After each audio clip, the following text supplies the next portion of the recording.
Hello back to the grid. We had our prize giving ceremony, and right now we are getting ready for Baltic Endurance Championship 6-hour race. If we look at the pole position, we stand at the pole position actually, and unfortunately yesterday the team Rela Racing had a big accident, and that means they aren't on the grid and they won't be racing in this round here at Parnu Summer Race 2022 Baltic Endurance Championship 6 hours.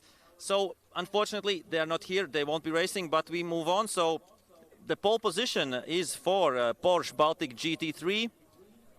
We see that nobody is in the car. Maybe we can have few words. 3 minutes. Pole position, how are you feeling? Feeling pretty good. Ready to race. And the plan, of course, go fast and till the end. I think the plan is to make as few mistakes as possible. We have the fastest car in the grid, so hopefully we don't mess things up and finish the race and hopefully finish in the first position. Okay, good luck. Thank you. So we have 3 minutes left and we have a really fast team, ILM Motorsport, starting from P3 and of course the fastest TCR. The last preparations, it seems like going on, the helmet is going on. Let's wait, the driver should be ready and then we can have some words. Who will be driving first?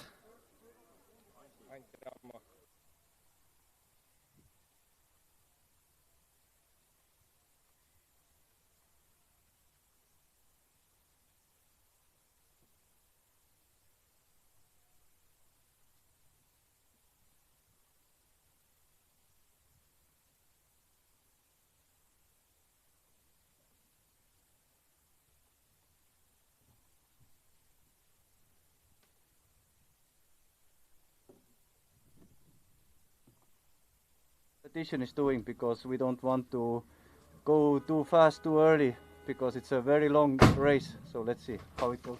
Okay, good luck. Thank you. And yeah, that's it. We are getting ready. 1 minute signal and we have to move down the grid up until the pit lane and commentary box. So in just 5 minutes we will have the start of Baltic Endurance Championship 6-hour race. Stay tuned. 18 teams. It will be fun.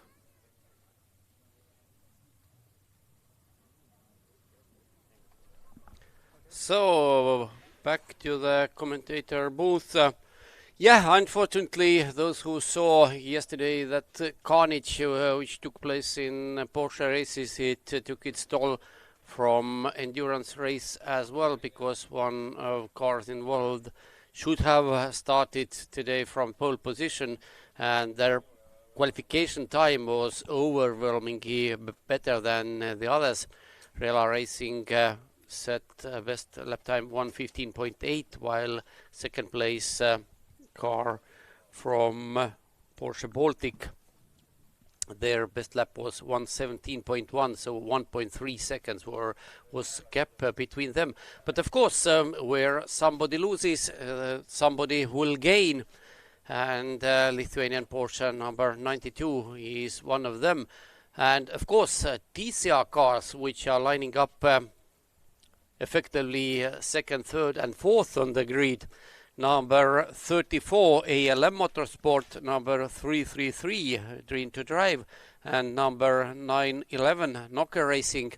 They can benefit hugely from that Porsche staying out.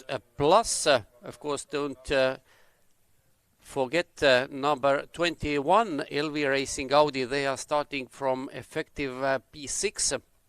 And Walter Zvedris is one of their drivers.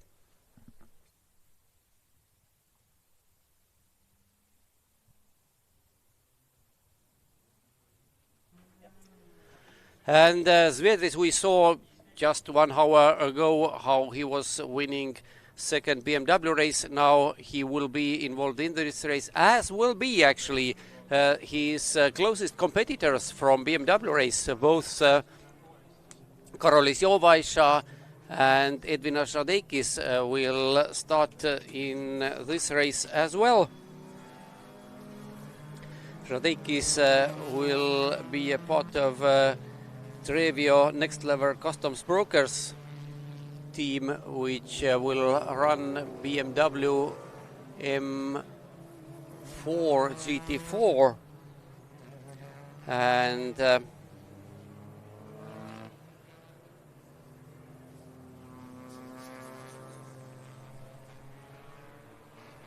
okay, and so the warm-up lap has begun. Those cars will take a rolling start as usual. It seems we have 18 cars.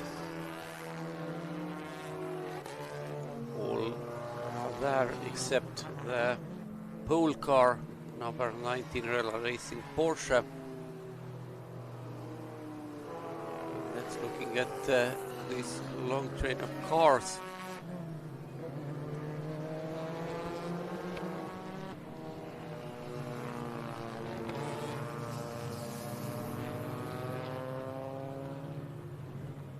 Yeah, again, very colorful and all different kinds of cars. These are GT4s, GT3s.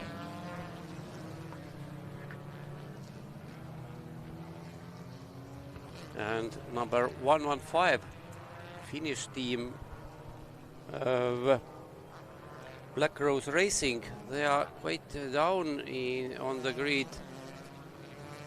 Their qualification results was just 11th, but don't underestimate them, because looking at the overall points table, number 92 Porsche Baltic GT3 has won both previous meetings, and they are leading with maximum 120 points, but number 115 Black Rose Racing with their TCR Volkswagen Golf is second overall.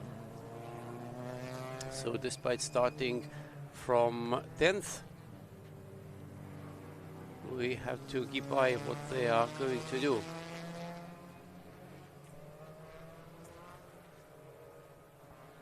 And now cars are already on their formation lap.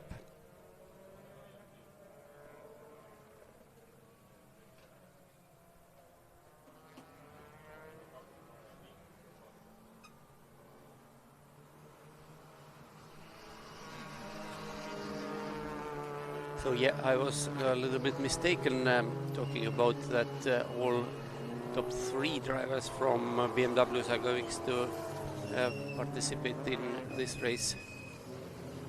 Svedris and Radekis really are, but Jovash are not. So this is top 4, and other cars, number 95 flashed in to the picture, Energizer Racing Brake Chrome and Notars. So many cars are well known from previous races, and not only previous races, from previous years as well.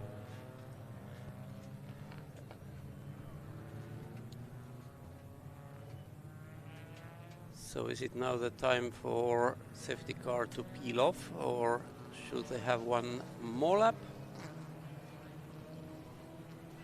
Time is exactly 2 p.m. Yeah, there is a grid formation.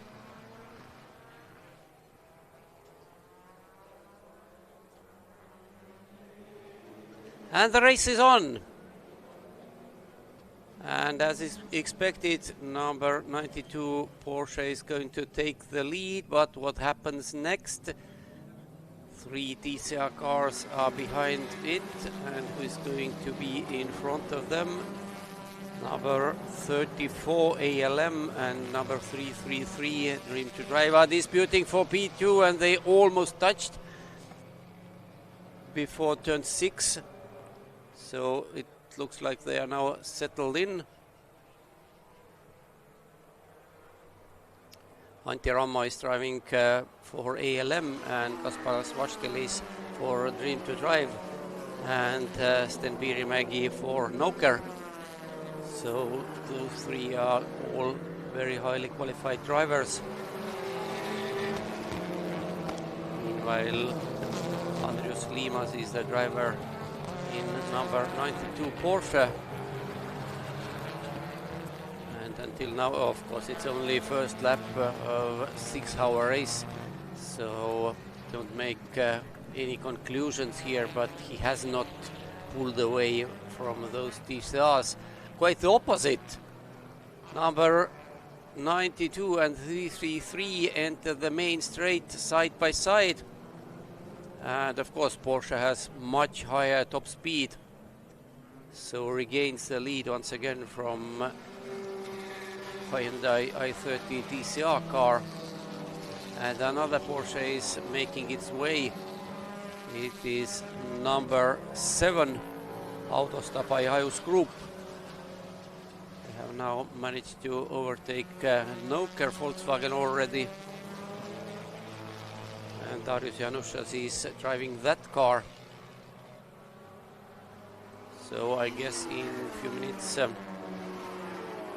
they should be, those two Porsches should be together more or less.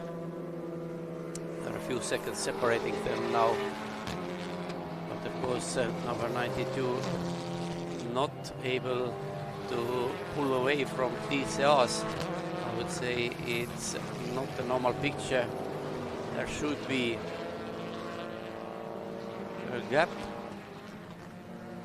Then sixth race, number 99 BMW, and this is driven by Edina Žadeikis, another BMW Cup driver. And you saw how Hyundai put on brakes into turn 3 and actually braked into turn 3, and inside rear wheel stopped because it lost the contact with road surface. Meanwhile now Andrius Limos has started to pull away little by little.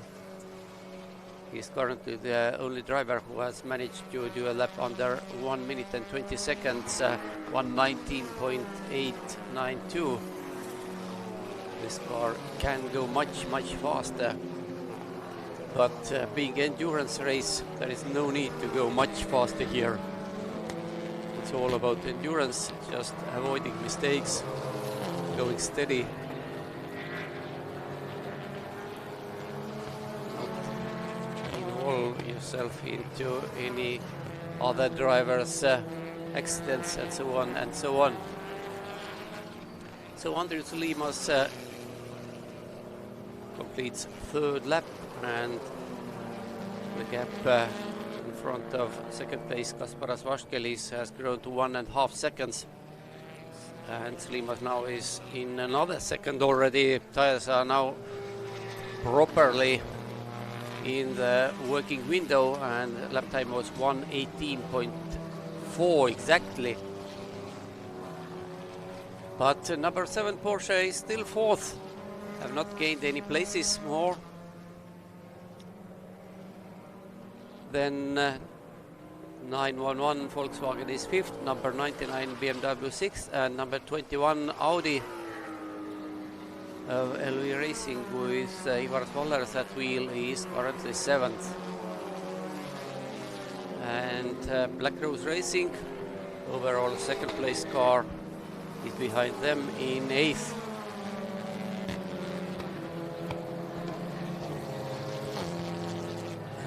Looks like that first car will be lapped already in a few minutes.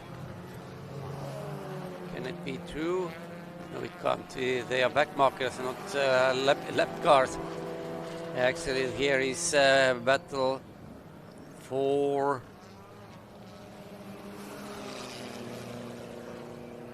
what position? It's 12th and 13th. Yes, number 4 Porsche Baltic, which is driven currently by Andrius Bagdonavičius. He's following BMW number 78, System Con by Ringaudo Services, which is driven by Lukas Lukaitis currently. But yes, they are only in 12th and 13th.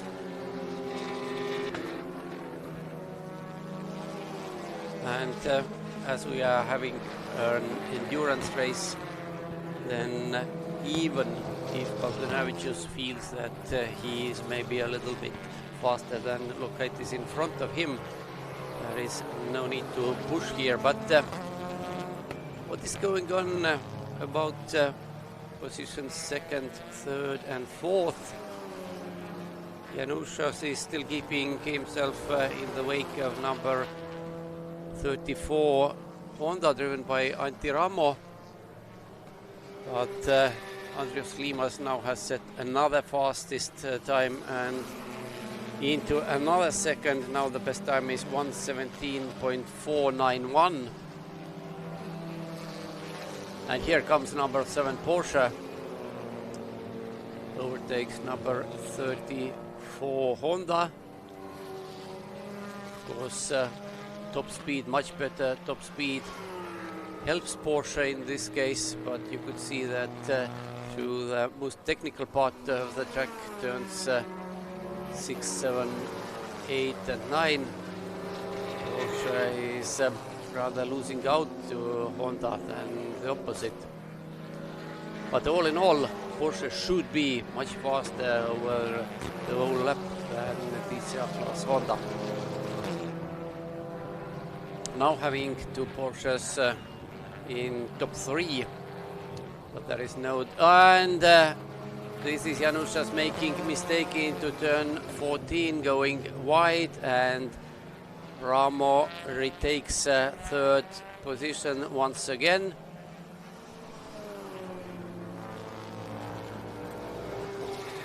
But when we look at the car number 333 Hyundai of Dream to Drive, then Kasparas Vaškelis is now 7.5 seconds behind the leader Andrius Slimas.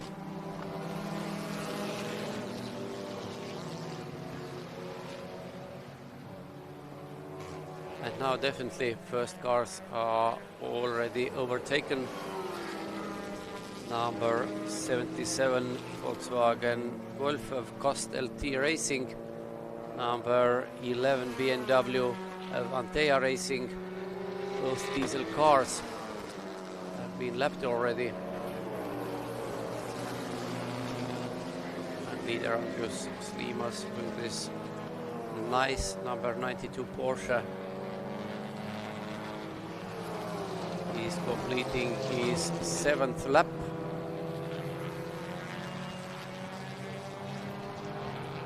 Comes down the main straight, and does he set new? No, he didn't. But his lap times are now all in 1:17, so he's full 2 seconds faster than anybody else on the track. Meanwhile, Vaškelis overtakes first back marker as well. And number 34 Honda is still in 3rd. Porsche is still behind them. But I tend to guess that it's only a matter of time when those positions will be swapped. Another back marker lap by the leader. This time it is number 24 BMW. No, it's not. It was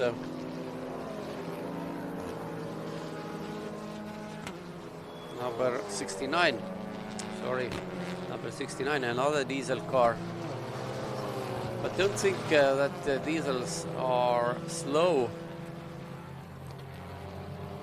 This is endurance race, and of course diesel cars has very strong advantage in this race, and this is fuel consumption. They need to refuel not so often, and it of course saves time. And we could see in the sprint races, in BTC races, that their diesel cars were good enough to fight for the victory. So don't underestimate diesel cars in endurance as well. Looking to overall points table, Altea Racing Team number 11 with their BMW 135 diesel is currently 4th overall in front of much faster cars. So let's see what happens next. But what has happened already next is that number 7 Porsche of Audosta has dropped one more place. Now number 911 Volkswagen is in front of them once again. Marius Januszis, who started from quite way back from 8th, as now first he gained several positions, went up to 3rd, now has gone backwards to P5, and having Edwin Žadeikis in that BMW GT4 car behind him, I would think that Žadeikis, of course, with his BMW experience from BMW Cup cars, is a very steady driver, putting in very similar lap times. And here goes Porsche and number 911 Sten Piirimägi in that Volkswagen tried to make his car as wide as possible, and as Januszas was not fully in front entering turn 6, he decided to back off. So Piirimägi in Volkswagen still in front of that number 7 Porsche, and here is Ivar Svallers in 7th. He's not far back from Žadeikis, so that's a good sign, because second driver in that car is of course Valter Sviedris, and what we have seen previously, Sviedris tends to be quite a bit faster than Wallers, but Wallers now is doing a good job. No bad word about him. Meanwhile, leaders have completed 10 laps. We still have 5 hours and 45 minutes to go until checkered flag. And the gap between first and second is now almost 20 seconds, which means that the lead car is approximately 2 seconds per lap faster than the second place one. So yeah, it's a huge difference in speed. Janusz is in number 7 Porsche, has sped up once again. He's now get rid of that number 99 BMW and closing into 911 Volkswagen in front of him. Meanwhile, this is Edvin Žadeikis, one of our BMW Cup stars, who won today's first race.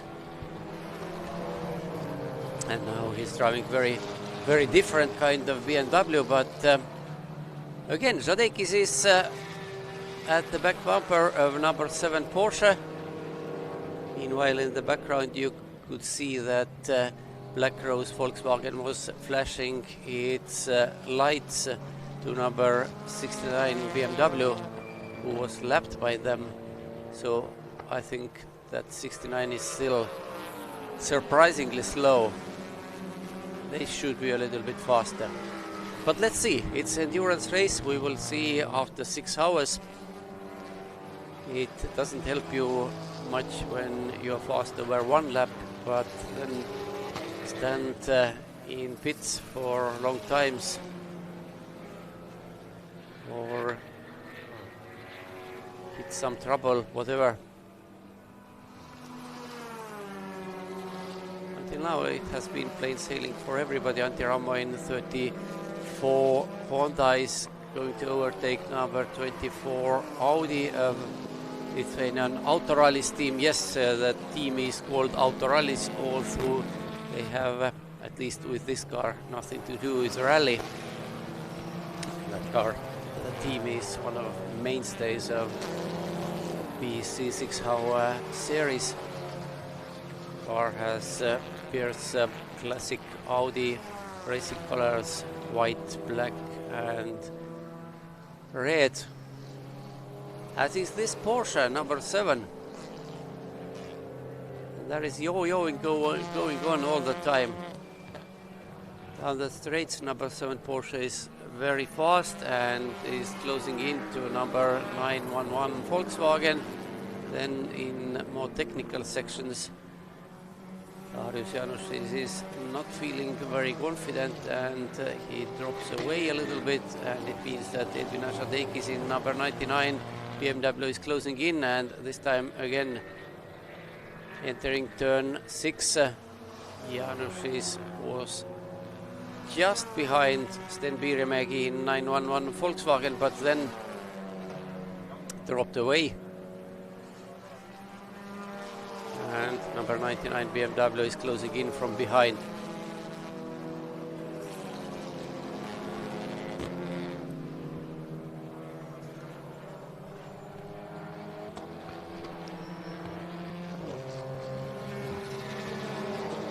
But yes, here is not a direct battle.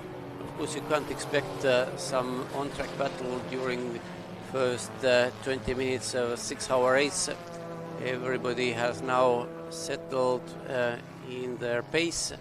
They know how fast they can go without any risks, because it's not worth of risking during the first hour. There in the background we saw that Tuomas Halonen in number 115 Volkswagen has almost caught number 21 Audi with Ivar Svallers. So is it going to... No, it's not. No, it's not, because another time Darius Janusz is backing off before turn 6. And Sten Birimägi in number 911 Volkswagen keeps his P4.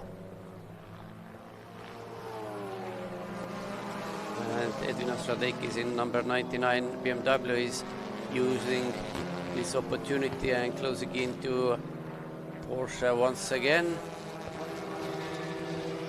But those two cars are of course from very different categories. BMW is GT4, which is more close to production car, while Porsche is GT3 Cup car, not a race car, but still much more modified than that BMW in this picture. And behind them, Wallers is still in front of Halonen, as you can see from the timing screen. And Ramonas Čapkauskas in number 15 Cupra is somewhere behind them. We haven't almost noticed Čapkauskas on track, but yeah, I can assure you he is there. But his car, of course, is not yellow and red as we were used to see it, but this year it is green and white, so it takes some customization.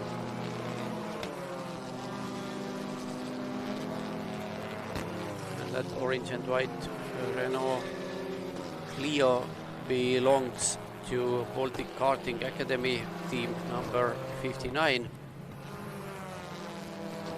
And this car has been lapped, and Janusz is in Porsche got quite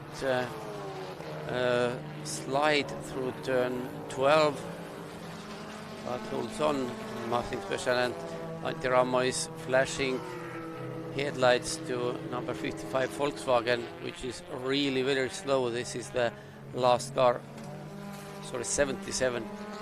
This is the last car. Not last, because number 69 BMW, that metallic orange BMW, is standing in the pits.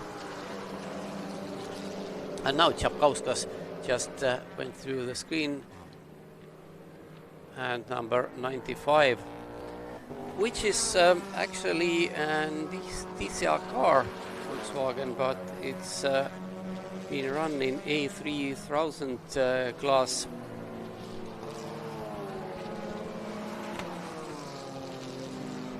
Rolando Salis is driving. And as there is no currently very important action on the track, we have prepared some videos from the background, and it seems to be a perfect time to play first of them, where one of the stars of this weekend, Valter Svedris, will talk about his racing in different classes.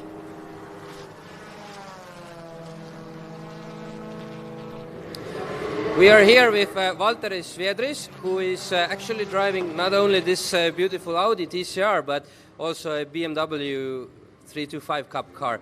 How difficult it is for you to change between these two very different cars? I find it interesting, and it's interesting to change cars in one weekend. You need to adapt to each one of them because they're so different. One is front-wheel drive, one is with slicks, one is with semi-slicks. So it's quite different, but I'm happy with myself that I can quickly adapt to cars. I have done it a lot of times. Last year I did the same. I was driving BMW and Audi as well, the long race. So it's okay for me. I find the pace always. I need 1 or 2 laps and I'm already there where I need to be with the car. And I hope tomorrow I will do the same. Would you say is it then an advantage for you or a disadvantage for you that you have to do it and you need these extra 2 laps? I think for experience and driver, for myself, it's really good that I can in one weekend do 2 races. I think it's amazing that, thank you to the sponsors, of course, that I can do that, and I'm very happy that the team as well supports me and helps, and the car is always at its best point. And yes, tomorrow will be quick with both cars. And in qualifying I had really good speed as well. In practices with the Audi, everything was good, so we are waiting for tomorrow for the races and we are ready. And of course, one of your classes which you drive in is the BMW 325 Cup, which has, I believe, 47 drivers now currently competing in this weekend. How crazy is that? How do you manage to still be in the second place or the first and the second place with Karolis? Yeah, it's a really interesting race because so many drivers in the cars are the same. They are really equal in the speed. You can see in the qualification times, it's second hundredths of the second and thousandths of the second only apart. So the races are really close as well. You change the position, you can start 5th, but you can end up 1st or even 36th. So there's a big competition. Everyone wants to be first. But yes, there are some faster guys like Karolis and me that are in the front, always pacing each other. And I find it fun because each race, one is in front in the qualifying, other one is in the race faster. So there's different aspects to the sprint races as well, because you need to save the tires, save the brakes for this car. So it's not that easy. It's not just a regular sprint. You need to think about the car as well. And of course, in the TCR class, there are a lot of different manufacturers. Some guys are using Hondas, some are using Volkswagen, some are using Seats, and you also have an Audi, of course. What makes these cars drive so similarly? I mean, the speed is almost the same, but the cars are totally different. Yes, I have myself. I have tested also different car. It was Cupra. I started racing with it with TCR, and I find it really similar. They're different cars. The bases are different. The Audi is a little bit longer in the base, and the Cupra and Honda and Volkswagen are shorter. So in the fast corners, Audi is faster because it's more stable. You can go faster speed in the corners. But Volkswagen and Honda, they're a little bit faster in the slow corners. So it really depends on the track as well. Which track is that car is faster? Different tracks other cars are faster. But this track is for Audi, I would say. And we are really happy and always choose Audi because we know the setups. The new one is really nice to set up. You can change a lot of things for the car and you really feel it. You feel the differences that people make. And we are still searching for the best setups as well because this is our first year with this new Audi. But previous year we already found everything. We feel like that. So now it's a new child to be found. And of course the BMW, it seems very easy car. I mean, it seems very simple and so on. But how many changes can you actually make on the car there? How much can you change the handling of the car, for example? For the BMWs, it's pretty strict rules, so you can't change a lot of things. You can change the tire pressure. That's about it. Yeah. You can change the tire pressure, and everything else is driving. How good is your engine setup? Like you need to go to the stand and test the how much horsepower it has, and do some small major things for it, and everything is fast. Okay, thank you, Valteris.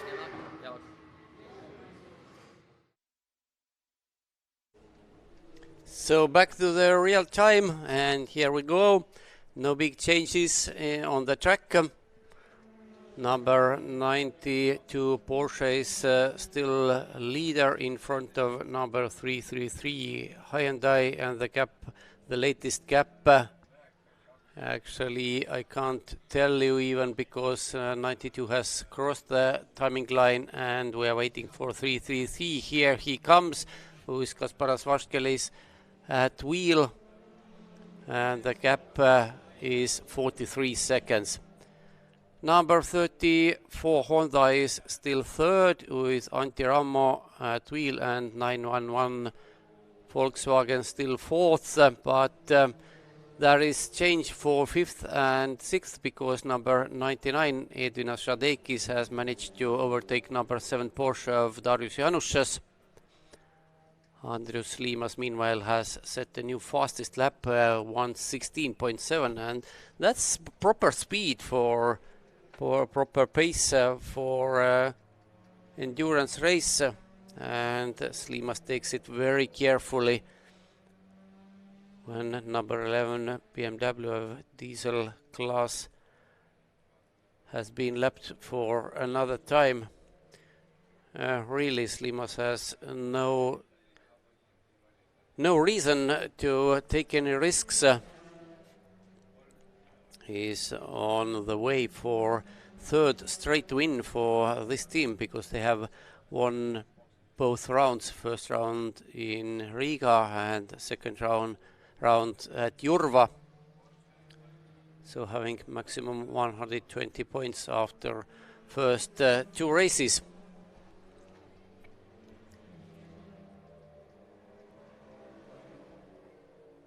And you can see also that pace differences are quite big here, and that was number 911 Volkswagen. Sten Piirimägi, Estonian driver Sten Piirimägi is keeping his fourth position.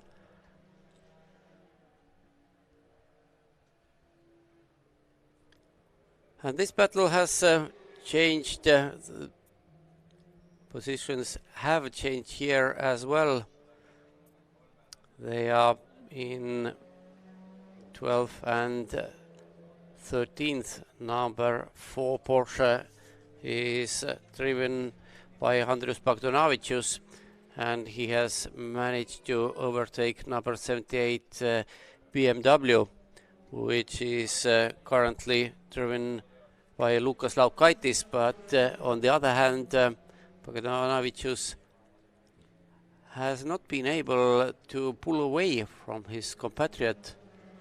They're still driving together, although in different succession. Last time we saw them, BMW was in front of Porsche. Now it's swapped. And their pace, 1:23, is almost identical lap times. They are some 2 seconds slower than this car, number 911 Volkswagen, fourth overall. But this is the interesting pair. Number 99, Edvinas Šadeikis in that BMW M4 GT4 somehow overtook number 7 Porsche during our video clip, but how it happened, I would assume, taking into account what we have seen during this race, that perhaps Darius Janušas at the wheel of Porsche made some mistake, and Šadeikis just used that opportunity.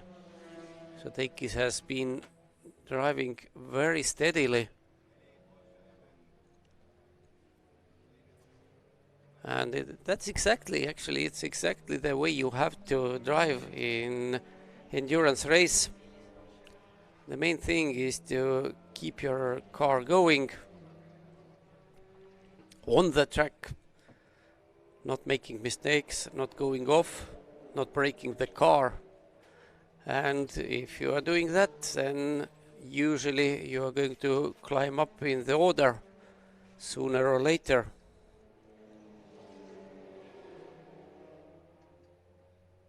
And you could see that both the BMW and Porsche struggled with the grip on their acceleration, and this is totally unneeded situation. Number 78 BMW changed its direction for several times in front of the car, which was going to lap them. So Sten Piirimägi at the wheel of Volkswagen kept his cool and took the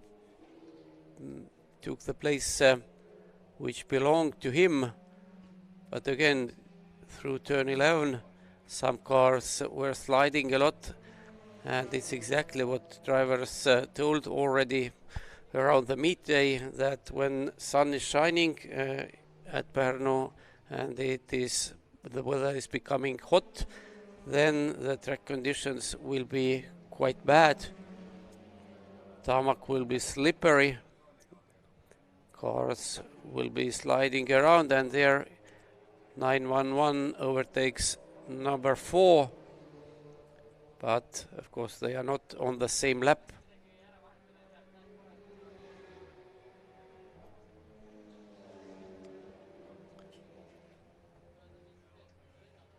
Lapping back markers is going on everywhere on the track, and Piirimägi is flashing his headlights to number 77 Volkswagen.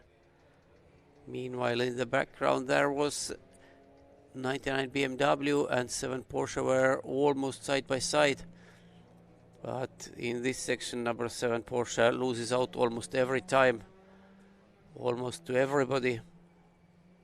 Yes, it is a very tricky section. Turn 6 actually is the first part of this complex. It is on the end of quite long and fast straight right-hand turn, and it is much faster than it looks from the outside. Then after that you enter turn 7, which is left-hand side, and there you must not go too deep onto the inside. And next, another right turn, turn 8. There is another rule: don't go too much to the outside or through the normal logic about racing lines tells you to go there. But the question is that there is quite strong banking in turn 8, and if you go too high to the outside, then the banking angle is decreasing, and here is change of position, lapping back markers, and it meant that Darius Janusz is in number 7 Porsche. In Porsche used the opportunity and jumped. Edvinas Žadeikis in number 99 BMW. Meanwhile, they have been now caught by leaders already, so 6th and 7th place, 6th and 5th place cars will be lapped by the leader. Maybe even on this lap already. Yes, Žadeikis lets leader by. There is number 11 car, which is even slower. So everybody is on different laps here, and everybody having different pace. So it's really very, very difficult for drivers, not only for the fast car drivers who have to overtake slower ones, but for slower ones as well, to keep out of the way without losing the speed. It's another part of racing drivers' skill. Now 2 Porsches, Porsche 911 GT, 3 Cup cars are together, but on the different laps. And Andrius Limas in number 92 now laps number 7 with Darius Janušas.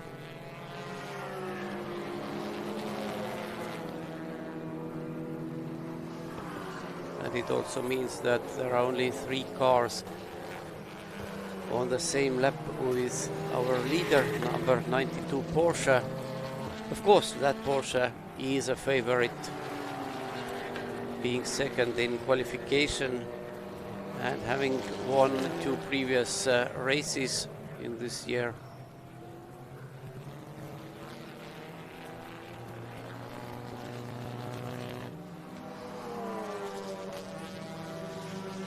Some 38 minutes have already passed since the start of the race, and now looking from the bird's perspective to the first section of the track, turns 1, 2, 3, 4, 5 in this picture. And of course this checkered building is race direction, and our blue bus is also in the lower left corner.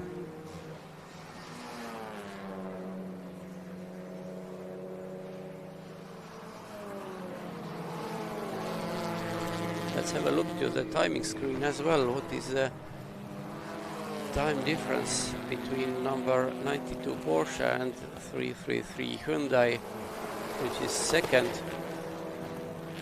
It is close to 1 lap. Time-wise, the difference in best lap times is 2.7 seconds. Porsche is so much faster, 1 minute and 6 seconds. And here is number 911 in front of 92. So Noker Volkswagen has been lapped by leaders just now. And that car is in 4th. Just 2 cars are moving on the track, which are yet to be lapped by the leader. And Andrius Limas already can see number 34 Honda in front of him down the straight. We can see it as well. Yes. There was on back marker as well.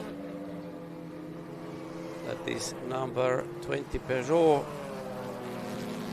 of Orlen Lietuva Mažeikiva SK. Or we almost haven't noticed during this race. They are currently P11. And here is 3rd place car. That leader is closing into them as well.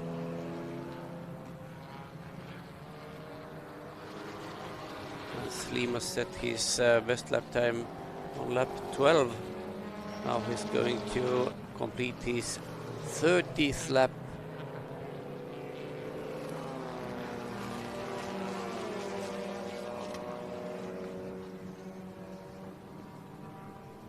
And what is interesting, number 7 Porsche has now pulled away from number 99 BMW. Marius Janušas a few laps ago managed to jump Edvinas Žadeikis while they were lapping a back marker, but since then Janušas has shown not excellent but still decent pace and pulled away from Žadeikis. The gap between number 7 and number 99 is almost 3 seconds. While leader is catching number 34, 3rd place car of ALM Motorsport.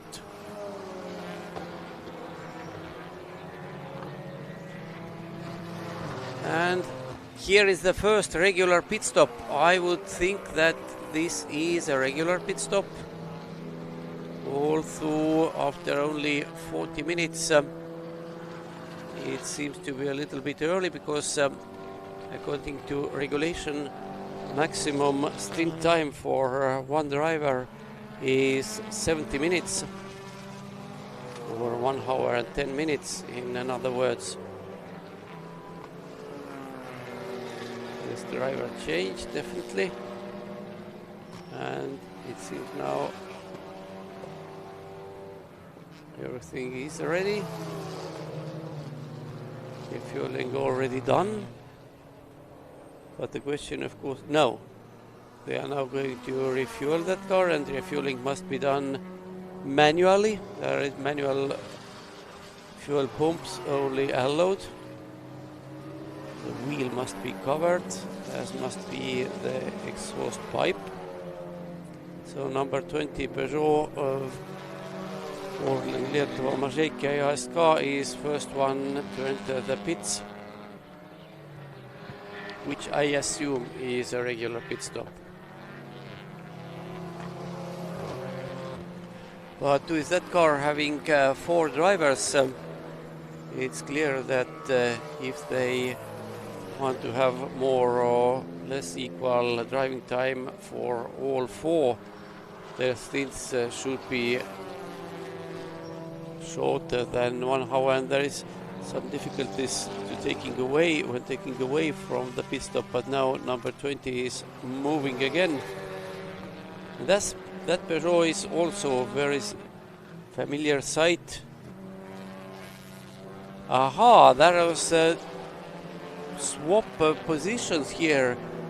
Darius Janušas has somehow managed to overtake Sten Piirimägi, and it means that number 7 Porsche is back in P4, and only 2.4 seconds separates them from 3rd position.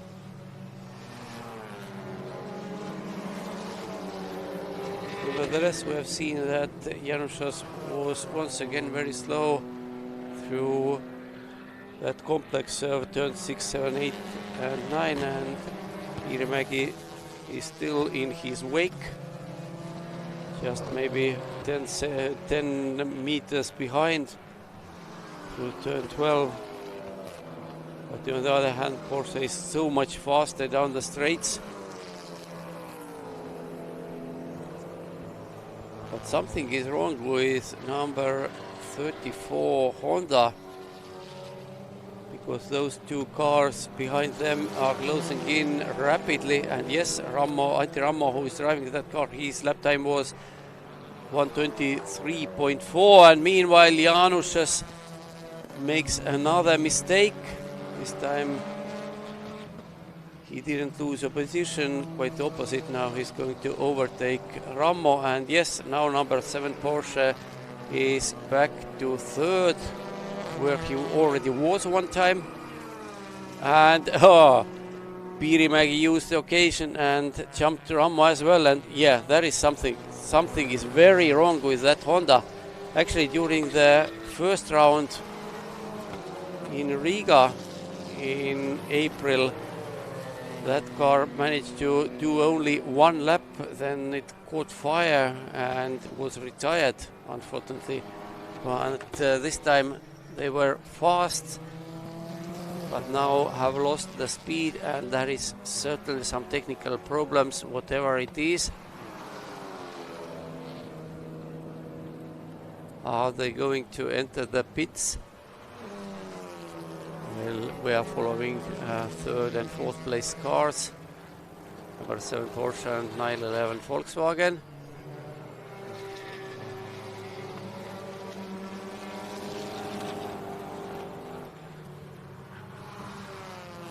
Yes, number 34 is entering the pits. Their pit box is quite far away on the pit line, over the timing line behind that first turn. So from this angle we can't see what is going to happen there. But definitely number 34 is in the pits. And yes, Antti Rammo is driving directly into the garage, so we can be sure it is not a regular pit stop rather than an emergency one. But what is the emergency situation exactly? Because we can't see from this angle. Car has pneumatic jacks. These pressurized air bottles were connected to the car. And number 24 Audi is off at turn 5. somehow has managed to hit the barriers as well, but the good news is the car is moving on his own. But of course there is some damage to the barrier, and it may mean, is it local yellow or is it full course yellow? I would think it's full course. Yes, it's full course yellow. Yellow flags are out everywhere on the track, and cars must go maximum 60 kilometers per hour.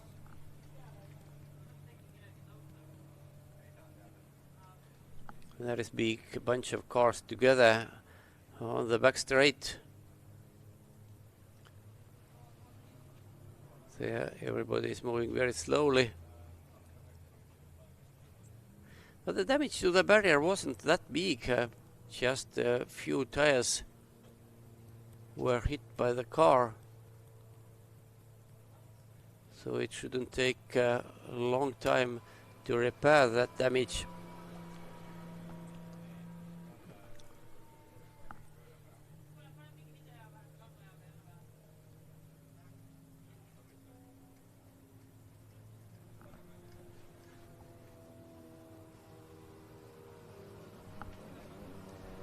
So until the cars are under full course yellow regime, we can put on our next video where Lithuanian KTK team boss Paulius Ponkjavičius are talking about his team and managing several cars in several classes, and successfully.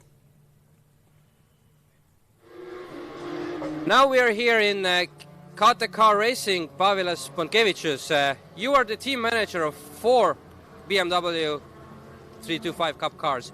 How difficult it is for you to manage all these 4 cars? Yeah, it's kind of a challenge, but for our team, we was last year and this year we arriving with 4 or 5 BMW 325 Cup cars. It needs a time, and it's a challenge to prepare the team, the drivers, to work as one team. So it's possible, but it takes a time. And in this, in this race weekend, we have one more car. We have Porsche. We are maintaining in 6 hours. So it's first time for our team. We have 4 BMW cars and 1 car in 6-hour race. Yeah, so it's a challenge for this race weekend, but it's possible, and I think it's all about preparation. And do you share these mechanics? So some of the guys, they run from BMWs to the Porsche and then maybe back or something? The main mechanics, it's no, they are just for that cars, but we have like fuel, who will put the fuel in, so yeah, they are sharing together, like support and tire specialists, so it's the same. And of course the setup of these cars and the tires and everything like that is quite different, but still what would you say, which one is easier to run? For now I cannot say, but I think it's like equal, because that BMW car and Porsche has specific regulations, and they're both cars just have that. So it's important in the team to have race developer who are working with drivers and suspension engineer. So our team have both guys, both engineers, and they are working on that. So yeah, but it needs extra people, and it's just not only about racing, but it just adds that you need set up your car properly. And of course you have 4 different cars, or 4 similar cars, but 4 different drivers. All of them require different kind of setups. How do you find the perfect balance in between the team, or how much do you listen to the driver and how much the engineer says? It's different from the drivers, but you're always looking for that. So I think the drivers should always look to better setup. With one, we work like he said the setup he wants. With others, we work the engineer says. So So because engineer have the data, have analyzes, so it could decide better than the driver. And the driver should fulfill the performance. So it's kind of like that. Okay, thank you, Bavelas, and best of luck to you. Yeah. I think this weekend is challenging, but I just see a really great atmosphere in here. Really great racers, really great teams, and really great people. And thank you. And the best weather. Yeah, best weather.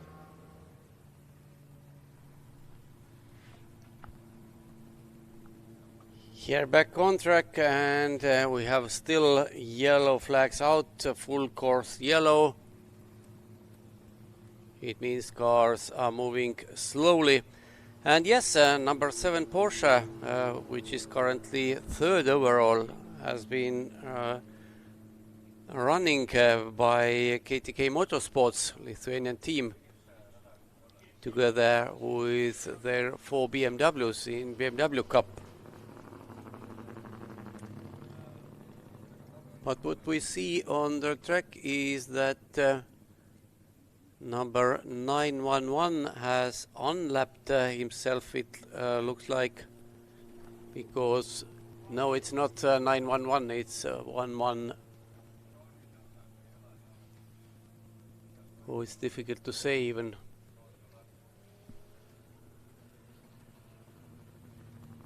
No, it haven't, because it was number 92, the lead car has caught, and here we see some pit stops.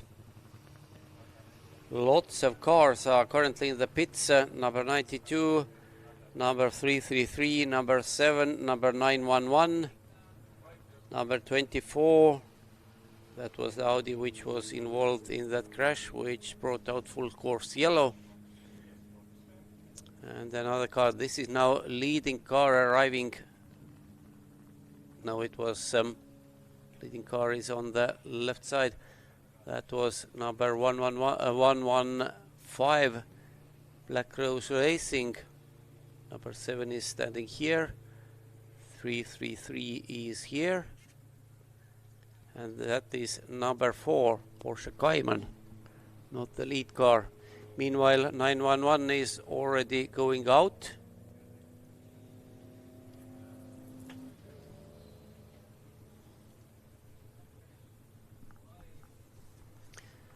And lead car is back on the track. First, these are regular pit stops now, after some 52-53 minutes. And lead car is now in the hands of Leonard Stirsis. And in a few minutes we can tell you which other driver swaps have taken place. And green flag is out, so racing has resumed. Track is free, barriers have been repaired.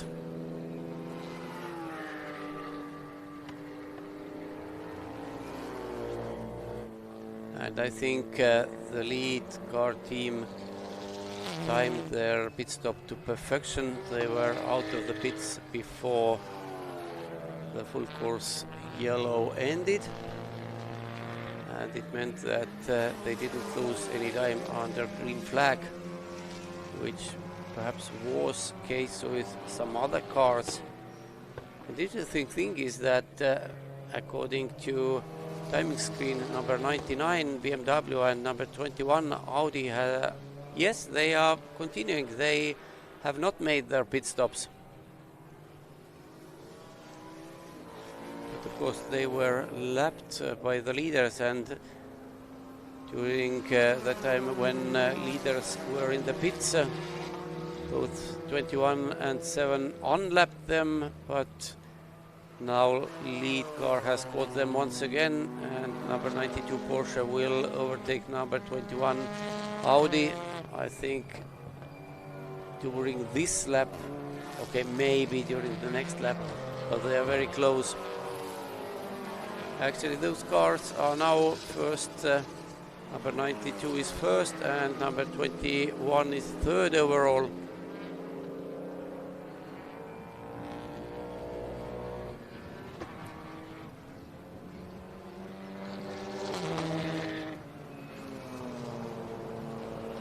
And here we go. Of course, that Audi has now worn tires, especially front tires. For TCR cars are especially critical. And Porsche, I didn't notice if they actually, the car was not, pit stop was not shown. What they did with tires, are they going to double stint them, or did they have a tire change? I assume they should double stint tires, even if it is quite difficult for a driver. Let's see what lap times Leonardo Dirsis manages to do. His previous lap was 1:22, it's very slow. But of course, what we saw from the first stint, this Porsche needed some 3 or 4 laps to go up to the speed. The tires to be at the working temperature. Anyway, they are still leading, and the gap in front of all other cars, stopped or not stopped, is more than 1 lap.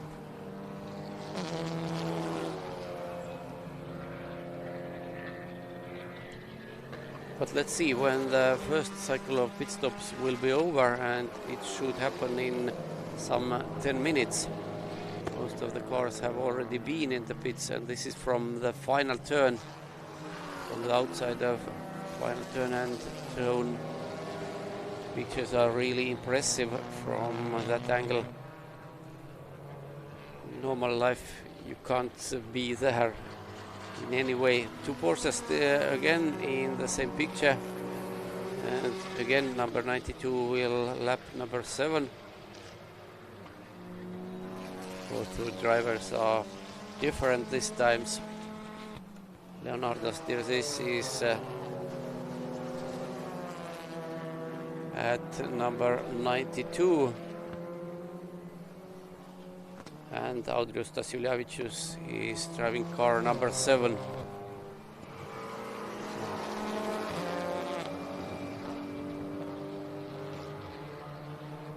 But yeah, it's quite interesting decision from 99 and 21 crews not to stop their cars on their full course yellow.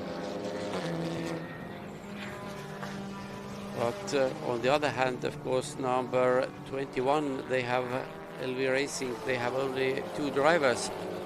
So if they had stopped, maybe they could have risked making extra pit stop towards the end of the race. We don't know. So I assume they simply stuck to their strategy and kept Ivar Svallers at the wheel of that nice number 21 Audi. Last lap times are now in 1:24s, so he's quite slow, but so are all the others basically. No car is lapping now under 1:20, so the pace has dropped quite significantly, and the fastest car currently on the track is number 333. Tauras Tunila is now driving that car. TCR class Hyundai, they are in 5th. So they lost the position to number 911 Volkswagen during the pit stop. And virtually, of course, number 92 is leader anyway. They have made their pit stop, and they even didn't lose the lead during that time when the car was stationary in the pits. But number 911 Volkswagen is virtually in the second, and 333 Hyundai virtually in third. And what is happening here? Andrius Stasiulevicius in number 7 Porsche is a lap down. He should be shown blue flags to let the leader by. Of course, leader wasn't very aggressive as well. Leonardo Dirsis in number 92 Porsche is keeping onto the safe side, making any mad attack to the lapped car or car to be lapped. Now the interesting thing is that 1 hour and 2 minutes have passed since the start, and it means that in the space of 7 minutes, number 99 and 21 cars, which are currently second and third overall, must enter the pits for their first regular pit stop. Edvinas Radeikis and Ivar Svallers are driving those respective cars.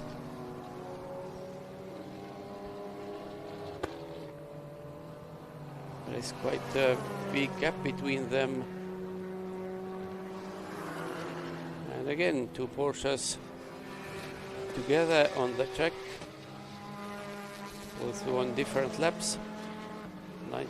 And here comes, that is number 21 Audi. Ivar Svallers is getting out of the car, and Walter Zvedris is getting in.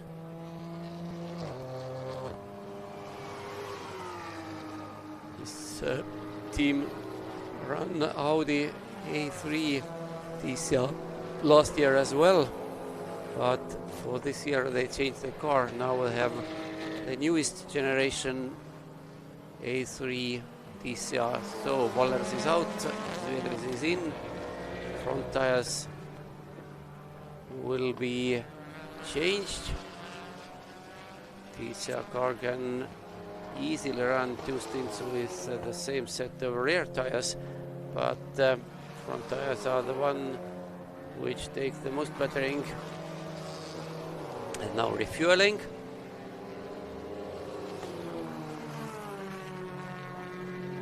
Meanwhile, Radeikis is still on the track. Of course he can, because 64 minutes only have passed since the start.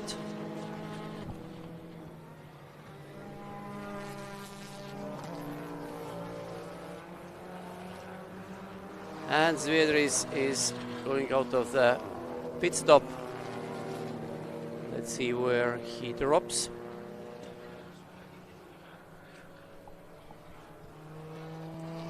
And now the last car to stop is number 99, currently in second place.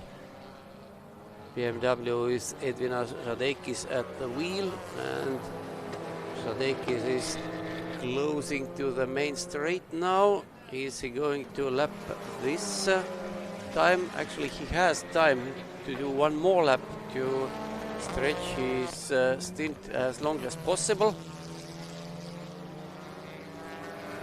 But Radeikis is in the pits. Radeikis is in the pits for his and his team's first pit stop.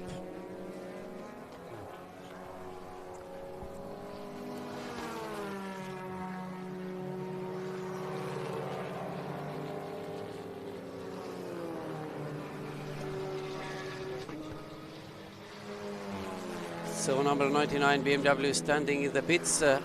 They have a little bit different succession of operations in the pits, refueling first. And it of course means that number 911 Volkswagen has inherited second place overall, and 333 Hyundai will be third in few minutes.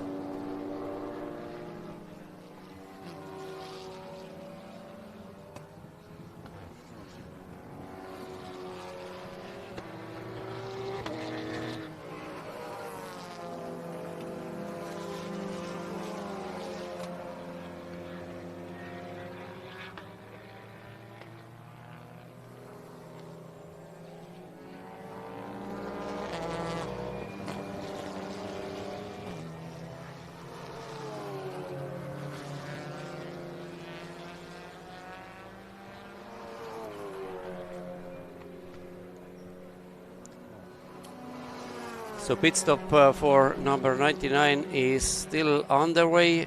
Edvinas Šadekis is getting out of the car. Actually, he is already out.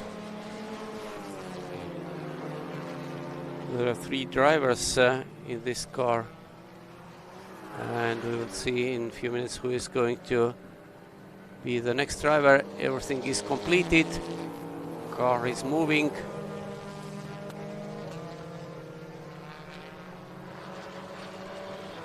And so, first round of pit stops is over.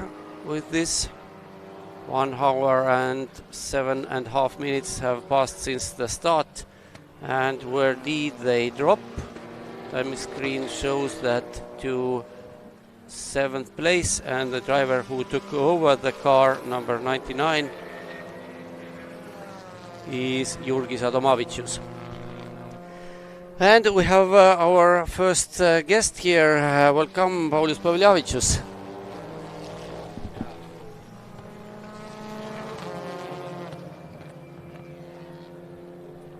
Okay. Hi. So I'm Povilas Bunkevičius. We have such a great weather today, and our team came with 5 cars, and there are not all cars driven in the main race because we have 4 BMW cars, 3 to 5 Cup, and we maintaining also Porsche. Now it's number 7 yeah, Porsche. number He's 7 in 4th place overall. Yeah, I think this for this 6-hour race, our goal is to have just like training, because the drivers are improving, but it needs a time, because we have some new situations, and for our team as well, we it's first time we maintain Porsche car, so it's kind of new for us. But talking about the race of BMW, About your race, it ended quite upside down, I would say. Yeah, not like planned. So I had the plan in this race to be in top 15, but failed. It's like I just said today after first race, I really enjoyed that. In first race, we hadn't any situation in all the grid, all participants, all drivers were professional, no crashes, no contacts, and I just enjoyed with everyone. Said, okay, we are good, the pace is good, the drivers, no crashes, but... You can't say it never. We saw yesterday with Porsches, after the first crashes, we thought, okay, now the second time they know what can happen. So look at the screen, it's your car. Yeah, it's my... So I saw some video footage, but can you explain what happened? Yeah, just there was racing situation. It was on second or maybe third lap in race 2. I was just behind 2 of the cars which was battling with each other, and into the last corner that 2 cars in the front just contact, and I just was the passenger, because they hit me and just I went roll over. So that's just racing situation, and on that grid the rollover was first to me. I was scared, but those cars, if you remember what happened in Riga, you saw that rollover when Puhaka took, I think, 9 or 8 times. 9 or 8, so that was much huge than me. For me, so just these cars are really tough. That cars are, but I have to say it's safe enough. That cars are safe, and our team, I don't know, we just crashed a lot of cars like in these 2 years. Oh, Porsche overtaken. They are lapping some slower cars now. Yeah. It's big mess. Everybody is on his own lap. So. Yeah, and talking like these cars, because people are afraid and asking, how are you, is that okay? But I have to say it's okay, because on that speeds that cars are safe to drive. And our team has crashed, I don't know, in these 2 years, maybe 5 or 6 cars in total, totally damaged, but it's safe enough. If you pushing and try to race, improving by yourself, so mistakes are happening and crashes are happening, and you need to take that and experience that and move forward. Not try to. So you are not scared to step into the car next time? No, I'm not afraid. I just want to drive more.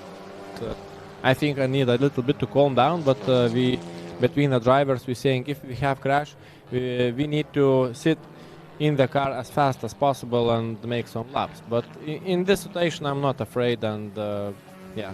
You know, it's of course it's clear what was the reason you were not involved. It was not your mistake.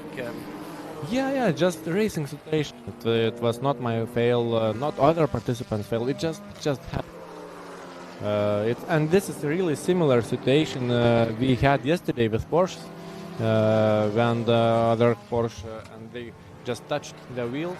So the same was to me, and I will give some footage, and just my car was flown into the air with all four wheels, and then rolled over. Yeah, but I'm really happy about drivers, about the pace. It's really good driving. I think top 20 drivers are really fast. It's like 20 cars, maybe more cars to fit in 1 second. Yeah, and I think in this Baltic State Series we have such a high level of organizing of drivers in Baltic States motorsports and in good shape. Oh, yeah. Your car has been lapped. Yeah, by other participants. By leader, actually. By leader, yeah. Yeah, so our car the goal is to finish for this 6-hour race and improve. We need to improve, we need time to make go. Yeah. So, and concerning your car, is it write-off or can you repair it? The team said that they want to make challenge, and we have next race in Kačerginė in Kaunas in 3 weeks. So they said that we will make this car running in Kaunas. So I just joked, but it's fixable. It's fixable. Just need to count how much time do we need to do that. But it's not totally crashed. Okay. It's fixable. So thank you, Povilas, and have a good luck, and don't roll your car next time. Thank you. Thank you as well. Nii, kes selle mikrofoni kestab?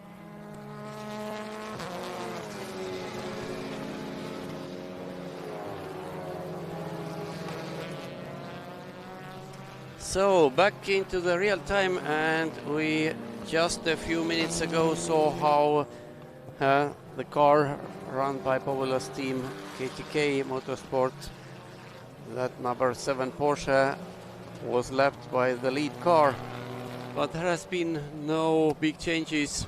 Number 92 Porsche is still leading the race in front of number 911 Volkswagen and 333 Hyundai.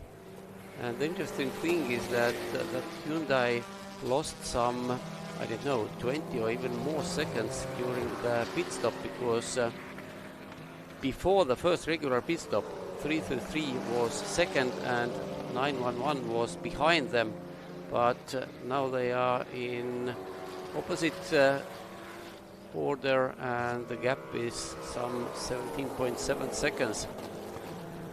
Number 7 Porsche is in fourth, but number 95 Volkswagen Energizer Racing by Grauman Motors has gained quite a few places during the pit stops. They are now fifth in front of 115 Black Rose Volkswagen from Finland.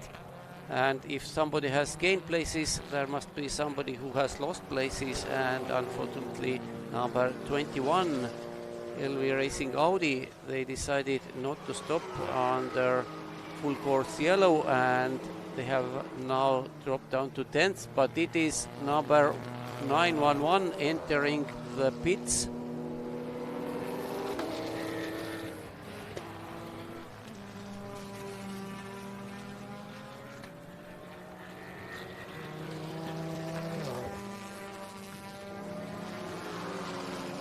And I can't tell you what was the reason, but what I see, actually what I saw from the screen, they just drove through, so it may be they had some penalty.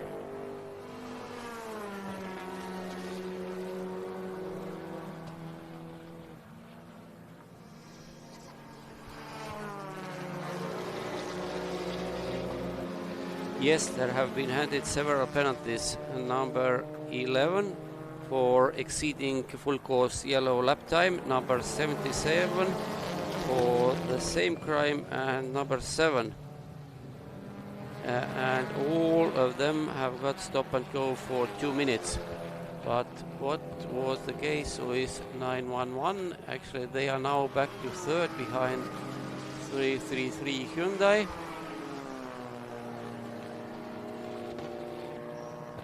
So it's difficult to say, and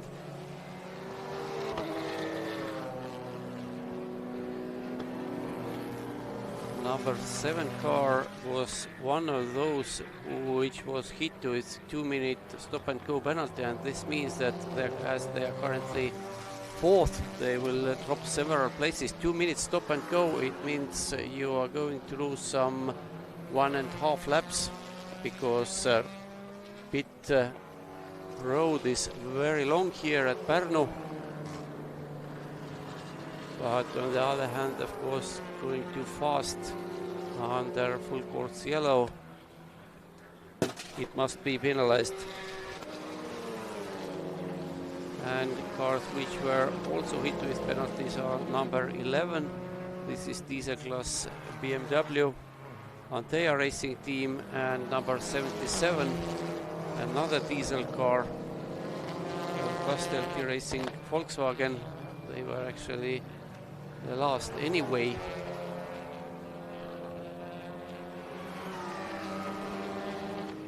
And it probably means that number 95 car, which just overtook number 20 Peugeot, they are not on the same lap, but 95 will inherit 4th position overall when number 7 will take its penalty. Number 11 is in the pits now for their stop and go. Yes, for 2 minutes stop and go is very harsh, but such are the regulations.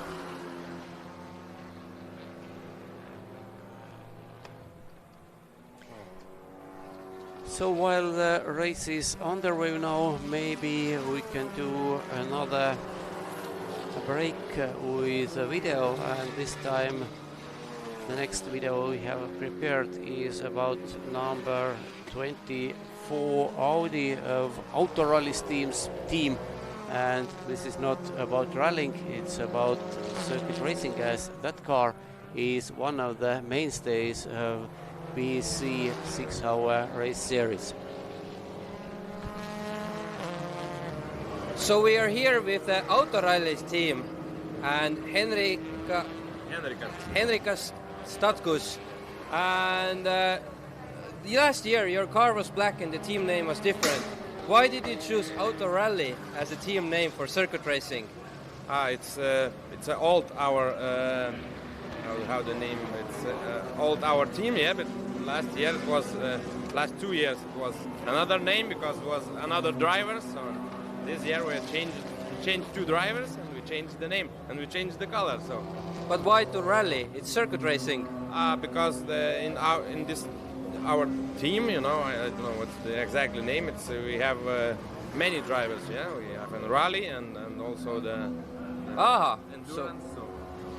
So that's why.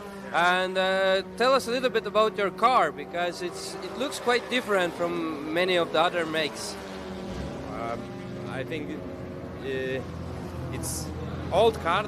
That's why it looks different. So it's Audi A4 from 96 or 97. So the 1.8 liter turbo, and at the moment we have 450 horsepower, and 520 or 30 newtons.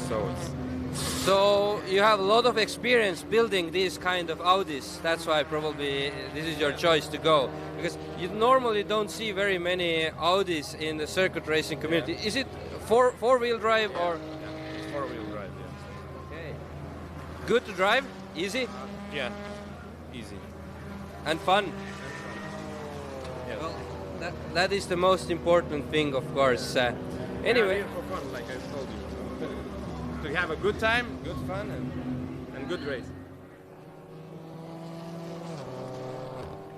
So back to the real time, and you see number 21 Audi with Walter Svedris now. They choose to not to stop under full course yellow, and it means they have lost several positions. But Svedris is now, I would say, he's fastest man on the track currently, even with overtaking slower cars. So yeah, Svedris is flying. We see what we expected actually. Yeah, and right now they're only in 5th position in TCR class. So of course, I think that the aim for them is to fight for the win or for the podium at least. So right now they are not in the places, but of course only 1.5 hours approximately have passed, and even not the first quarter of the race is over yet. So of course right now they are. But how do you think, Artur? They have only 2 drivers, Svedris and Ivar Vallers, and we know that Svedris is very fast and Vallers is not that fast. But maybe it is a handicap for them. We saw some Facebook posts that Ivar Vallers did a really great lap here at Parnu at Porsche Ring. I don't remember the exactly time, but it was fast. It was almost like Svedris fast. So he is getting a lot of experience, Ivar Vallers, these past 2 years. I think he started racing last year, and he's doing as well some endurance races in Europe. He was. I had a look, and more or less he was very steady during his first stint. Last year I remember he usually made some mistakes, but this year what I saw from here, his pace was not excellent, but it was decent. It was okay. Yeah, he has, of course, it is his 2nd year. He has gained experience and he's getting better and better as a driver. So it will be interesting to watch what times did he do approximately. Or here we have some, of course, overtaking action, lapping action. To be honest, I didn't notice, but their best lap time is 1:19.2. I don't know if it's on lap 41.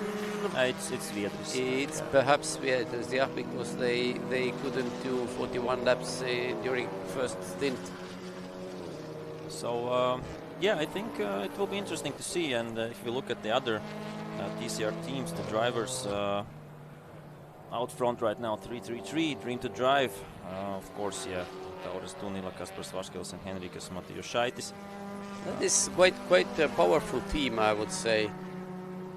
And right now they are half a minute in front of Nokia Racing Team. And they are much faster. And I saw number 911 went through the pit lane just a few minutes ago, but I have no information. Was it some penalty? Because they didn't stop. They just went through. So it should have been drive-through penalty. But what is for what and why? No idea. Anyway, they are now in third, and lap time-wise, much slower than 333 Hyundai. Yeah, the last lap was 2 seconds slower, and after that we have a little bit of a slight gap to the next TCR team, which is number 115, Black Rose Racing from Finland. And number 95 is between them. the car, of course, that Volkswagen Golf is actually also TCR, but there are slight details why it can't be entered into TCR, so they are driving in a 3000 plus, and Rokas Kvedaras is currently in 4th, so they have made really good progress after the pit stop. Yeah, and of course it's a team we haven't seen, I think, for a while. They are back here in the Baltics to race. So yeah, it's really nice that we had 19 teams at the beginning. Right now we have still 17 cars running. I think ALM Motorsport unfortunately are in the pits. So actually the timing screen shows that they should be back. Right now they have. I'm not sure, but let's keep eye on it. Yeah. Anyway, they are the last who are currently in the classification in P17. So the only car which I think was retired was number 69 diesel BMW. So yeah, it's quite a good situation anyway. That's of course unfortunate. Every car that goes off the track and goes into pits and retires is not great, but otherwise I think we have a good fight on right now. Of course it will be difficult for the TCR cars to challenge number 92 Porsche Baltic GT3 from Lithuania because they are quite fast drivers as well. On poor pace, I would say it's impossible. Meanwhile, number 7 Porsche has been in the pits for the penalty, and it means that they have now dropped to P10. And on the other hand, Svedris in number 21 Audi is now 8th already, and just 19 seconds behind Chapkauska's Cupra, who is timing screen. Don't tell. Just as I started to complain, it is now driven by Andrius Maniušis. So Svedris is definitely catching him. 3 or 4 seconds per lap. So the gap is going rapidly down there.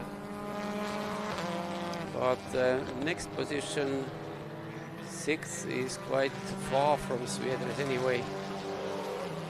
So yeah, nothing is over yet.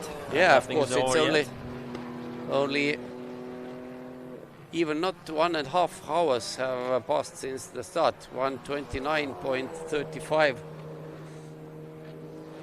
And of course, right now, in a good position is Dream to Drive and Nokia Racing. That's for sure. But they, I would say that they were more or less favorites in the DCR class anyway. Yeah, and they were starting, of course. Yeah, of course, ALM Motorsport was a favorite as well. I will go a little bit later to the team and try to check out what is happening there and what's the issue. But I remember that, I don't know, it was in Riga or somewhere else, they had as well engine issues. Yeah, in Riga they just during first or second lap the car caught fire, and that was it for them. Yeah, so... so it is a good sprint car, but not that good endurance car as it stands. Yeah, it seems like, really seems like that. And who have we else in the top 10 right now?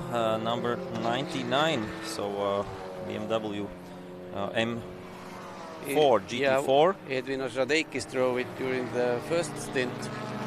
He did a good work, was battling with number 7 Porsche all the time, almost all the time.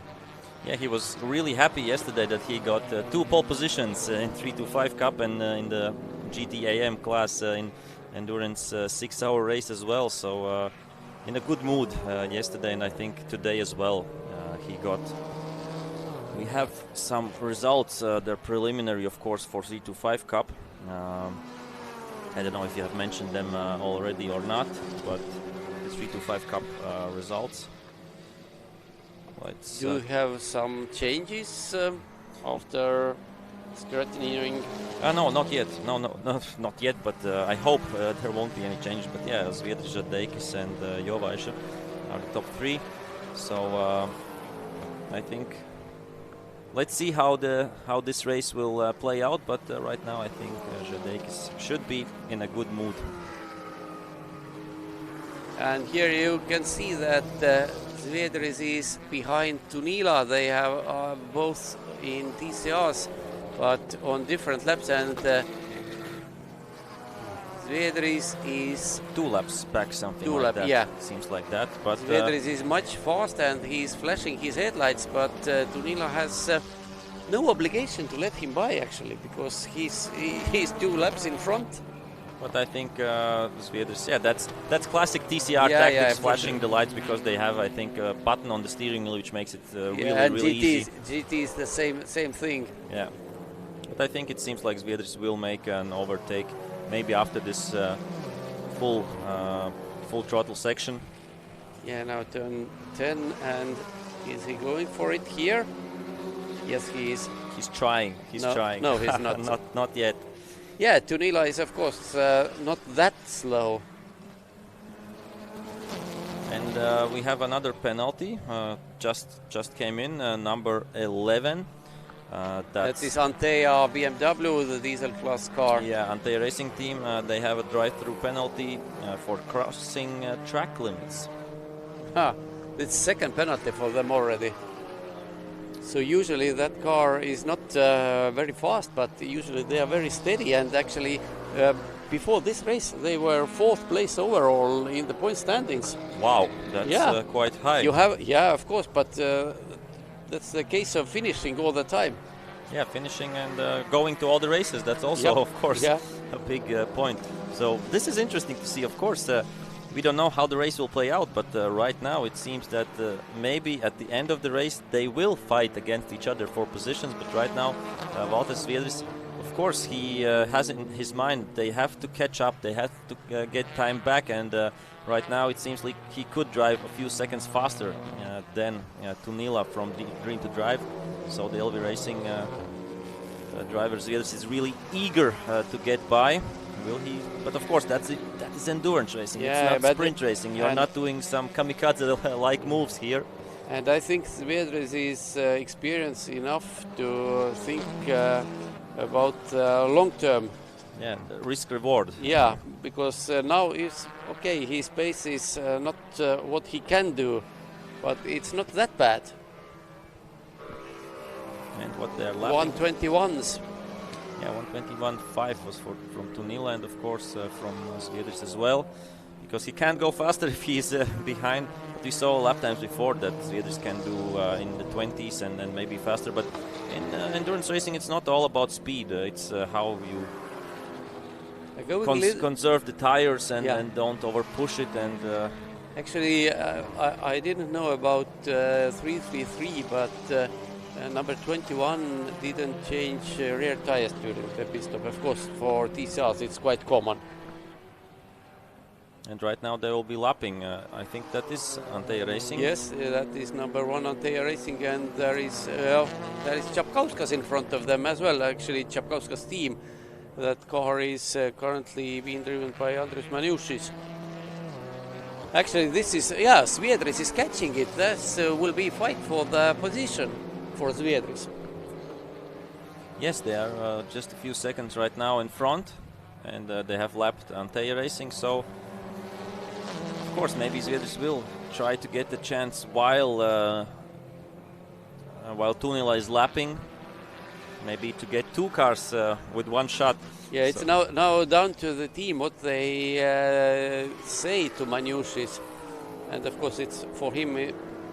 But looking at the lap times, I would say that there is no chance for Maniušis to keep Zviedris behind. The lap times are some 2.5 or even 3 seconds different. Zviedris is so much faster. Yeah, I think even if Zviedris would have clean road in front of him, then it. But Zviedris, I think, thinks about overtaking Tunila in the same time.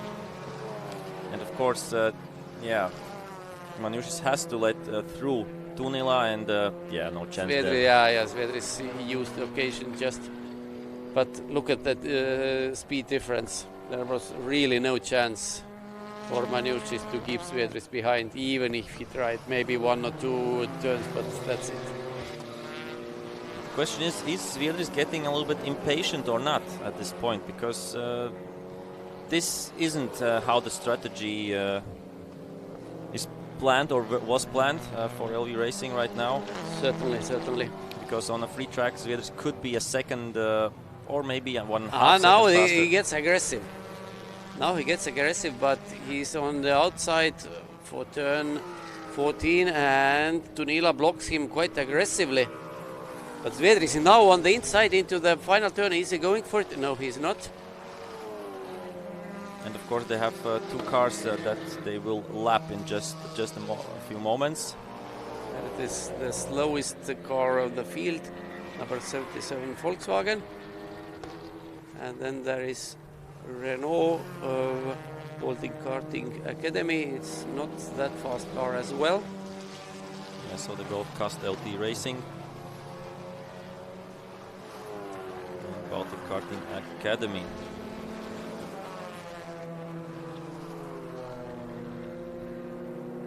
This is a really nice shot. Yeah, through turns 8 and 9 onto the back straight. Here we go, and now Zviedris again. I think he has some hope, maybe this time, but no. And they have, of course, lost some time with those overtaking maneuvers, about 2 seconds per lap. Oh, and there was a lockup by yeah, but Tunila. with TCR cars and with locking up the rear tire is not that bad. Another question, of course, is when Zviedris is driving so close to Tunila, is the car overheating maybe a little bit, or getting too much temperatures, or maybe too much temperatures on the tires? So I assume it would be better to have clean air, fresh air coming into your front of the car. Yeah, but when I think he has now everything under control. Let's see. They have been in this formation like 5 laps already, and Tunila has shown no signs of letting Zviedris by, and there has been only one very slight mistake, which Zviedris but couldn't. now Zviedris has got much better exit.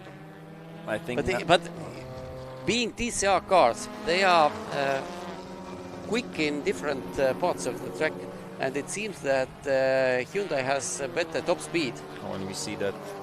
Yeah, that was trail a mistake by braking. Tunila. There was very trail brake, too much trail braking. Inside the rear wheel was locked up for several seconds. Of course, we would love to see that this is for position, but right now it's. But for Zviedris, it's. Very important to get by, because then he can drive his own pace. Of course, the next one up, the next TCR is 1 lap ahead of Zviedris. It's Black Rose Racing. But anyway, he needs to get closer at least. But of course, these TCR cars are so fast, they're lapping 120s. So we saw the best lap by Zviedris was 119.2. So they're lapping really fast. If we compare, BMWs are 10 seconds slower, something like that, the 3 to 5 Cup cars, and they are already fast if you drive them. So it's not so easy to do the right calls at these speeds, especially if it's not a sprint race, it's an endurance race. Zviedris, on the other hand, is last year Baltic champion in TCRs, of course, in sprint races. Oh, I see Žadeikis is here by our bus. Maybe I can try to catch him. Yeah, it would be nice. It would be nice.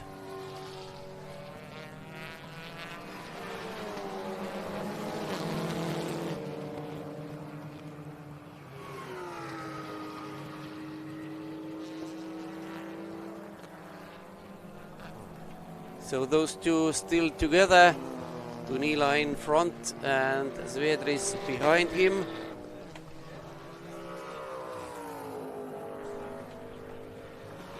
And now they are side by side on the main straight. It's grandstand overtaking maneuver, and yes, Zviedris is now in front of Tunila. Also 1 lap, almost 2 laps behind. but he was patient enough. Valter Zvedris was sitting behind Tauras Tunila for at least 5 or so laps. But now finally he's free, and let's see what he can do having a free track in front of him. And meanwhile, I can tell you that in a few minutes we will have a short interview with Edvinas Šadekis, who just a few minutes ago, not that few, but half an hour ago, finished his first stint. But let's see, yeah, Zvedris is much faster. He has now caught number 4 Porsche, overtaking it, and Tunila can show now not the same pace as Zvedris. Meanwhile, number 11 BMW is in front of him. But it's a car which have got already 2 penalties for different crimes. Anyway, yes, Zvedris is much faster than Tunila, that is for sure. And now let's talk to Edvinas Šadekis. Welcome to our commentary booth, or bus. Yeah, it's a bus. Very interesting place. Yeah, how was it with that BMW? This GT4, that Yes, 6 yes. hours. Oh, it's very good. We have air conditioner in that car. Oh, yeah, we have vented seat. But what's the temperature? Is it you can feel it's lower than in your 3 Oh, to 5? it's much lower. You're driving like, I don't know, like in city and cruising in your in your daily car. So we saw that you had. I can't tell it was a battle, but you were driving together with number 7 Porsche, and it seemingly was much faster down the straights. But how did you manage to overtake him? Yeah, that Porsche is much faster. She is much faster on the exits, on the straights. I'm not talking about the straights. It's like 100 meters. He runs away from them. But in the corners, I don't know. I'm braking later than him. I think I have a bit more experience than that guy who was in the Porsche. It was fun for me to catch the Porsche and overtake with much slower car. So you are leading your class, I guess. Yeah. Mm-hmm. But comparing those two BMWs, the lap time difference is almost not 10 seconds, but 10 seconds. some okay. More than 10 seconds. Yeah. But if comparing the qualification lap, it's more than 11 seconds. Okay, but how does it feel, this difference? It's just the speed. I don't know. This car is very easy to drive. I think the 3 to 5 Cup is much harder to drive because this GT4, it's BMW Motorsport. Maybe you are not on the limit. Maybe not. So it's pretty easy to drive that car. It's have big slicks, traction control, ABS system, aerodynamic, everything. So it's just going. You can go everywhere faster. That's it. And air conditioner. Yeah. As well. Okay. Are you going to have another stint today? I believe I'm gonna finish the race. Okay. Because I just jumped out of the 3 to 5 straight to the start position in GT4. So I asked our team manager to give me a bit rest to get a lunch and to finish. Mm-hmm. So now your rival Valter Zvedris is on the track, and he's doing very well. He just Okay, he's now 7th. They have dropped because they didn't stop under the full course yellows, so they lost several places. Yeah, because they cannot stop. Yeah, because they have only 2 drivers. Only 2 drivers. Yeah, and they had the risk of 1 extra pit stop. That was the thing. So we also lost 1 lap because Dream to Drive team had the first stop TCR. I drove 1 more lap on full course yellow. I cannot stop, so we also lost 1 lap. Okay, but it was not that bad. That's not that bad. I hope they're not gonna catch us, but they are much faster, I think, than us right now. Yeah, not much, 2 seconds. Mm-hmm. Okay, thank you, Edvinas, and have a good luck for your next stint and, of course, for the next races. Thank you. So on back to the real time once again, and here we can see number 95 Volkswagen smoking its rear tires under braking into turn 3. And is it really? No, it's not, because they are 1 lap down, but yes, they have caught number 911 Volkswagen on the track, although they are on the different laps, 95 being one lap down. But looking at the rankings, there has been no changes. And comparing Walter Zvedri's lap times, 121.64 he was his most recent, and Taulas Tonila 123.1. So yeah, Zvedris is definitely much faster. And now he can drive on his own. There is still 6.5 seconds separating him from 115 Volkswagen in front, but Zvedris is closing in rapidly. There is speed time difference, lap time difference is only just 3 seconds. So it would be interesting to see when Zvedris will catch them, and it will happen in the space of 2 or 3 laps.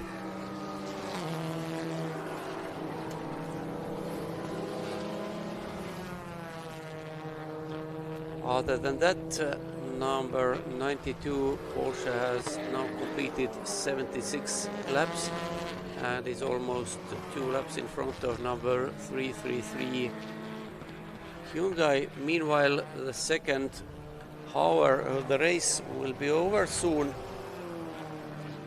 1 hour and 48 minutes have passed since the start, so next pit stops should happen soon. Yeah, I think we'll be getting ready for them, and we heard that Edvina Šedeikis was in a really good mood, of course. Podium in 325 Cup, and right now also a good stint. So he had a busy afternoon, but right now, of course, he can rest a little bit. Yeah, that's interesting what he said. Of course, Dream to Drive is competing with 2 cars. One is the Hyundai. And they're running that Baltic Karting Academy as well, as I understand. Okay, so busy 6-hour race for Dream to Drive, and but of course a lot to gain, a lot of champagne maybe in the evening, and yeah, because they are in different classes, and you can take several wins with one race. And I would like to see Walter Zvedris once again, because the gap between him and Black Rose Racing in front of him is just 3.3 seconds. And we see that Zvedris is lapping around 3 seconds faster per lap, and so I think we will see a fight on our hands, if not already, as Zvedris has passed Kinnunen. So maybe you can check for the blue Audi RS3, blue and yellow of the LV Racing car. Yeah, meanwhile, the camera keeps number 15 Cupra in his sight, and that is Czapkowska's team car. And they're going to lap number 11 BMW for umpteenth time. But where is number 21 Audi? It would be interesting. The interesting is that Cupra is not faster than that BMW, diesel BMW. Yeah, somehow it's not possible to get by, and we have also a position change in the last lap. And actually Zvedris has caught Black Rose Volkswagen. Meanwhile, number 95 is in the pits. So of course, yeah, number 95. 95, of course, is Energized Racing by Kraumann Motors. As we spoke before, it was a TCR. It is a TCR car, but with some changes, so that's why they're driving an A3000 Plus. And here is Zvedris. He is now already past number 115 Volkswagen, and it means Zvedris is now 5th overall and 3rd in TCRs.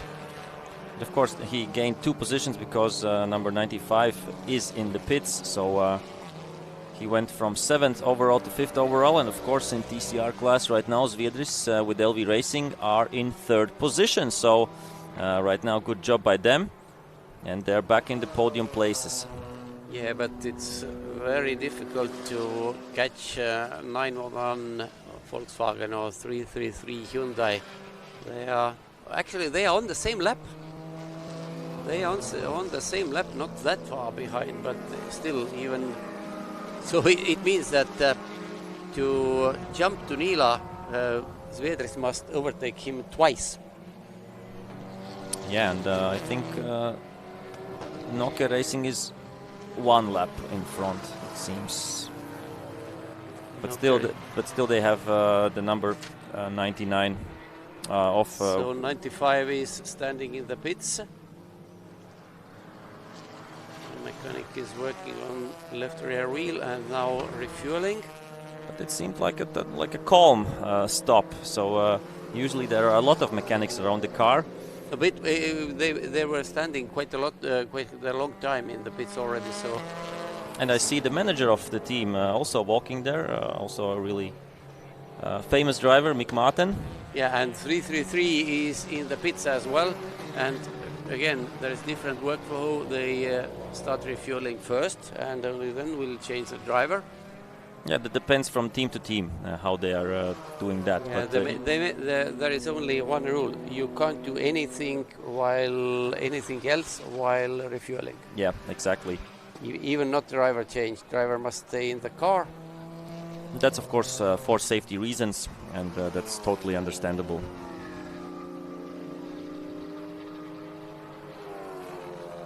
So 95 now finally ready. And they are moving.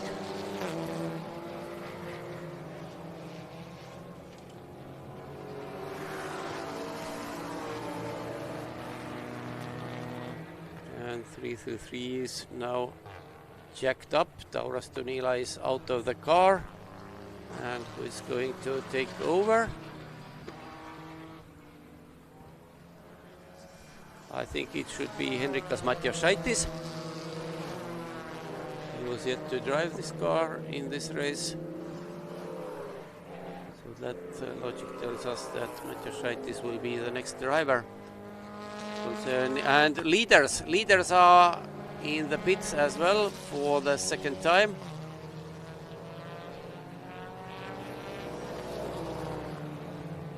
Leonardas Dirzis is getting out of the car. And Jaros Dagilis should be the next driver. And here are two cars simultaneously in the pits. Actually, first and second place car in overall classification in the same picture.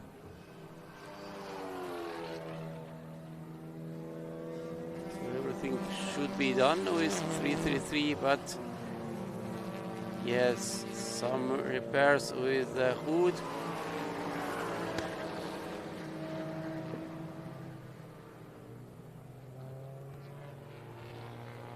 We can assume that the problem is that hood is going to open in the driving wind. Car is out of the pit box. So they lost about 20 or maybe even more seconds. But the situation still is not bad because they were quite a long way in front of third place car number 911, which is still on the track.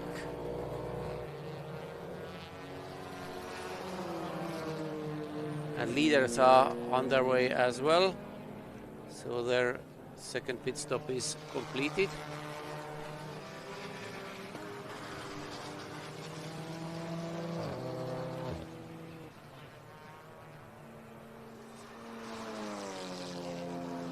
So where do they settle in?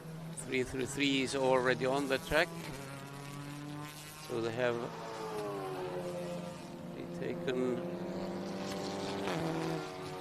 They're currently fifth. Actually, they dropped to that pit stop, dropped them to fifth. But the question is when 911 will complete their pit stop.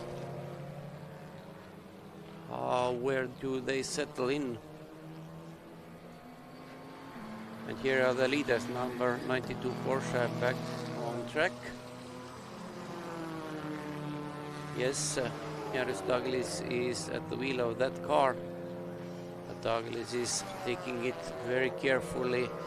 During the first lap, number 99 BMW went by. Douglas is speeding up little by little because he's a very experienced driver as well.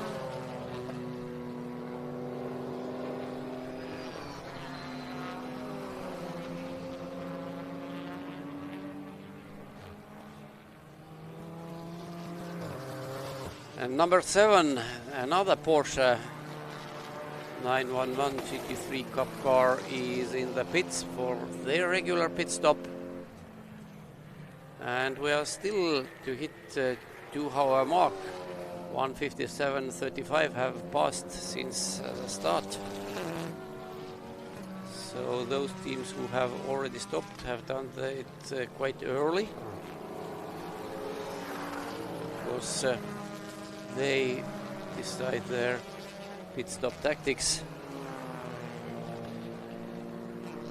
But let's see, second round of pit stops have started anyway, and we will see when and how all the other cars.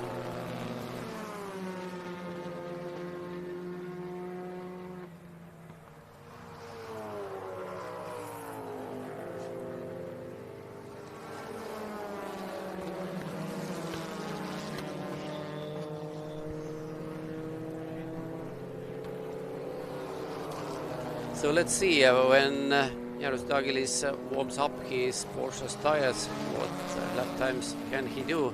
As it stands, 1:16.721 set during the first stint by Andrius Limas is the fastest lap of this race. Douglas should be able to beat that, but there is no big sense to do it. Because the lead number 92, even having one more pit stop performed already, is about 1 minute against number 911 Volkswagen. And number 15 and 78 are in the pits as well. Number 15 is Chapkauskas Cupra, and number 78 is System Contherm BMW M2. Here they are.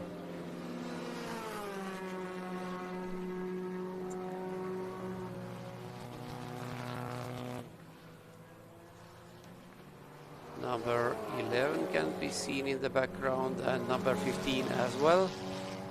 And there is number 7 Porsche as well, so 4 cars in a row, and fifth car will shortly enter the pits. Driver is waiting for its stint already there. Number 11 BMW returning onto the track, and who is going in? It is number 911, second in overall classification currently, Nokia Racing. Kestutis Stasionis drove this car during the second stint, and number 7 is moving again out of their pit box.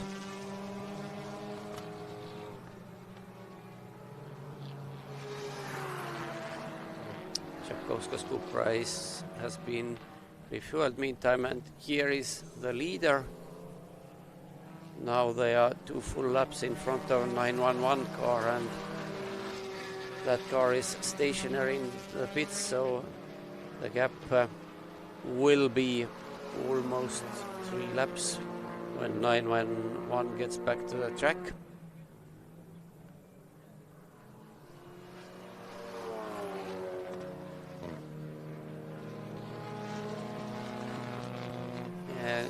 Douglas now is negotiating his way around the slower cars.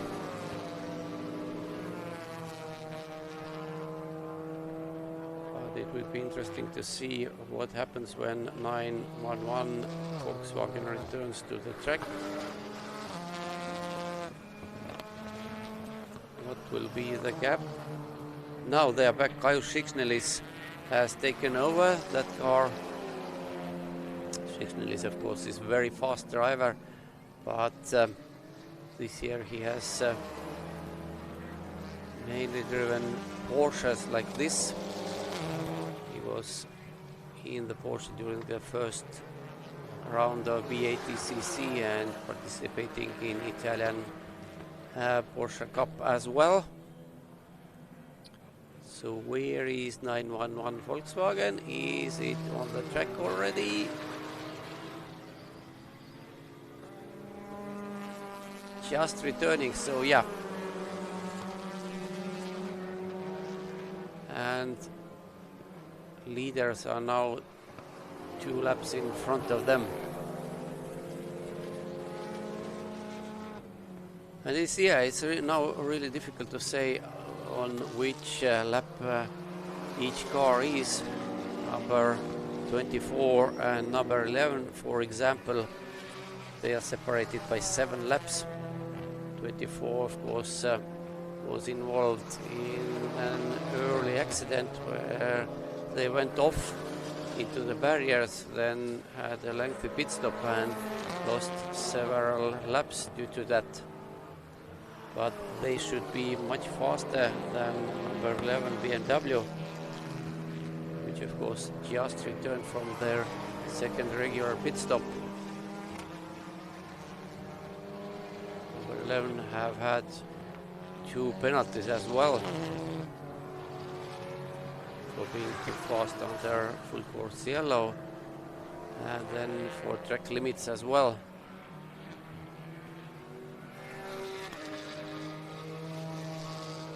Now we are over 2 hour mark already,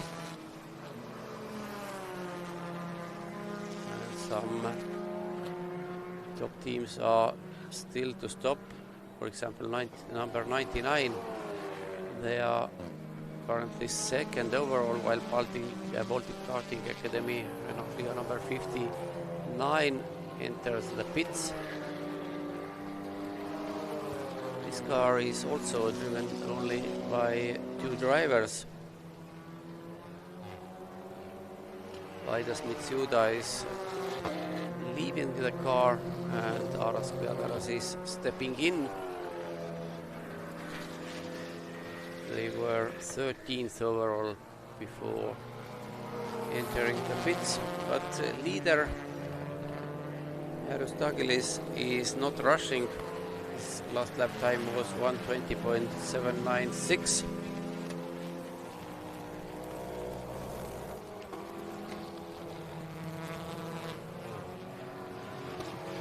It is some 4 seconds slower than that car's best time today.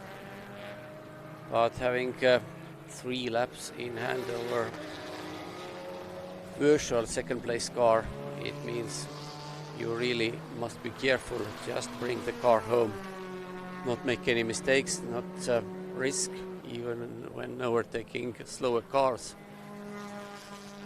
Rather lift than risk. It should be their motto. Meanwhile, number 95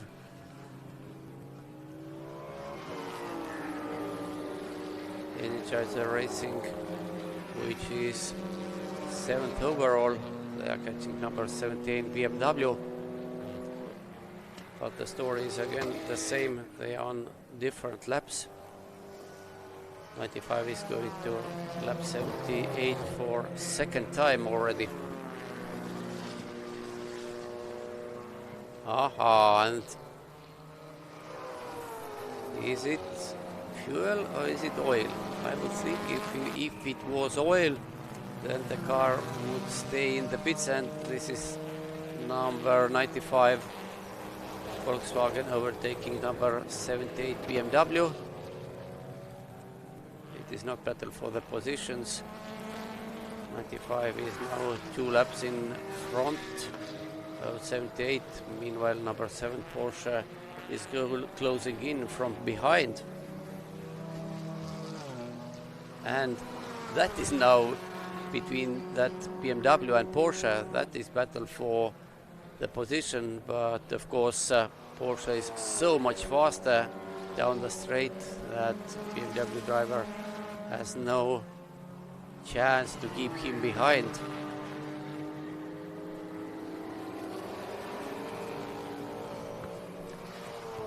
Number 7 car is now driven by Ignas Jomantas, even if you can see on the screen that Stasilavicius is still at the wheel. No, he's not.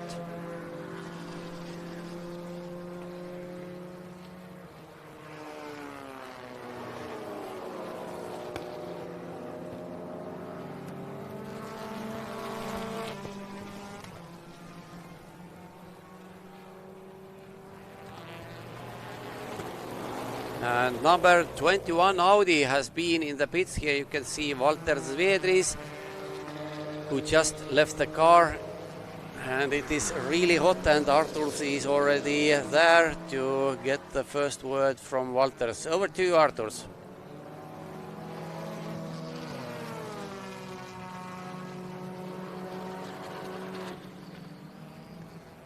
Okay, it seems we are on, and it's quite loud here, so we'll try to talk loud, but with me is Walter Zviet from LV Racing. You have done your second stint, I believe, and first one. Okay, so straight out of the car, and how was it out there? It's pretty tricky, but because the tires go out very quick. First time for me in this track that tires end so quickly. Was pushing quite a lot in the start, then understood the tires are after 10 minutes already feeling like a little bit like lump, and after that starting to reduce my speed and just drive constant. Last 10 minutes were very stressful because the front tires were completely gone, and had to maintain the lap times pretty much okay because we can't change because we are 2 drivers and we need 1 hour resting time. So yeah, that was what it was, but I think it's pretty good. I think we are P4 right now, so happy about that. So about 2 things I want to ask. One is you lost out a little bit during the full course yellow because you are 2 drivers, right? Yeah, that's correct. We can't change faster. We need to drive 1 hour stints or a little bit more, so the other driver gets the rest. That it's recommended. It's if you don't get the rest, you will get the penalty.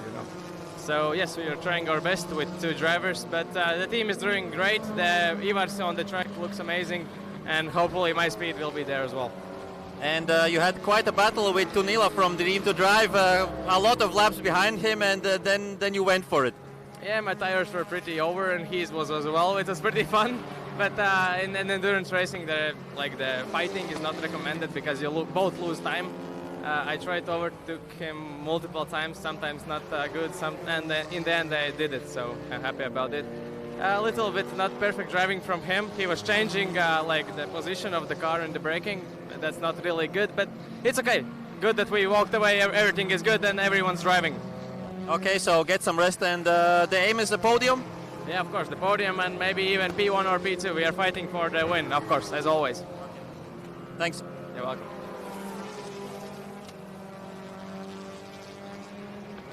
Of course, yeah, if you are 2 drivers, it's a little bit more tricky, of course, to play with the strategy. So they lost out a little bit, but still they are still in the game, hoping for a podium and maybe even a win. So let's go and try to check some other teams out.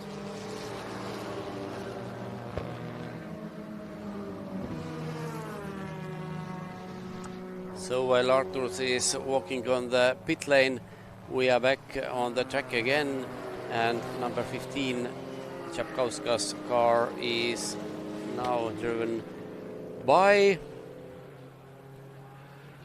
Andrius Keblis.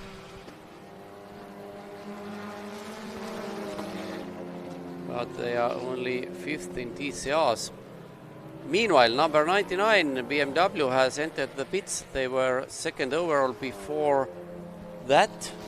It will be their 2nd regular pit stop, and that is the very same car which was driven by Edvinas Šadeikis during lap first stint.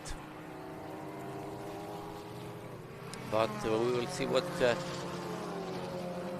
Zvedris, who just left car number 21, and Ivars Valers took it over. So Zvedris did a really good job But now after the pit stop, Wallers is behind number 115 Black Rose Volkswagen once again, but if I'm not very much mistaken, that Black Rose car has to stop for the second time yet, so it can change. Wallers is just 13 seconds behind 115 with Toni Virtanen, so we will see. Meanwhile, number 911 has inherited second overall with 333, dropped to third because the opposite before the second round of pit stops. So 911 managed to overtake 333 while standing faster, and we could see that 333 car was hastily fixed with some tape to just fix the front hood, avoided opening when racing on full speed. And now next interview from the pit lane.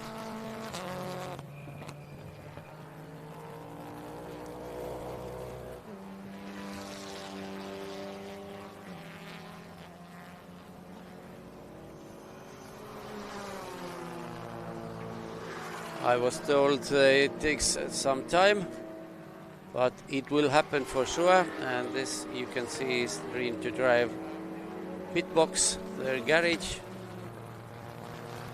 And I suspect that Tauras Tunila will be the next one to be interviewed. While number 99 car is exiting the pits with 24 in front of him. 99 was second over. And now over to Arturs on the pit lane. Okay, so we're ready? We're ready. Let's go. It's quite loud, of course. We're in the pit lane and we are here at Dream to Drive with the team manager Ignas. So, hi. Hi. So, how are you doing? It's quite busy for you. 2 cars to maintain, right? Yep, but we're doing our best. Mechanics are like Swiss clock in our team. So, right now, not many mistakes, and we try to keep it up. And right now you are, I think, P1 in both classes, or P2 and P1? It will settle down. We need to see how it settles after the driver changes. But up until this point, no mistakes, everything going by the clock. Just a little one during the pit stop with TCR, but with GT4 everything seems fine, and we just keep pushing. And the goal, of course, come home with 2 podiums. Always. We come here to win, not to participate. And what is the most fun in endurance racing? The team spirit, the fighting on the track? Well, just in a few words. Atmosphere, you know, a mix of everything, because it's not only about the racing, it's teamwork, you know. Without other participants, it wouldn't be so interesting. So I'm very happy to see so many cars, even though it's almost the last, races this season. But I'm happy. You know, sun is shining. Why to worry? Yeah. So we have, I think, a really nice event this time, and also you did good in sprint races at Vinas Žadeikis as well in 325 Cup, right? Yeah. No. So good luck for the next 4 hours, a little bit more, and see the podium, right? Yeah. Let's see you. Thank you. That was Ignas, the team manager of Dream to Drive. As we saw, quite busy they are this afternoon here at the 6-hour race. We have here a pit stop as well. We can see there, that's number 20, of course. Orlen Lietuva Mažeiķu ASK with the drivers Artūrs Šimins, Egidius Gelunas, Vitalius Plastininas and Vitenis Plastininas with the really beautiful Peugeot 308 GTI. They are participating in TC2 class, and right now they have their pit stop, so it's really interesting to see the teamwork, how that is going on here. So I think we have we have talked with some people, and right now we can go back to Thomas and check out how it's the race from the commentating box and what's happening on the track. We'll be back at some time here again. So, and fortunately we have another driver from car number 20 here in our bus. Welcome, Artur Šimins. Hello, welcome. So you drove the second stint in that car? Yes, I did the second stint, but actually my stint started earlier because in like 40 minutes of the first stint we got a we puncture. guessed what was the... It was a puncture, yes, okay. it was a puncture, so we changed the drivers, and now as you saw Artur's on the track.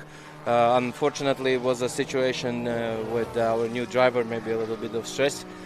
He drove off without filling up the gas tank.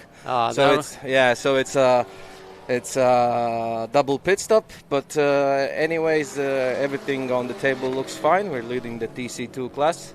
And that's the main thing, I think, for you. Yes, that's the main thing. Of course, we lost some time on this double pit stop and puncture, but it's it's racing. It happens, and every experience is good to learn.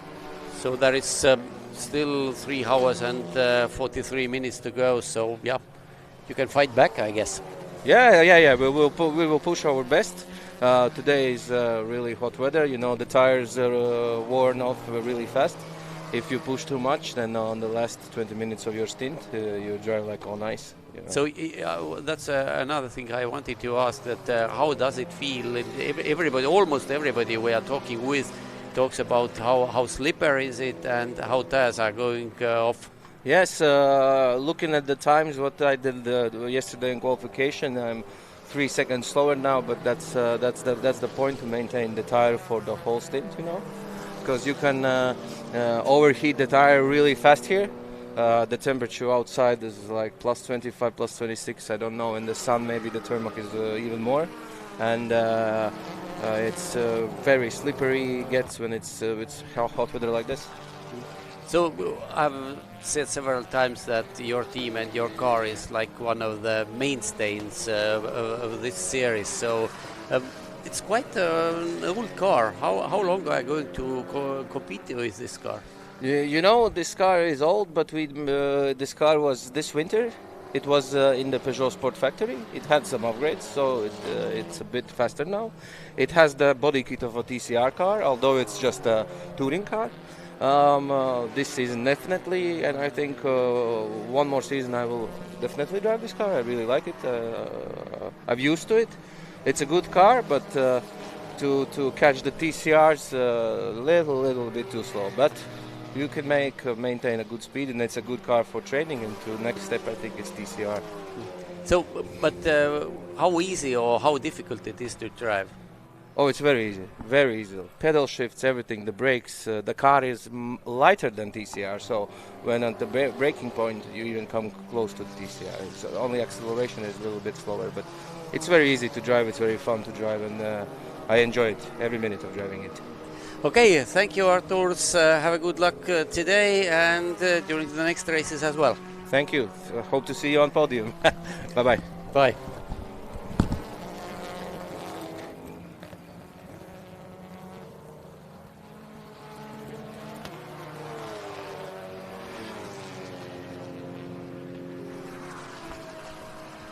And back to the track once again. What has happened there? Number 20 Peugeot has lost their lead in class due to that extra pit stop, but they are just 3.5 seconds behind the leading car, and actually here is a battle going on for the class lead between two French cars. Peugeot 308 on the outside, Renault Clio on the inside, and Peugeot once again takes the lead in their class TC2. So that was it. Yeah, they have been quite unlucky with that puncture during the first stint, and now making an extra pit stop for refueling. But still, even with those things, they are leading their class and moving steadily. This car we have seen it, and usually it runs like a clockwork. And as Arthur just told, the car has gone through some upgrades during the winter, back in their best form. But elsewhere on the track, number 92 Porsche is not that fast, because Jaros Dagilis, who is sitting behind the wheel, he needs no pushing. There is absolutely no need to go faster. And talking that, he just set a lap time of 1:19.2, and which is exactly 2.5 seconds slower than the fastest lap from that car. But now the main thing is that they have now completed 100 laps since the start, and it took exactly 2 hours, 22 minutes and 22 seconds. And number 911 Volkswagen, who is Kaius Schickschnelis in the car, is second, as it was before our interviews. And 333 Hyundai, who is Enrikas Matjošaitis, is still third. Here it overtakes the slower BMW.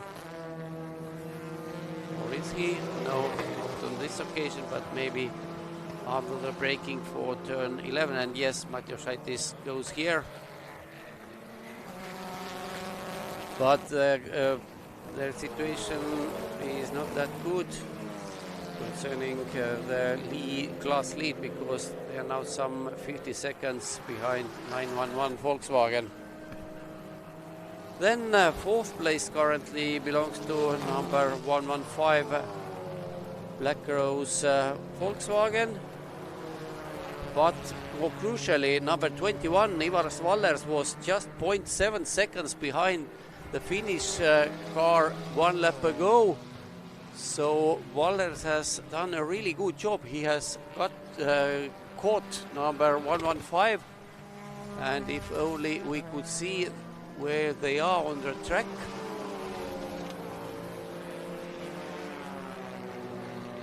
It may be that Vallers is already in front of that car. They were very close, at least.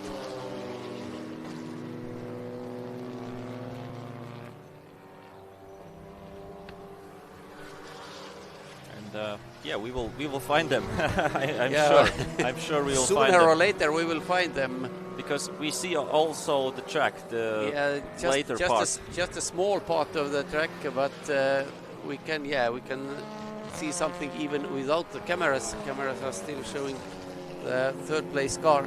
No, Vallers is still behind the number 115 Volkswagen, but they are together. They are together through turn 11 now.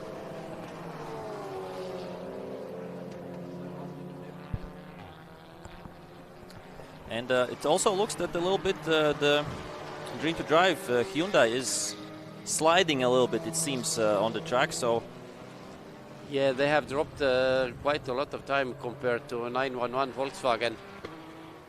But still, the previous lap 1:21.8. So that seems. And here we see the fight. Yeah, that's as you mentioned before, a fight for P3 right now in TCR class, and fourth overall. So yeah, it's quite an important duel between those cars. Yeah, Black Rose Racing from Finland against LV Racing from Latvia, and as we spoke before, Vallers is doing really steady lap times. Yeah, Vallers showed himself to Virtanen. But Virtanen, of course, is not scared. Vallers is faster, but he's has been very patient. Yeah, he does. Now he's doing very right thing now. Yeah, he doesn't want to do stupid mistakes. And as I spoke with Walters previously, he's in a good mood, and he's not aiming only for the podium. He said maybe P1 or P2 is in there as well. Yeah, why not? Why not? Because it is a long race. We haven't reached even the half time. And right now they are coming up to lap Baltic Karting Academy, which are going really good out of the way. It's number 59, of course. It's Aras Kvedars right now. And But I think Valers lost out a little bit on this for this sure. lapping. I think that the Renault driver didn't realize at first that there are 2 cars behind him. Of course, he can't see the second one for sure, and the team must tell him. Yeah, that's why the they have the radio communication, and that's really important in this endurance race, because as a driver, of course, you can't see in the mirrors, but these TCR cars are, compared to the Renault Clio, much faster, and they're coming so fast at you that it's sometimes not easy to see actually that. they are on, especially on the more twisty sections, they are coming out of nowhere. They aren't in your mirror, then suddenly they are just behind you. Yeah, and of course you're doing your race, you're focusing to do as the lap times you need to do. So it's quite interesting, these tactics. So this is a good fight, and we have a fight for position. That's what we want to see. Absolutely. And Valers is doing exactly what he should do. He can be faster. It's basically a carbon copy of what we saw with Walter Svedris during his stint when he was behind Tunila. He was faster, and when he get by, he went away. And now I have an impression that it's more or less the same with Valers. He could go much faster if he needed. Yeah, I think flashing the lights, pure classic, of course. There is another back marker in front of them. I think it's only time. It's only time when Valers will try to overtake and will try to get by, because of course, driving behind the car, it heats up your tires, and as Svedr said, the track is so hot and the tire wear is so big compared to other races or to other years here. So that's a surprise, and he didn't know if he can last the stint with these front tires. So, but it's the same for everybody. Of course. So it's the same for everybody, and it's now maybe Virtanen now lost out. That 78 BMW is surprisingly fast on the straights. I've seen it several times, and now again Valers is going to lose some time here.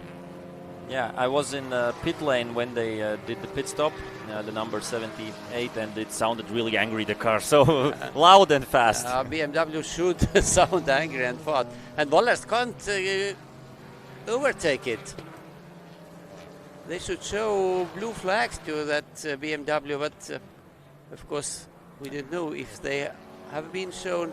And of course Valers doesn't want to risk anything, and he is flashing the lights, and the BMW should understand, and the team should tell him. There was blue flag on the start-finish line as well. But I can imagine that Valers is getting frustrated right now a little bit behind the wheel, and he has to overtake or lap 2 cars at this point. So he's losing out very precious time, and we see the gap is right now, it seems like a second or a second and a half between Virtanen and Valers. So even more. He's stuck almost a lap behind the BMW. But I can understand fully the frustration, because on the corners Valers is much faster, but on the straight the car goes away, and that was something I did experience yesterday. But right now he has lapped him, but he has the Golf out front, which he has to lap, but I think that will go much faster. It's a very slow car. It's actually the slowest car on the track. Yeah, it's at number 77 Golf diesel engine. Yeah. And they're doing one. The best lap was 129.1, and it's slow.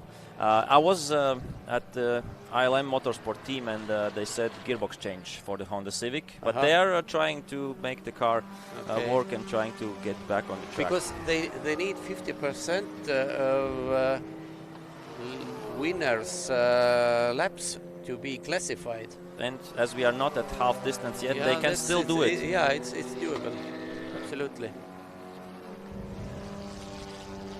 But of course, on the other hand, it's a shame that things like that happen second time during 3 races. Yeah, and of course something is going wrong for them.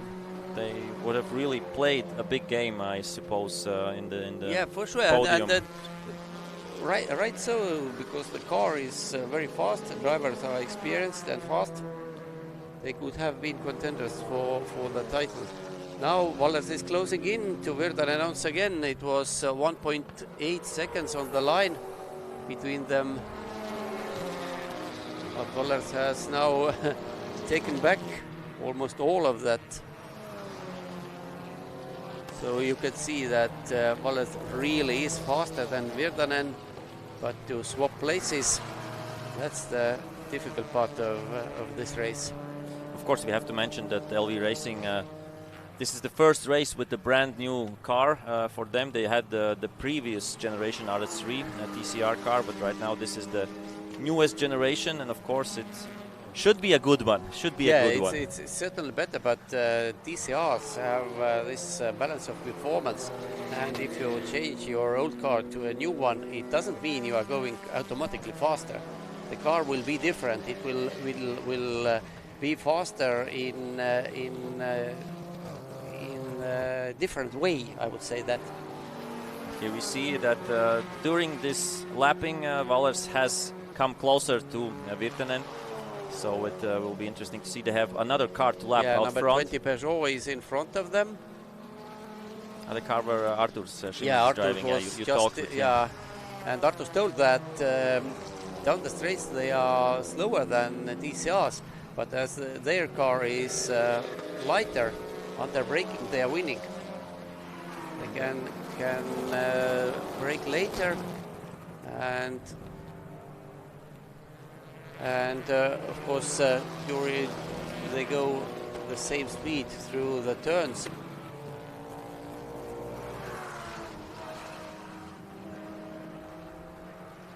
And still the same picture, Virtanen in front and Wallers behind him.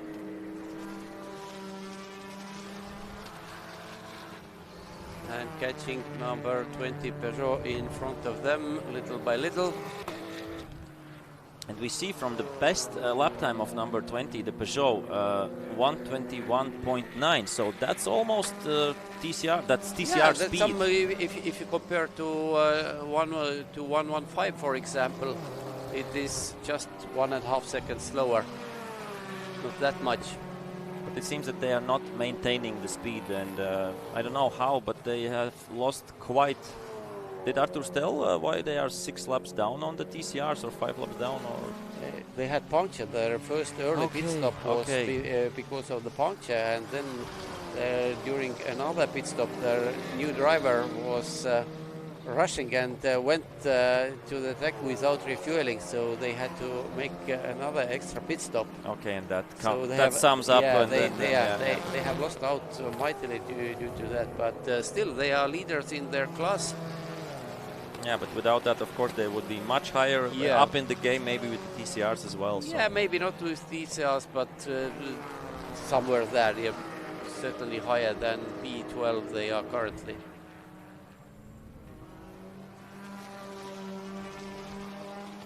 And right now, of course, Wallers, it seems, will overtake, number 20 Peugeot. No problems here. And it's like a cat and mouse game right now. Wallers is coming closer and closer, and then they have to lap somebody who doesn't see that there are 2 TCRs coming and loses out. And all the time he has gained, he loses out then again. So it's not easy right now. And I can assume, knowing Ivars, that he is patient, but at some point he will be saying to himself, come on, I can drive faster. We need to get going. We need to go higher up and try to make the strategy work. So he is now some 20 minutes perhaps into his stint. So 2 hours and 35 minutes have passed since the start. And as Walter told, their stints have been very long, close to 70 minutes as per regulations, because there are only 2 drivers in their team. And so no option to play with the strategy. That's of course the thing when you have only 2 drivers. And if you are going through, Baltic Karting Academy is another team with only 2 drivers, and I think that's that, because all other teams have 3 or even 4 drivers. Yeah. Budget-wise, of course, it's if you are private drivers and private team, if you have 4 drivers, the budget is shared between 4. So per people, it's much lower. And here, this time, Valers takes it seriously, but Virtanen keeps his position, goes a little bit wide. Does it give another chance to Valers? No. But let's see the exit speeds if Valers can come closer during this. Yeah, but it's section. quite far away. And Virtanen, we must admit, is doing a good job. He's not making mistakes. Maybe he's not that fast. Yeah, but this, I don't see the point right now of Valers showing himself and then moving back to the racing line, because I think he's can lose a little bit of time on that. But maybe he's trying to play psychologically and show himself more in the mirrors of Virtanen. But yeah, this is a fight for P3. This is in TCR class for the podium. Yeah. Meanwhile, first 2 in TCR class, 911 Volkswagen and 333 Hyundai are separated by 56 seconds already. So Kaius Šiksnelis is faster than Henrikas Matjošaitis. Yeah, they're lapping 1.7 seconds difference in the previous lap, so that's quite a lot. That may be due to some overtaking maneuvers, but anyway, generally Šiksnelis is faster than Matjošaitis. And of course, towards the end of the stint, when tires will be very worn out, we will see what happens then. Pace will drop for sure. And the next team in the pits will be Porsche Baltic GT4, because their stint is right now 57 minutes. So it seems that in the next 10 to 12 minutes they will come into the pits and do the driver change. After that, the next teams we have with 45 minutes Energizer Racing by Kraumann Motors right now. There behind the wheel is Rimvydas Savickas. And then there are quite a few teams, number 92 leaders, 333, 115 have some 43 minutes passed since their last pit stop, so they must go in almost in the same time. So yeah, if not on the track, then when Black Rose Racing will go into the pits, LV Racing with Ivars Valers will gain the position. Sure, because there is some 10 minutes. 21 Valers began his stint some 10 minutes later than Virtanen. So at least during those final 10 minutes, Valers can go faster. But the problem is that his tires will be almost dead by that time. Yeah, of course, you can gain a little bit more time during the first part of the stint. But then again, if you are mastering the art of driving on worn tires better than your direct rival, then you can gain even more time. I didn't realize that there's so much water there in the infield section there. If you're driving on the track, you don't see it. I don't see it. Yeah. And that number 78 BMW is now in front of our fighting pair once again. And that BMW, even if its lap times are not that good, is very fast down the straights and really difficult to overtake. And yeah, they were in the pits. They had a pit stop and then they came once again. So they did overtake this BMW, I don't know, 10, 15 laps ago. Yeah. And right now they're doing it once again.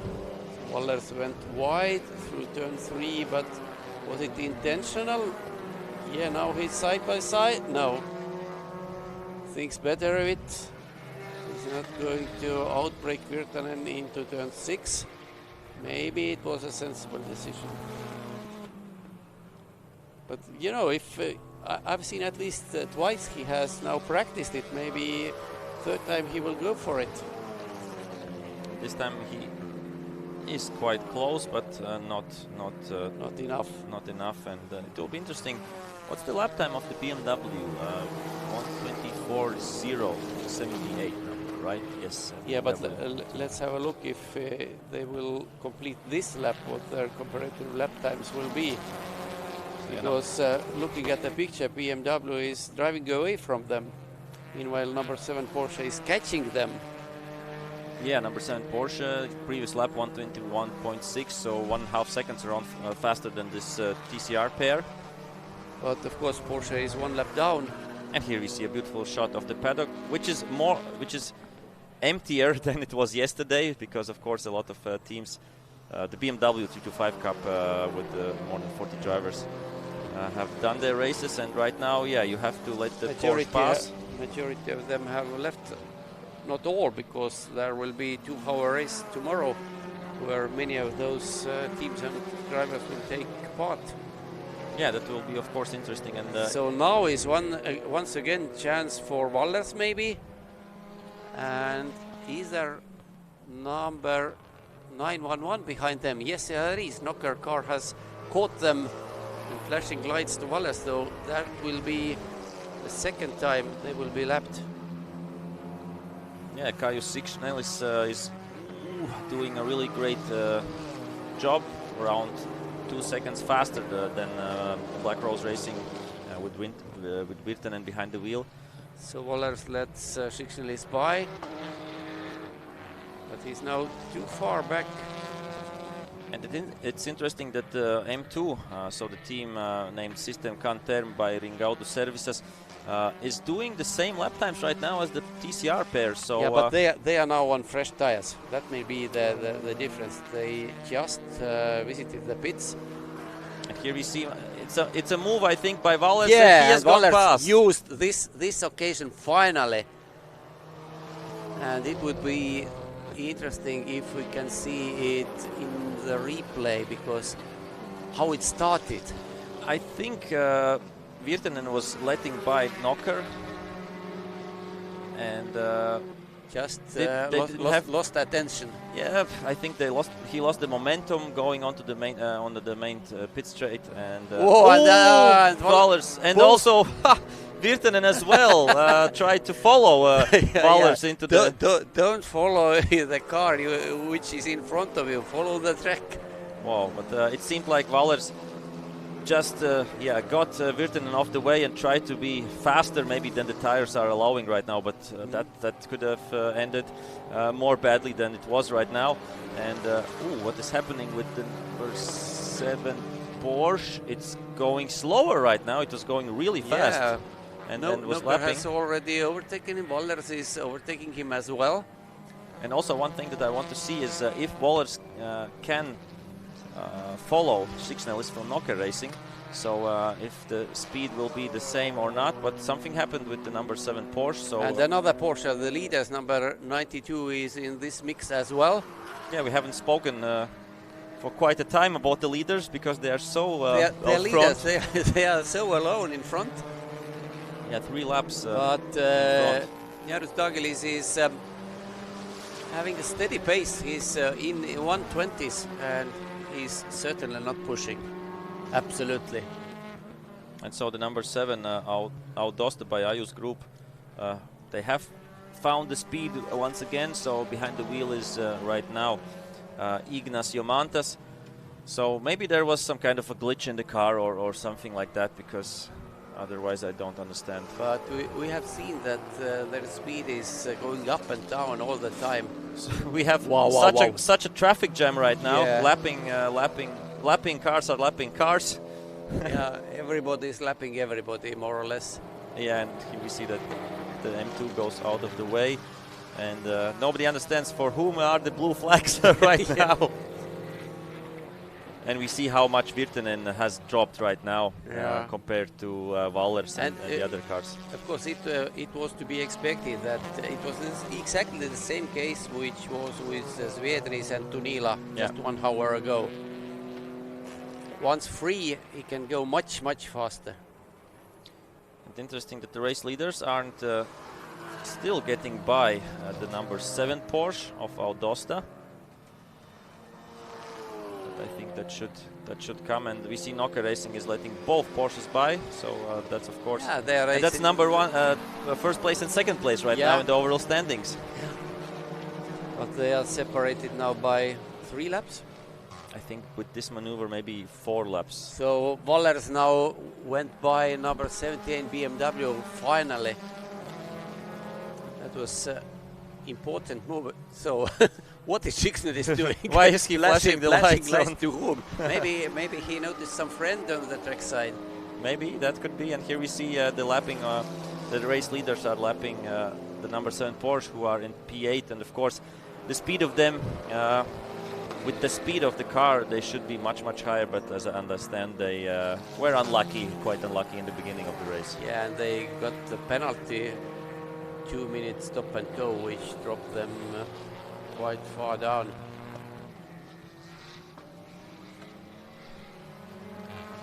Two minutes 47 seconds have passed since the last pit stop. Not the last pit stop. This time is different, but from the start of the race, and we see from our time screen that number 4 Porsche Cayman has now been on track for 1 hour and 6 minutes, and they are entering the pits actually. So the third round of pit stops has begun. But as we have about 10 minutes while our main contenders will visit the pits, maybe we can have the next video. And it should tell us about the tires. S1 Racing engineer Sten will talk about how tires are prepared and what's the difference between slick tires and semi-slick tires used in many classes. So over to the video.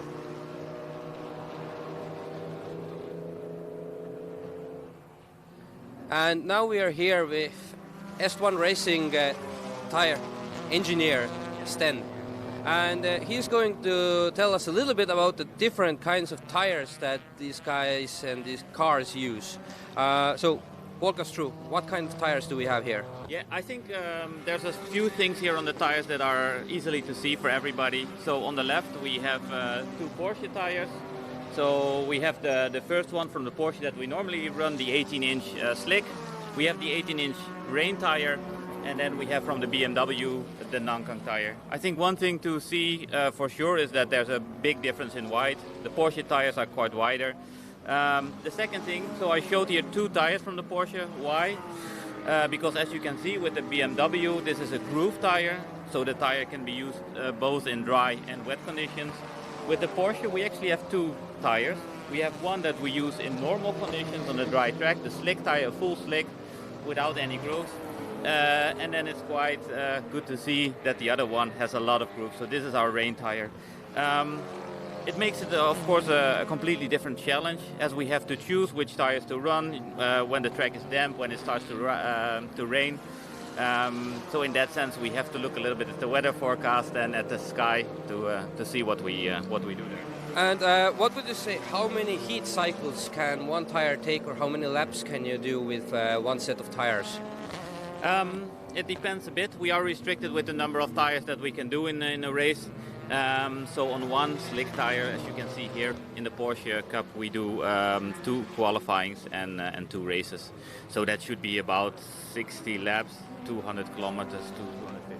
It's just on one set 200 kilometers or 60 laps. That's quite a lot actually. For a racing tire, yes. But if you compare to your normal street car, 250 kilometers doesn't get you very far, I think.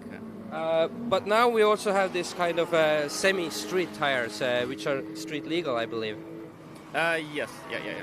And what is the main difference beside the grooves themselves, which differentiates this kind of a tire from a Porsche slick? Well, there's also one thing, like I mentioned, I mean, there's some things that you can see quite easily when you just look at the tire. But what you can see is the inside of the tire, and this is where the tire manufacturer has his own idea, how he designs the tire from the inside. the rubber, it looks all black to most people, but of course the tire manufacturer uses different materials to put in there, and with the materials they can influence how long the tire will last, how much grip it has, and that's of course a difference with when you have like a Michelin on the Porsche, which is really like a competition tire, has a lot of grips for, so it also has a lot of grip for a few laps and then it drops off. Where, for example, like a Nankang tire on a BMW lasts a bit longer. It has a completely different philosophy in that sense from the manufacturer. So you would say that with the slick tire, it wears really good until at one point it totally snaps. On the other hand, the Nankang tire, it's basically more gradual, the decline. Yeah, exactly. And that's also, I mean, if you look in more detail, you see, for example, in qualifying that we're doing faster times than in the race. And this is one of the reasons. Yeah. Okay, thank you very much.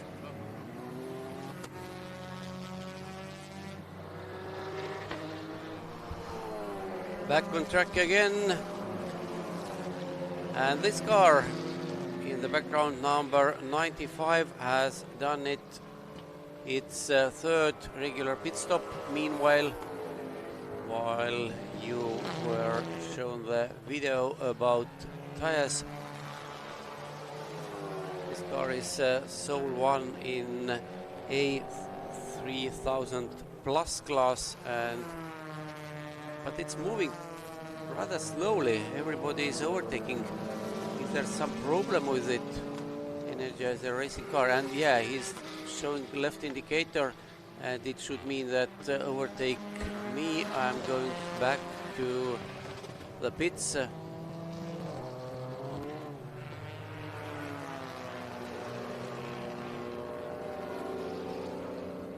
Vidas Savickas is now behind the wheel of that car, and the indicator is still on.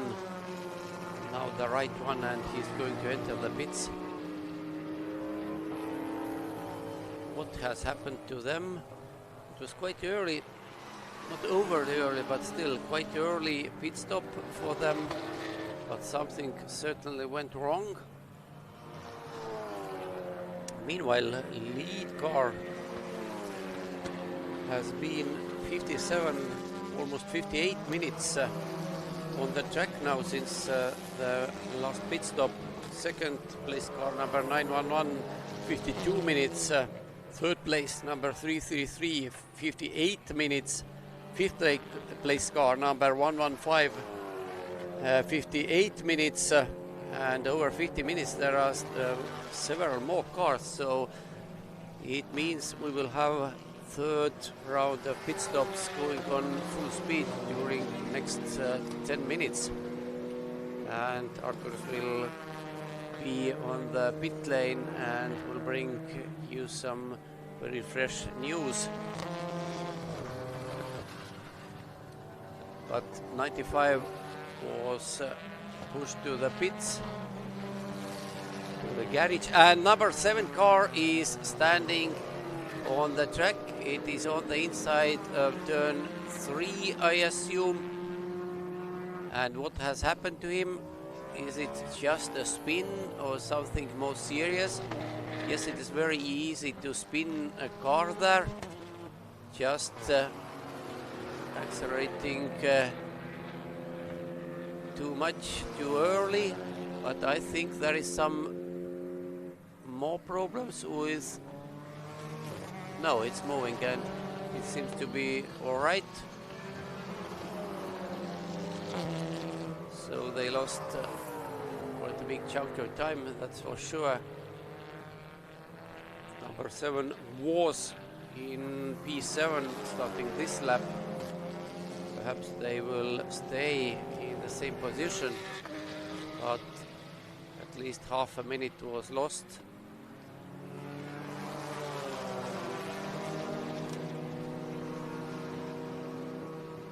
And we have praised Ivar Wallers in number 21 Audi recently several times, and Wallers is really doing good lap times. And you can see from this picture the airport on the backside in the background. Today seen several airplanes also in our broadcast, but number 7 car is closing into the main race, so we will see how much time was lost through that spin. The lap time for number 7 is 2 minutes 14 seconds, so it was some 50 seconds almost. That was the time they dropped. But the pit stop window for the leaders. Now the Jarostargilis has been in that car more than 1 hour. It's the same for Henrikas Matjashaitis in number 333 and Toni Virtanen in number 115, and number 20 has also something has happened to that car as well, because the emergency lights were on.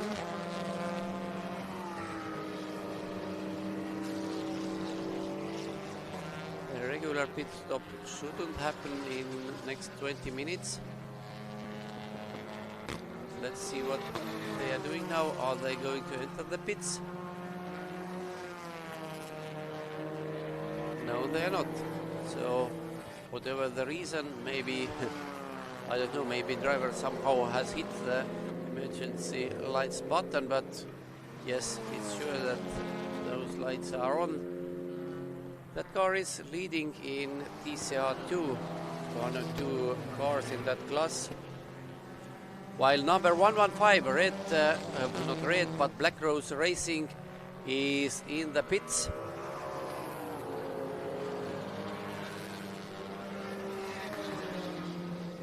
And we are approaching the half-time mark as well. 2 hours 58 minutes and 25 seconds have passed since the start, so in 1.5 minutes we will be over the half in this race. Black Rose Racing Volkswagen still in the pits. It depends, but usually pit stop will cost you about 2 minutes. Depends on how much you have to refuel and how smooth everything goes.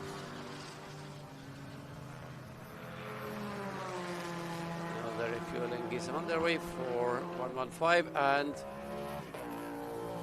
everything ready. Car is out of the pit box. Back to the track. Toni Virtanen got out of the car and we will know who will be Thomas Halonen. He's the driver who took over that car.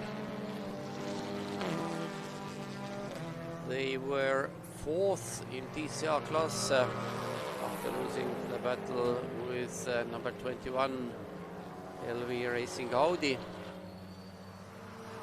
But with half a race still to go, nothing is lost yet. And now you can see 5, 4, 3, 2, 1, and it's half time. So 3 hours have passed since the start of the race. And there are 2 black Volkswagen Golfs, TCR class machines. Number 115, Black Rose Racing. One was just in the pits. This one, 911, with Kaju Shiksnelis, have been on the track for 59 minutes now, so they will shortly enter the pits. But most importantly, the lead car, number 92 Porsche, is in the pits, as is 3rd place car number 333 and number 11. 11 Antea Racing BMW is already leaving the pits, while this car, 333 Hyundai Dream to Drive, has just arrived to the pits.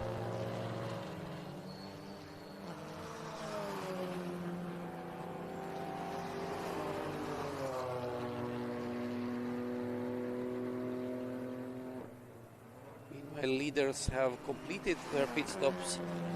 Andrius Limas is back in the car.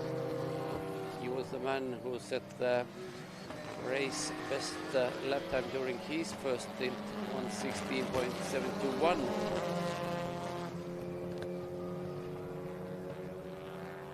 And now Hyundai finally got going.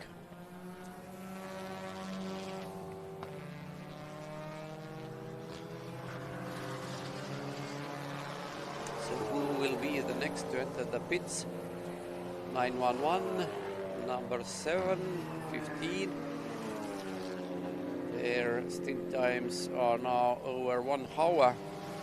So those signals here 333 is going back out to the track. And here is number 34 Honda, ALM Honda back on the track. They need to do at least 50% of number of laps of the class winner. So as we have still 3 hours to go, the second half of the race to go, it should be possible. It will be difficult perhaps, but it should be possible. I have no information from timing screen how many laps they managed to do before chasing the gearbox, and yeah, it was a gearbox. Whoa, why they slowed down and then turned into the pits. But this car should be fast once running. And I even can't say you who is at the wheel of that car currently.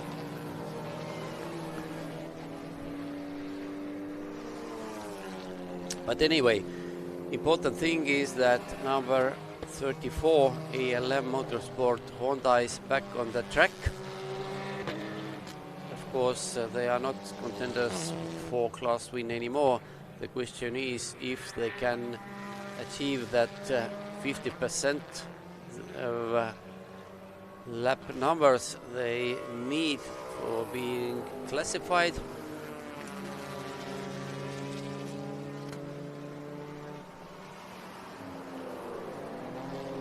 Even can't, unfortunately, as they are so much back on lap count, timing screen is not showing them, so we can't tell what their lap times are, and we can't tell who is the driver. But you could see that they easily overtook number 99 BMW. It would be interesting to see what their speed is, what their pace is compared to other TCR cars. But of course now they are fresh out of the pits, probably on fresh tires.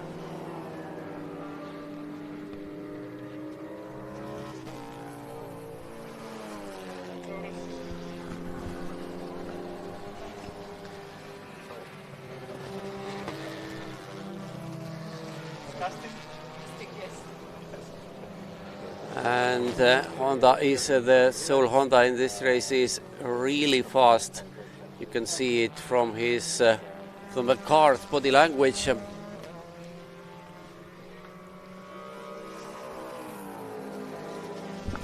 And as it stands, we will have next guest in our bus. Welcome, Tauras Tunila. Welcome. How was your stint? Everything was okay. Basically, the start was warming up the tires slowly, so the pace was increasing a little by little, and we started was trying to hold it as stable as possible. I saw the Walters got new tires, and he came really fast behind me, and he was stuck. I was trying really, with defending lines, and I saw how he was burning the tires, and I'm sure that in the end of the hour he was struggling with the tires a lot.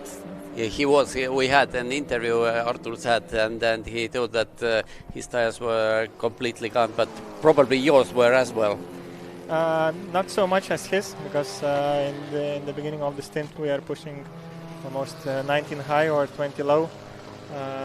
In the end of the stint we were driving 22 high or 23 low, and I saw that Walter's made 26, 27, even 30, so it much worse than us. You were in front of a 911 Volkswagen, I think on 2 occasions, but somehow you lost out. What happened to the pit stops, or was it on the track? Yeah, basically it happened on the pit stops. I'm not sure what happened with the fuel tank, but when we started refueling, there is so much heat in the fuel tank that the vacuum system seems like working too slow, and when we want to push as fast refuel as possible, the fuel coming off. So basically we need to refuel really slowly, and this is the main problem we had now, and that's why we lost a minute in the first pit stop. Afterwards we lost a minute and a half. That's why we lost it. Okay, and you don't know what the exact reason is for it? Well, to change something we need to stop the car and inspect it, but we don't have time for it, so basically this is the weakest spot at the moment for us, because the pace is good, but the pit stops of the refueling system, it's really weak at this point. I noticed that the car was repaired a little bit with silver tape as well onto the front hood. Did it open, or what happened? Yeah, it was funny. Basically, the Hyundai it has a lot of vibrations. Basically, everything is really tight, and it has a lot of vibrations. And from the vibrations, we lost one of the locks of the hood. That's when we opened the hood, we saw that the one lock system was lost. So that's why we scotched it. And this is car number 20 moving very slowly towards the pit entry. Are they able to do it? I'm not very sure. It's a shame, they were class leaders. And he will close the pit entry. Yeah, and that has happened. That has happened, and the car behind them is number 7 Porsche, which basically will stand there. And 17 BMW as well. They can, of course, overtake. And number 20 Peugeot is now standing. Yeah, and the more crucially, there are now pit stop time for number 911 as well. Kaius Šiksnelis has been 1 hour and 7 minutes behind the wheel of that car, so he must go in right now next time. And he will be then, yeah, that's traffic jam. It looks like a traffic jam. Yeah. But comparing Hyundai with other mainly Volkswagen Group cars here, do you feel that Hyundai makes its lap times are very similar, but do you feel that this car makes lap times in different way? I mean, comparing speed on the straights and turning and braking and so on. Well, to be honest, I was driving with the Cupra in the first season, then I jumped to the Cupra, the sequential gearbox. I tested the Golfs. So basically I have tested the VA group cars on the TCR, and when I jumped in the Hyundai, I noticed that the biggest difference driving the cars is sensitivity. What I'm calling about sensitivity, that the Hyundai, with the Hyundai you can be really fast if you are a good driver because it's really sensitive, but you can do bigger mistakes by that also. So that means if you are a good driver and you're really sensitive, you can push on the limit all the time and with less effort, but if you are doing the mistake, it gives you signal much harder. Okay, it means it's more like on the edge all the time. Yeah, the Hyundai is. When I'm driving the Hyundai, I'm feeling like dancing with the karting. When I'm driving Cupra, I'm feeling like I'm driving really friendly car. So okay, looking at the timing screen, you are second in your class. Actually, currently second. With that pit stop problem, are you aiming for the win or are trying to keep your second position? Well, the second position is not the goal of ours, basically, so we cannot do anything about the refueling system, so this is the minus of all the race we will have, but we still have 2 hours 50 minutes left, so basically everything could happen, and from the driver's perspective we're doing everything we can to reach the top. Yeah. Okay, thank you, Dauros Tunila, and have a good race and all next races as well. Thank you very much.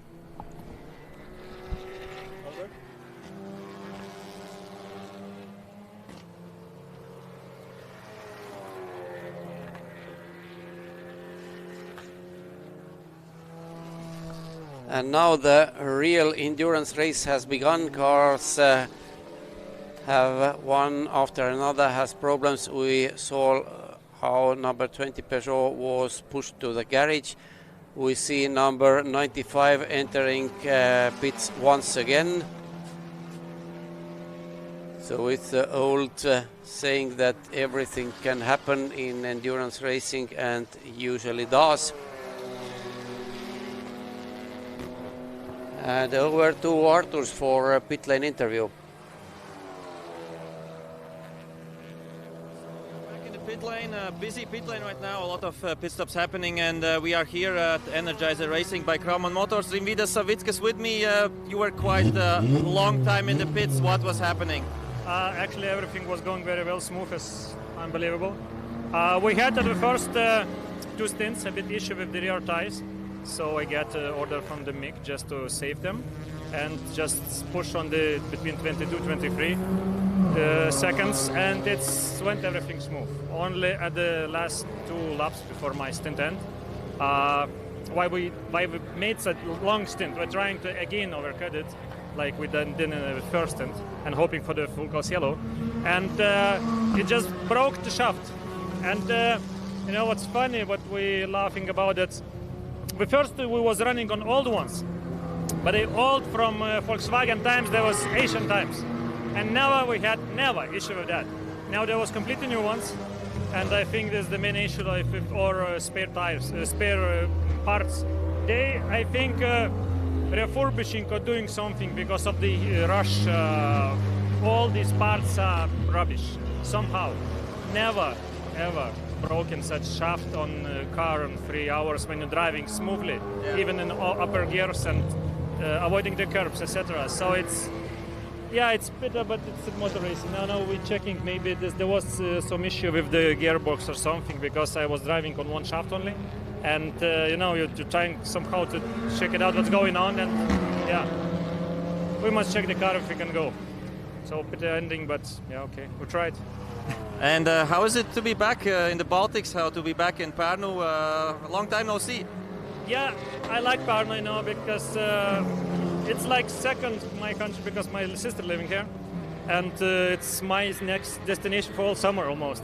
We're going with Porsche Club there. I'm third time there, but in general we're having fun. You know, our guys, we like true gentleman drivers. I think we're enjoying all the atmosphere, everything. We really like to compete in this very competitive level. Now people go, you see it's one different in 1 second for top 10 drivers, and then our car is not more TCR. Maybe everyone asking why it's not TCR. It's a little older one, it's not updated to new one, so we cannot run in TCR category, although we're planning like we're running in TCR category. We're trying to go to this level of TCR.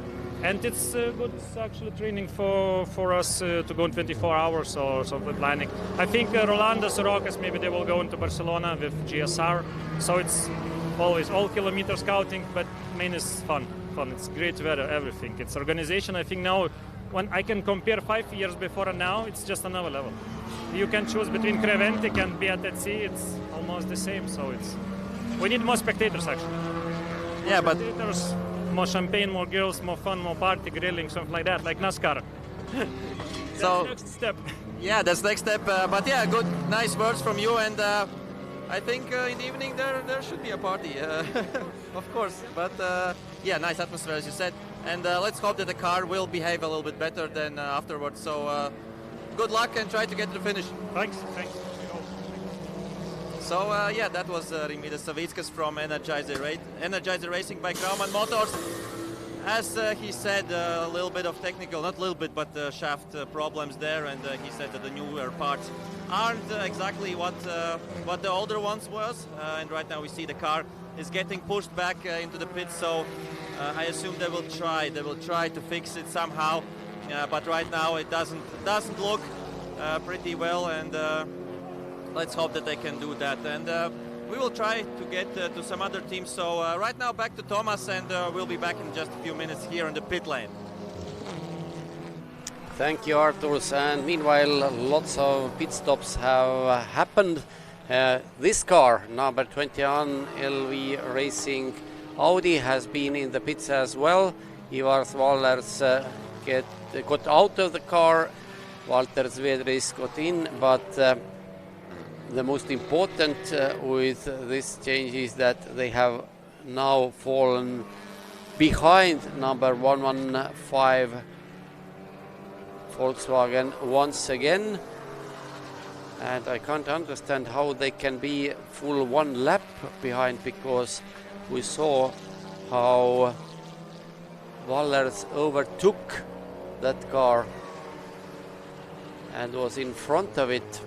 So anyway, according to our timing screen, number 92 Porsche is the leader. They have completed 140 laps. Number 911 Nokia Racing Volkswagen is second. They are already 4 laps behind. Number 333 Hyundai is overall third. Number 99 car, which is BMW number 99, which is currently standing in the pits, was fourth before that, but they will surely drop some positions. Meanwhile, this car, number 34 Honda of ALM Motorsport, which spent some 2 hours in the garage while gearbox was changed, is now back on the track and moving very fast. Unfortunately, we don't know what their lap times are and who is sitting in the car, because timing screen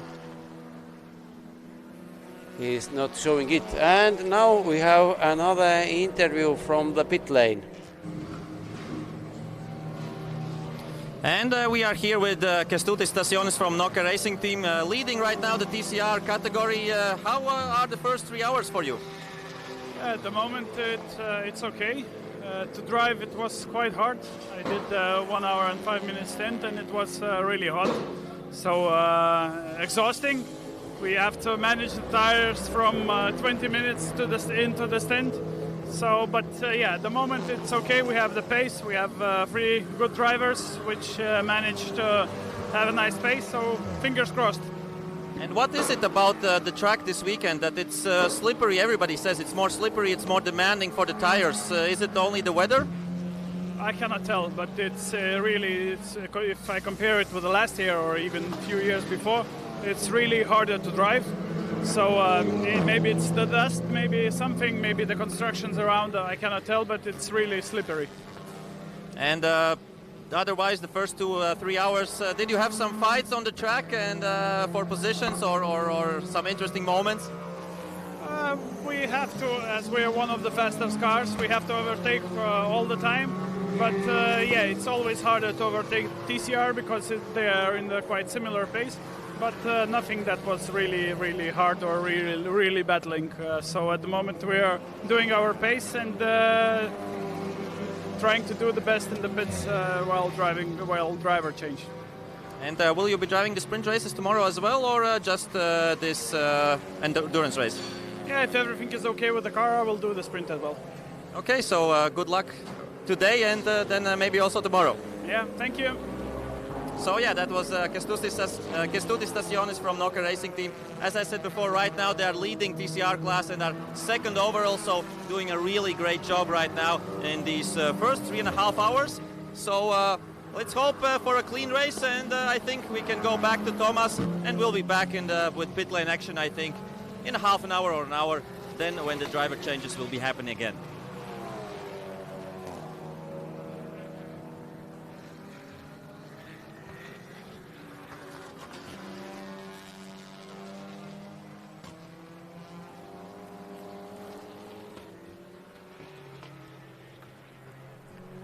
So back to the track, and concerning that ALM Motorsport Honda, actually I can tell you now that Sven Garuse is currently driving it, and their best lap time has been 1:19.651, so more or less in the same region as all the other faster TCR cars. But of course, as they have now covered only 53 laps, any chances for good positions are gone. They run just for being classified, but doing it quickly and having fun, that's for sure. What else has changed? Not that more. That much. Number 99 has dropped to P6, and Edwin Ashradekis is back at the wheel of that car. He told in an interview that he hopes to drive the final stint, but now he's in the car again. As they have 3 drivers, he had almost 2 hours of rest between his stints, so not that bad. Of course, he had 2 BMW sprint races in the morning, but we will see. He has been doing very good job. But this is second place car and TCR leader number 911 Nokia Racing Volkswagen. Sten Piirimägi is driving this car now, and his most recent lap time was 1:22.3, so comparing it to his or that car's fastest lap, which is 1:20.4, is not moving very fast, but on the other side he doesn't need to, because number 333 Hyundai with Kasparas Vaškelis, who is second in the class and third overall, they are almost a lap down. So quite a clear picture there, and you can see from your screens that gaps are measured not in seconds and minutes rather than in laps. So everybody has found their speed, found their pace, and now trying to keep it and avoid mistakes, avoid problems. And that's the most important to do during an endurance race. You must keep car running, because when it runs you can add laps all the time. If you're standing in the garage, no laps can be added. And while the normal work has been resumed on the track and there is no direct fighting, we can take on another video, and this time it is Jurgis Adomavicius from Trevio Next Level Customs Brokers team. That is a team which runs BMW M4 GT4 number 99, and Jurgis will talk us about his team and how it's done.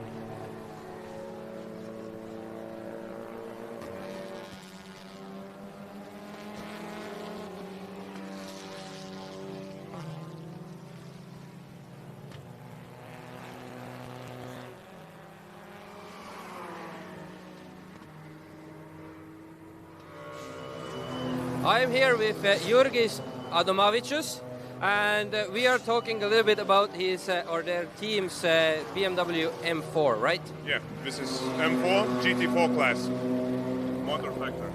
And tell us a little bit about the car, like what kind of engine, how much power, and who are your competitors? This is quite simple BMW 3 liters engine with 2 turbos, but this is very, like, we have BMW lovers, we know this engine for a long time, and it's very good running engine. And of course this is very good built car, because it's built from a factory. We are racing with it second season, so it's quite suitable for us, the price, quality, and the race. Because for this car, I'm not reaching level because I'm racing not too much now. Just for fun, mostly, right? It's quite for.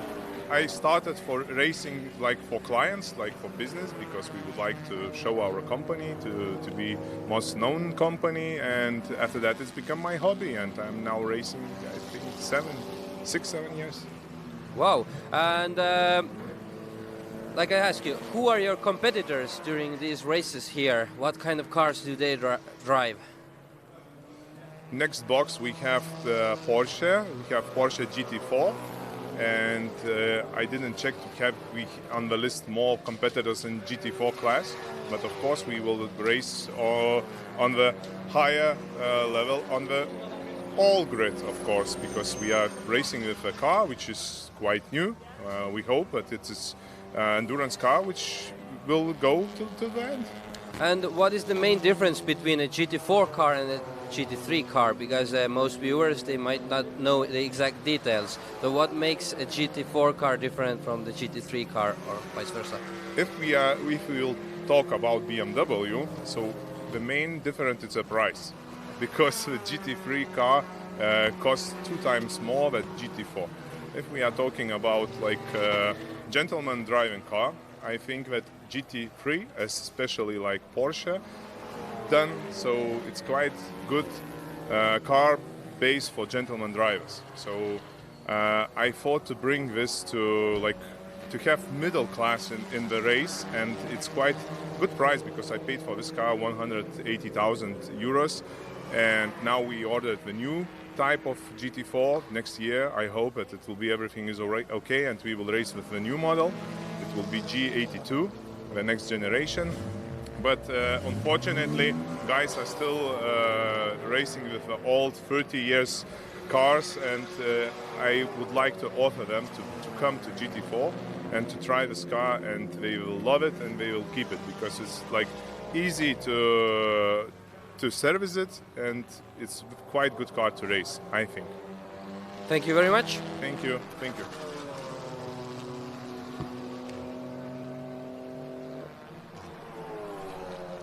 Back to the track again, and number 99 car now in real life going through turn 12, and in about 20 seconds this car will complete its 142nd lap. They are currently in 6th place. Edvinas Radekis is at the wheel, but only just maybe 10 or 15 seconds behind 5th placed car. Yes, 14 seconds behind 5th placed car.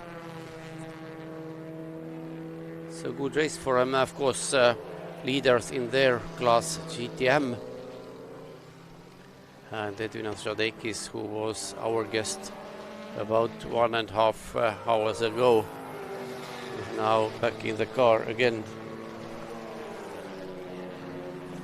But other than that, I still can't figure out how Walter Svedris and LV Racing lost out to Black Rose Racing Volkswagen during their pit stops. Artur is back in the booth, maybe you know.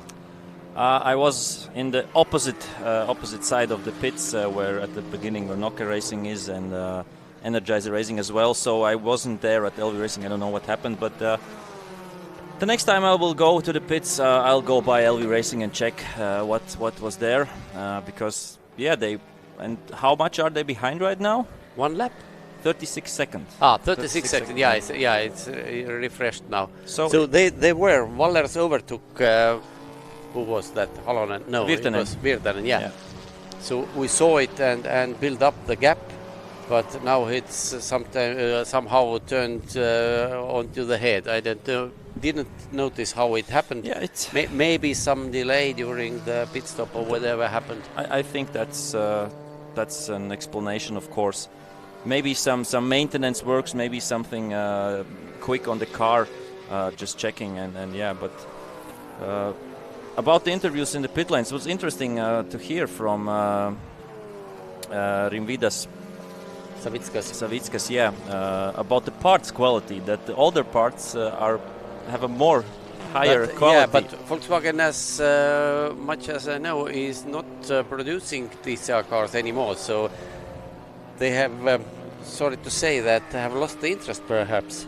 Maybe, and we see, of course, there isn't an Golf 8 TCR car, and Golf 8 is around for and a few years. Volkswagen stated that they will go electric, so yeah. Anyway, here you can see Walter Svedris goes electric as well, flashing his car's electric headlights to number 78 BMW driver and overtaking this car, I don't know how many times already. Yeah, LV Racing is overtaking them or lapping them all the time. So we see on the straight the M2 is really, really fast. But what happens under braking? And yes, Svedris takes the place finally. And also Kestutis Stasionis mentioned that everything is going well for Nokia Racing. No mistakes, nothing on the track. Of course, they have to lap all the time cars. But still, as he said, 3 good drivers, everything is all right. And let's hope to see them tomorrow in the sprint race as well. He said if everything is all right, then he will join Ivars Valers, and I think Kaspars Vaškelis was also. Yeah, he was entered in that 333 Hyundai as well. So let's hope for a nice battle tomorrow as well in the sprint race. But right now we have still. How much time left? 2.5 hours, I think, to be precise. Oh, and number 333 is standing on the main straight. Kaspars Vaškelis. Basically it's called turn 1 here. This part of the track, but third place car in overall classification is standing on the track. And Tauro Stonila actually was here. I don't know, Artur, if you heard, but he told that they had problems with refueling. For some reason, fuel is going in very slowly. There is some kind of counter pressure or whatever, so they can't refuel as fast as they want. So the question is, have they run out of fuel? Maybe, but they have, of course. No, he told that it just took longer. Okay. But whatever the reason, that car is standing. And that's, of course, is really, really unfortunate for them. They were running really great. Yeah, and of course I asked Taurus what is their aim and if it's possible to fight for the win, and he of course said that second place is not their aim for sure. But I would say that second place is gone already for them as well. And while these dramatic things are happening, there is a drive-through penalty for number 24 for Auto Rallies for the Audi A4. They didn't use safety glasses during refueling, so that's of course a big mistake there. Right now they are running P14 overall, second in TC2 class, and here we see that the car of Vaškelis of Dream to Drive, the Hyundai i30 TCR, will be towed back to the pits. Now it is really Dream to Drive. Yeah, and it's really unfortunate place to stay, because they will have to go tow him full lap, almost full lap. Yeah, they can take the shortcut before turn 10, but I don't know if it's allowed or not. But anyway, they have I don't know. Yeah, but anyway, even with that, they will lost a lot of time. Yeah, because he was standing for 1 or 2 minutes, which is 1 lap already, and the best they can hope for is to whatever happened to the car, to just repair the car and get back to the race, and for sure they will be in front of number 34 Honda, which has currently managed to do 61 laps. They have had pit stop as well. Peter Beek, the car owner, is now at the wheel, and they are 92 laps down compared to the leader. So every hope is there for them to achieve that 50%. Yeah, but okay, they have already lost out to Black Rose Racing and to LV Racing. Next TCR is number 15, Aromama by Čapkauskas Auto Centras. There are, let's see, 2 laps between them, so that's quite sure that they will. But there is, that's a big difference. One car is moving at the racing speed, although that speed is quite moderate, but another car you can see is towed away from the track. So it is just a matter of time. But it seems that it's not full course yellow, it's just green. No, it's not. It's just slow car on the track.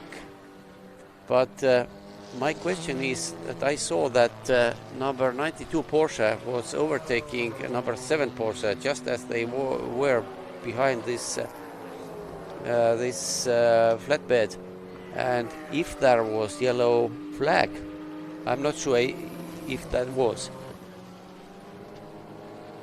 Then of course that would be a penalty, but that's of course up to the stewards to check, because they are looking at the track, at the data very closely, and of course the other teams are looking at their competitors as well, and if they see something, because I saw a thing that between 2 competitors, one team was looking at the other team's pit stop to check if something is wrong there, and maybe if there is a protest to write and to give to the stewards, but it seemed at that time that everything was all right. And right now that means that Black Rose Racing are in 3rd overall and in 2nd in TCR, and I think that's really high for them. Yeah, there is more than 2 hours still to go.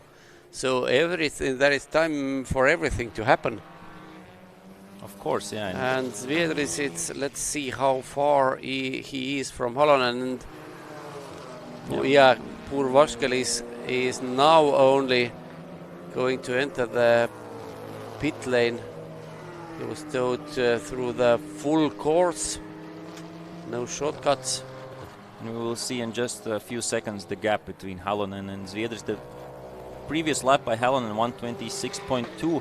Let's see what this lap by Zviedris was. 121.0. So 33.5 seconds between the 2 cars, and they have around for Black Rose Racing around 20 minutes in this stint still left.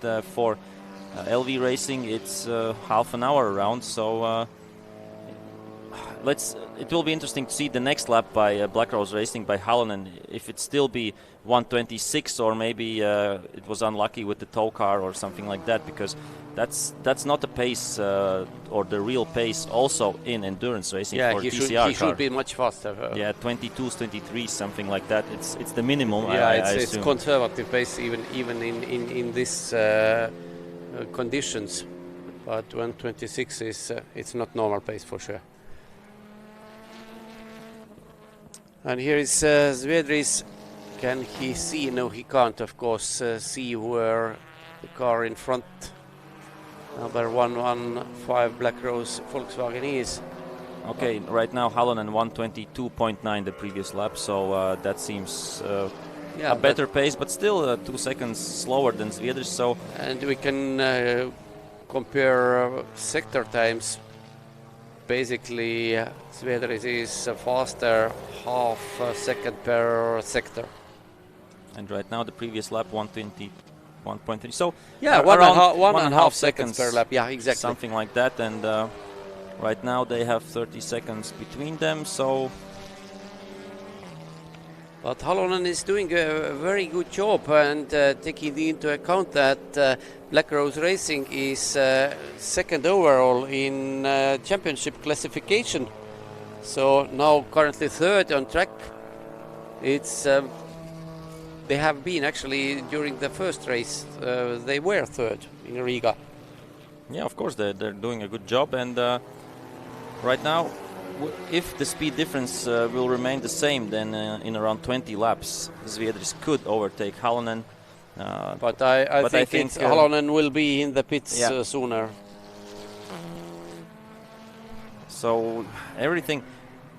with the differences in the pit stops, we will know for sure the positions only, I think, 40 minutes before the end. Then we will see a almost clear classification, and then we will see the gaps and try to analyze them. Yes, because pit stop schedules are now very much mixed. We saw last time during the third round that there was some 4 teams in top 10 which came in almost simultaneously, and I guess it will remain more or less that way.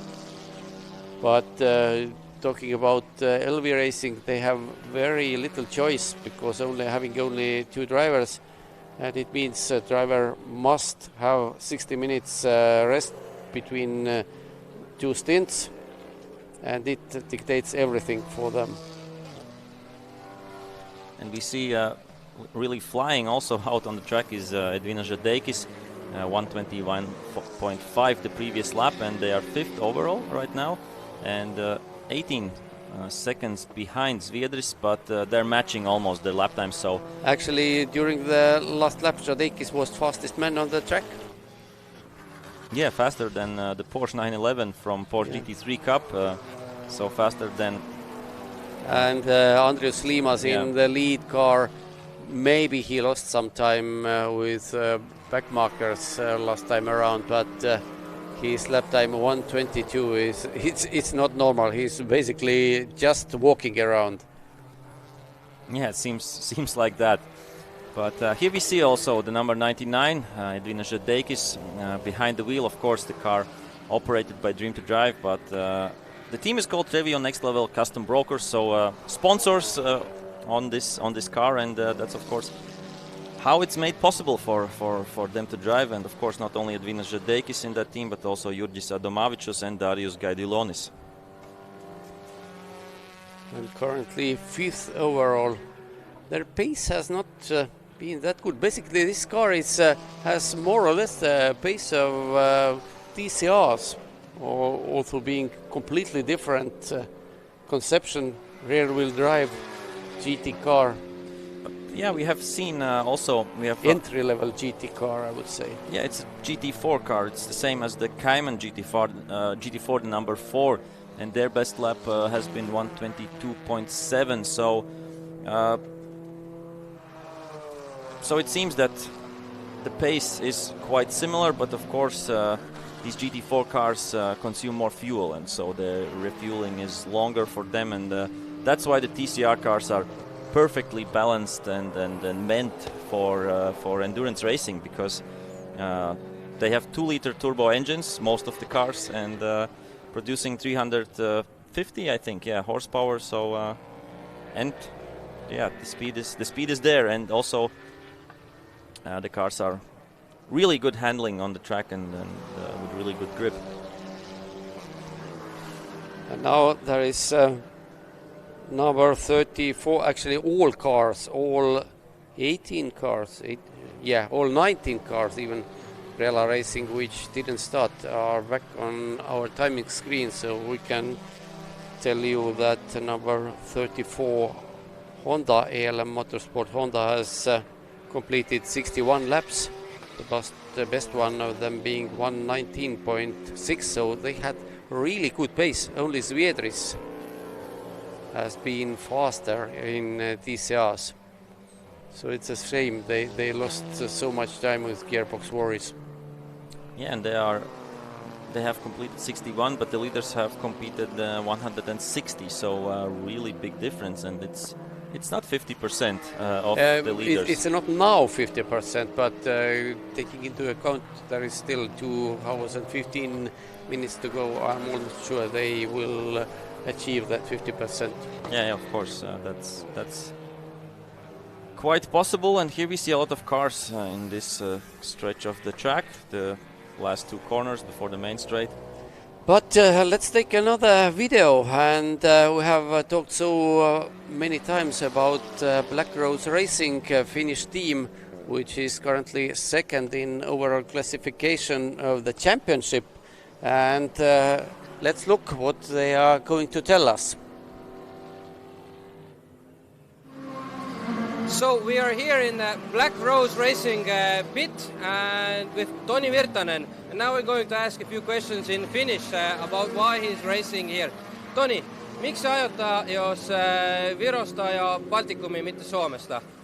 No, Suomesta ei löydy tällä hetkellä luokkaa näille autoille, mikä meillä on. Ja täällä on hyvät radat ja hyvin järjestetyt kilpailut ja mukavat kilpakumppanit, niin kyllä täällä kelpaa ajella. Tässä siinä. Jo suuri, paljon ajattajat ja... Joo, kyllä. On ihan monia autoja, niin silloin tulee hyvää kisaakin aina. So, what he was saying right now is that unfortunately in Finland there is no class to drive in their own series. So here they have good tracks and a lot of drivers and just some good racing. Mitut miehet ajat?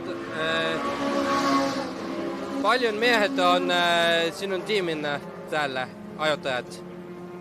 Meillä on nyt tällä hetkellä on 5 mekaanikkoa ja 3 kuljettajaa tällä kertaa on mukana. Ne vähän vaihtelee aina kilpailuttaa, että miten kukakin aina pääsee mukaan sitten lähtemään. And they also have 5 mechanics here and 3 racers, so just an easygoing bunch here. Thank you, Toni. Thank you.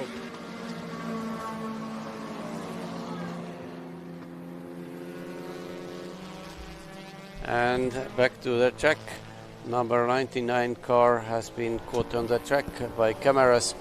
But the big news is that 333 Hyundai is also back and moving. Tauras Tunila is now at the wheel. We still don't know what happened to them, what caused the car to stop on the main straight and being towed away, but as a result they have dropped to P10 and compared to their direct competitors in TCRs now they are 10 laps down, so all hopes gone more or less. But of course they need to fight. There is more than 2 laps, 2 hours till the checkered flag, so whatever can happen still. And Tunila's lap times. Last lap was perhaps the first after coming out of the pits, so it's not representative. And actually he's keeping the pace, trying to overtake, I would say, Black Rose Racing. And is doing that here on the inside. Wow, good move there. But of course, Black Rose Racing with Halonen behind the wheel. They should know that there is no need to fight this car. So far down.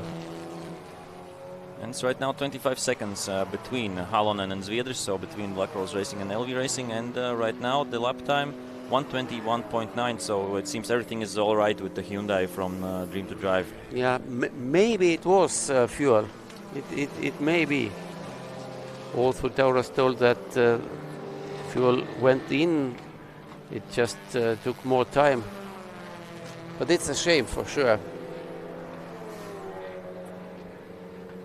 Yeah, when I will go for one of my pit walks, I will stop by, of course, there and try to and get now some info. Number 4 Porsche is in the pits. They have been about 1 hour on the track before that since the previous pit stop. So they are first to do their 4th regular stop. So after this pit stop, they will have only 1 pit stop left. If everything goes smoothly. Yeah, it's they've been driving. LA Motorsport is off the track, so Peter Peek. Peter Peek, yes, is the car owner, is in the car. And is it smoking? Yes, or is it? But maybe it's just hot, the car, of course, and then suddenly it's stopping. On the outside of turn 11, and I would think maybe it was just a driver mistake. Because I think we caught the car when there was still going some dust in the air. Of course, yellow flags there. It's local yellow as it stands. Right now he doesn't doesn't keep going, so something still standing there. Yeah, isn't right at this point. Oh, and the wheel is off. Aha, wheel from off. this side we can see that this is a three-wheeled vehicle which is not going to move, and that's so there must be full course yellow, and that is. We have full course yellow, so those teams there are some teams who have now lead team, for example, 50 minutes past since their previous stop, 115 Black Rose, 52 minutes. Number 11, 50 minutes. But they can't actually. There will be action right now in the pits, so maybe you can go film. I won't speak, but just to get the pits. So Arthur is going to pits, not now, but in a few minutes time. Until now we have full course yellow. Number 34 Honda is standing at turn 11 minus one wheel, and now I think this race is over for them. Yeah, but it's interesting. They were outside. They were on the track for quite a time, so it wasn't that they went off and the wheel wasn't bolted on. So something other broke. But really unfortunate race for ALM Motorsport. So, yeah, absolutely. But yeah, we see a few teams that could come in right now. Porsche GT. Not maybe in basically they can, because if they change now, they can do only one more pit stop. Yeah, so Porsche Baltic GT3 team is there. Black Rose Racing as well could come into the lead team as well. Number 92 Porsche as well. Yeah. I said that team as well. Then we have number 11 Antea Racing team, also on 50 minutes right now in the stint. So these three teams are over 50 minutes, so it makes sense for them to come in. Yeah, because and we see Antea Racing team already in the pits. So I assume the race leaders will come in as well. So Porsche Baltic GT3 and maybe not. Maybe they will wait for a minute or so, because they are so much. They have so big gap in front of second place car. Yeah, but of course. This is what team? I think not easy to say right now, because but we see Black Rose Racing is getting ready as well, because that's the pit box of them. So I think they will come in, and that of course plays in the hands for them against LV Racing at this point. For sure. We see other teams coming in as well, like 99 is coming in. Žadeikis had and lead car number 92 Porsche is coming in as well. Okay, the Žadeikis is coming in for refueling, so I think it won't be a driver change yet, or maybe they have calculated it out, because that's the job for the manager. It's not easy to react on these special circumstances.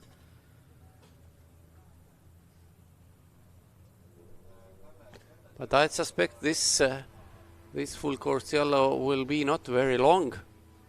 The car is in quite comfortable position on the track.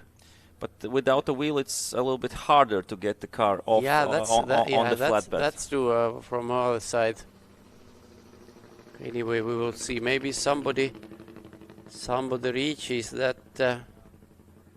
Time ticks off. So basically, if you have now 45 minutes.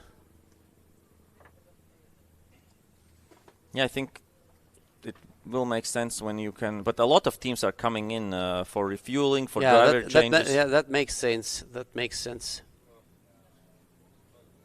So as we said before, there will be some action right now in the pit lane, and here we see Black Rose Racing as well. So they're making their pit stop, and they will be gaining a lot right now against LV Racing for the fight for P3 overall and P2 and ECR class as well.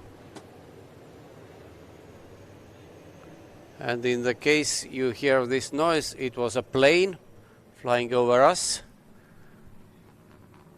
Here we see number 59, Baltic Karting Academy with the Renault Clio.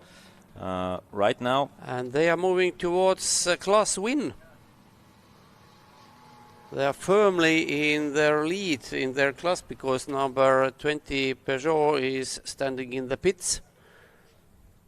Whatever happened to them when they stopped at the pit entry. But the car was pushed to the garage, and as far as I know, it has not moved since Yeah, then. here we see it, I think, in on the left side. If we move the camera to the left, we would see, I think, the Peugeot is standing there.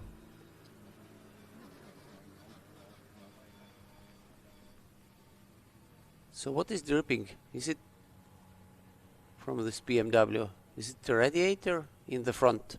Yeah, something. I don't think it's air conditioning fluid. Maybe, yeah, they may have air conditioning actually. As Jadeki said, his car has. Of course, he has a newer car. Yeah. And more luxurious, but this M2 may have as well. So I think it makes really sense. If you're not on the edge with power, then it makes sense. But to in some cases, it's prescribed regulations that you must have for LMP2s, for example, must have air conditioning. Also, it with those prototypes, it doesn't help very much. But regulations say that there must be air conditioning. And somebody is coming in. It is number 7 Porsche. And of course, the Porsche Cayman GT4 has air conditioning as well. That's known for a few years, but maybe all GT4 cars have air conditioning in them because they are also pretty much used, or a lot used for endurance racing. Here we see some cooling going on for number 78. So system confirmed by Ringaudu Services, with the drivers Darius Ardavicius, Lukas Laukaitis and Dovidas Najus, and the ALM Motorsport Honda Civic TCR is on the flatbed, so it will come back pretty quickly to the pits, while the last moments for full course yellow, I assume, and after that it will be racing again, green flags, and we have a 2-hour race up until the end.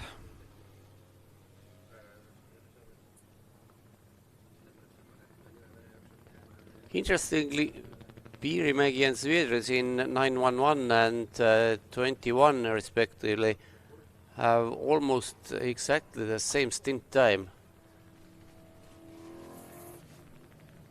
So they will come in the same time. And here is this unhappy number 34 Honda ALM Motorsport. After gearbox change, everything was going smoothly until right rear wheel parted the company with them, and this time I think their race is over.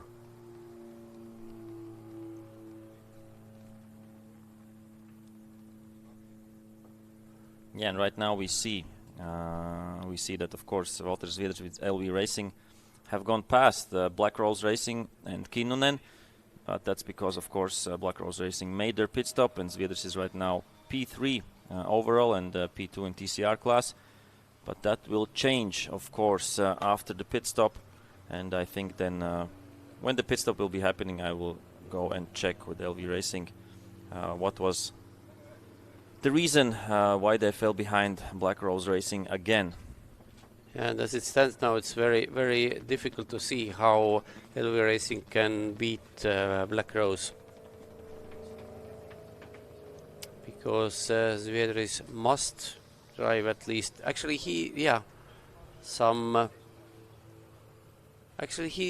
no. Even if they made their pit stop now, the only question is, Wallace must be 1 hour in the car as minimum, just for Zviedris to have 1 hour rest. So green flags out and racing is resumed. Number 92 Porsche, driven by Leonardas Dirzis, was very slow to speed up, and it means Walter Zviedris in number 21 LV Racing Audi has overtaken him. Porsche is I don't understand what is going on. It's very slow. Not just slow, but really very slow. Yeah, we have to see maybe the next few laps. Maybe they are saving fuel, but they did do the driver change. Yes. And then I think during the full course yellow. So we have seen, of course, that during the previous pit stops as well, when a new driver gets to the wheel, he's very cautious and quite slow during first laps, just to put some temperature into these new tires. Of course, and get back used to the car, because it is quite fast, of course, and quite specific. Of course, I think a TCR is easier to drive than a Porsche GT3 Cup car. TCR front tires, they warm up almost immediately. Your problem is not warming them up, but not overheating them.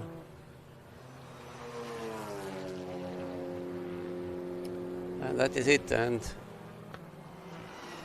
the wheel is there as well. So the sad end for number 34, ELM Motorsport Honda. Second time during this championship, first time in Riga. They got fire under the hood and were forced to retire this time. One wheel left the car.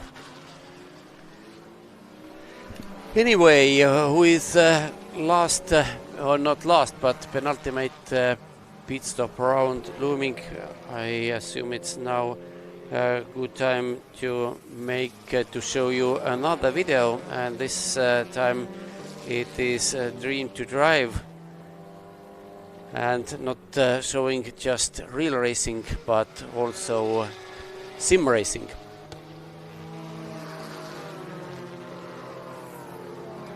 And now we are here with Dream to Drive driver Tauras Tunila, who is currently competing in a Hyundai TCR car. But you actually came from sim racing, if I am not mistaken. Personally, I came from the kartings. I started from the 5 years old, and that was the beginning of the racing career from my perspective. But yeah, our racing team is focused converting people from the simulators to the real racing part, and almost all of the drivers who was converted doing top 3 positions in all the classes. So that shows that our methodology is working, and the sim racing is the future of the real racing. How much sim hours do you have to do to be actually competitive on the real track as well? Well, it's a very hard question. You know, there is 2 types of people. There is talents, and others are like hard workers. So basically, when people can give, for example, from 6 till 10 hours in a week, and they will achieve the same result as another will put 20 or 30 hours in a week. So basically, it depends from the talent, but the same result could be reached from the both sides. And you raced both, of course. So what would you say? How much confidence does sim racing give you on a real racetrack then? Well, most likely the most confident gives you after the off-season time, because when you come from the winter season and you sit in the car, most likely the first sessions is really hard to get for the car, because the muscles and the thinking of the control of the car is it's a little forgotten. And when you're doing sim racing in the winter season, you are all the time on the sharp edge, and when you sit in the car after the long season, no matter if it is winter or off the season, it doesn't matter. But when you sit after this off season, you can push on the limit straight forward. Basically, you don't need to adapt again and do some sessions just to adapt for the car. And you also told me about some program that each year one of the sim racing series winners gets an opportunity to drive your actual car here. Please elaborate a little bit about that. Yeah, so basically the Dream to Drive project was born like that when I was 16, I was stopped racing because the budget was low and my father can't continue to race with me together. So I was thinking and was searching for the projects like that, you know, to show my talent and to get the opportunity to show my talent. And there wasn't something like that. So the idea was born in that time. But 4 years ago, the Dream to Drive project started, and the first project was to organize the proper sim racing championship, because we knew that sim racers are the fast guys, and that's how it started. And now every year we have the European Sim Racing Championship, where the winner of the championship becomes our team member, and we are giving full support to start real racing career. And we have a lot of champions already achieve the medals. And Eduna is sitting in this car already, in the GT4 M4, who basically come from the sim racing.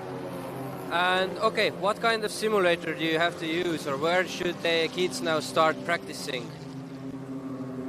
Well, everybody's saying that you need to buy, you know, very, very expensive hardware to start, but most likely I started with, I think, most popular choice, Logitech G25, which is cost around 200 euros now.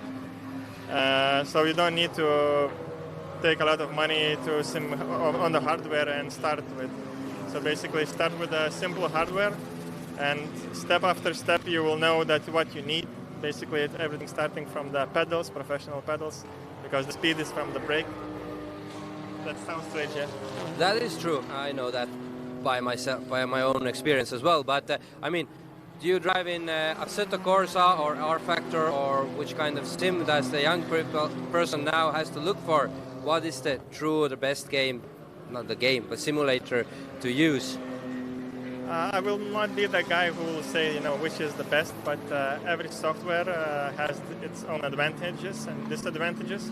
Personally, I like most Assetto Corsa because of the free content and for the open source, because you can race in a Parnu, you can race in Bickernieke, whatever you like. If you were talking about the physics part, I do like the Assetto Corsa Competizione, the new one, which is really has a new and like proper physics of tires, the racecraft, the endurance series of the race control, and so on. But basically, we have. I can show what on the rear fender there is a WSS logo. So this is our another project, which is basically the platform for the sim racers to start racing and even win the money prizes and to become our team member. So this platform provides the Assetto Corsa and the Assetto Corsa Competizione as well. So kids, this is the information you need to know. Just check out the World Sim Series and start racing. And back to the track, which is not empty, even if you see it on your screens. And wow, number 69 BMW is back on the track as well. Ingrida Kulikauskiene, the sole lady driver in this race, is now behind the wheel. Of course, this car has completed only 27 laps, and there is no chance they will achieve 50%. I thought they were retired because the engine was completely out, so the engine bay was empty at some point, but it seems like they changed the engine or something in the engine, and they are back on track. But we have some dramatic news right now, a decision from the stewards that LV Racing is getting a stop-and-go 2-minute penalty. So for exceeding full course yellow lap time. So they were too fast in the full course during the full course yellow. So that means, that it will be really hard to fight for P2 and TCR and P3 and overall against Black Rose Racing. They have, fortunately, a gap till the next team, till number 15 Aromama by Čapkauskas Auto Centre. So the gap there between these two teams are 4 laps, and I think with this penalty they will lose around 2 laps or something like that. So really interesting. That's of course just a simple mistake. Yeah, 3 teams were hit with the same penalty during first full course yellow. And number 7 Porsche was one of them. So yeah. Of course, I understand that it was every second was very precious for Walter, so he tried to move as fast as he could. But being on the verge, it's very easy to overstep the line, and it's exactly what happened. And of course, they can't combine a pit stop with the stop-and-go penalty, so they will have to come into the pits, stand for 2 minutes, and then go out again. And after that, I think he will be in the pits 2 times in a row, because the driver change is also coming up right now. So yeah, it makes unfortunate. sense. It makes sense. Yes, just do the penalty stop first, and then the regular stop. Or I don't know, of course, how they will solve this. But it's a shame. It's a shame. They will drop a lot of places. Not that lot, maybe.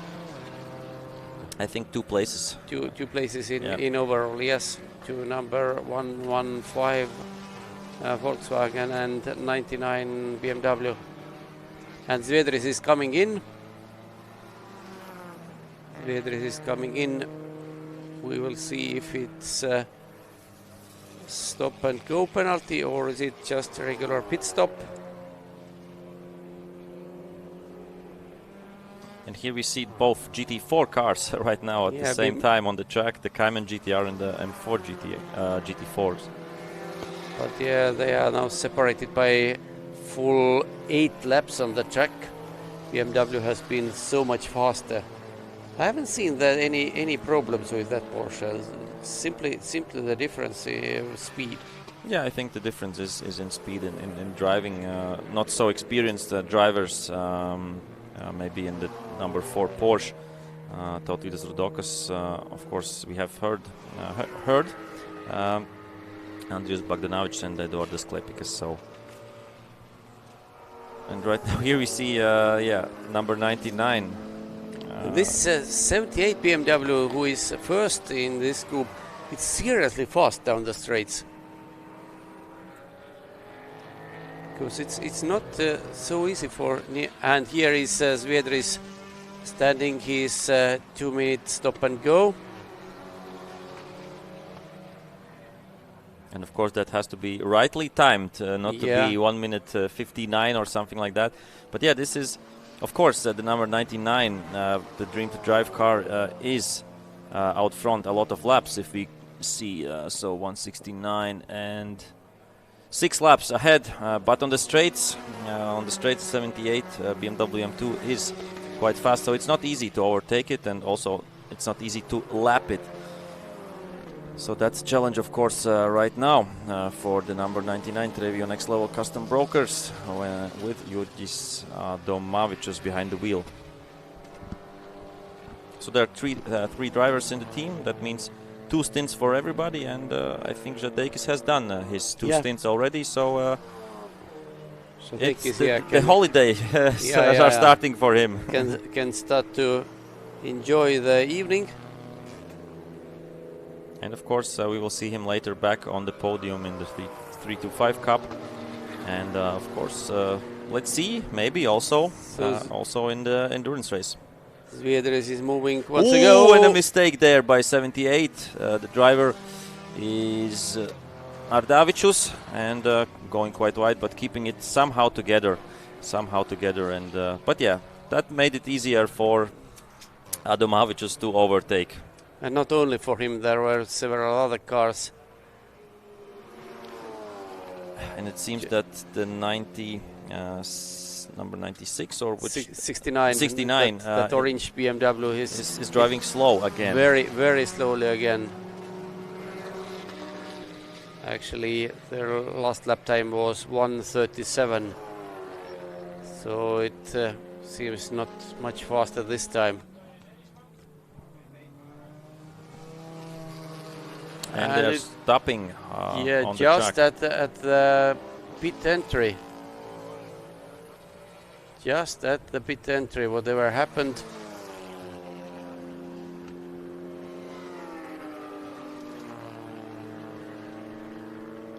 So yeah, some reliability issues again, unfortunately. Not the first time for this car during this race.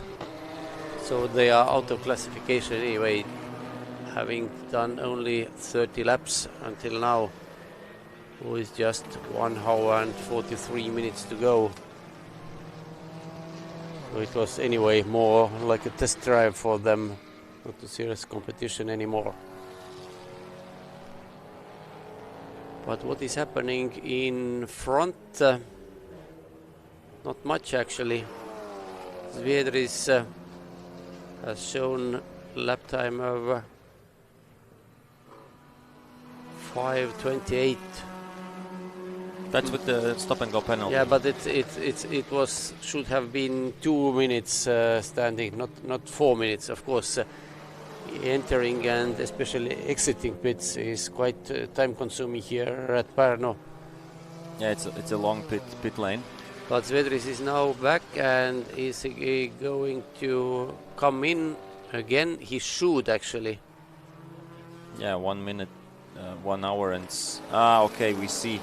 We see the time from his last pit stop, not the real pit stop. Yeah, the stint time isn't right, but he is right there on the edge, and I think he will come in very soon. Yeah, he was. I think it was like 1:04 when he entered the pits for the penalty.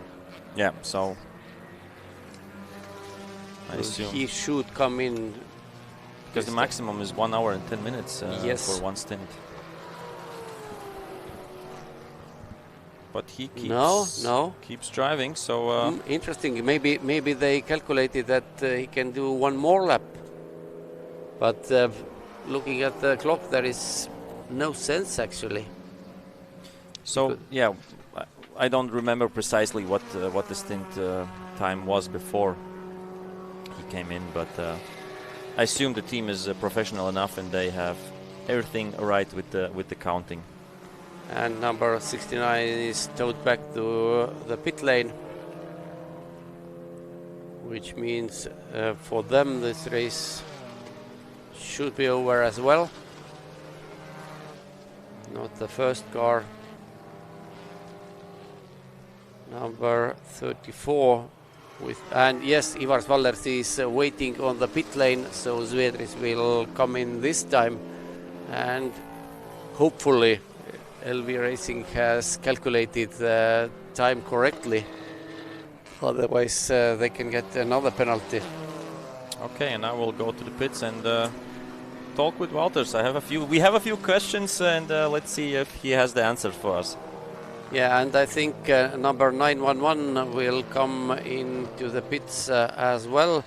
1 hour and 8 minutes have passed since their last pit stop.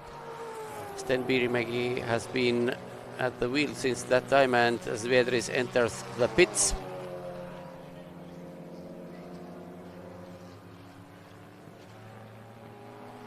So it should be their penultimate pit stop with 1 hour and 40 minutes still left.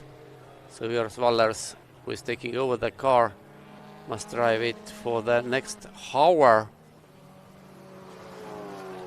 because regulations state that driver must have 60 minutes rest between his two stints, and it means that when Walter Zviedris gets out of the car, he can sit back to it no earlier than in 1 hour.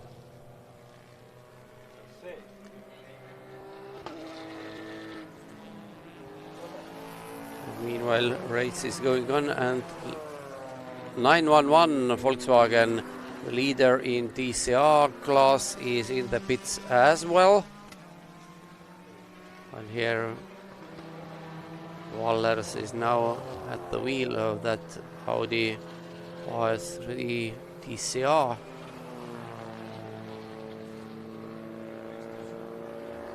His last stint is going to begin in a few seconds.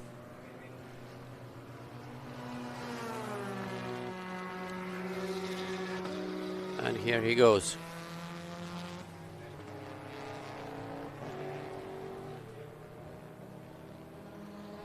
lot of cars in the picture, but not a lot of action on the track. Everybody more or less on their own.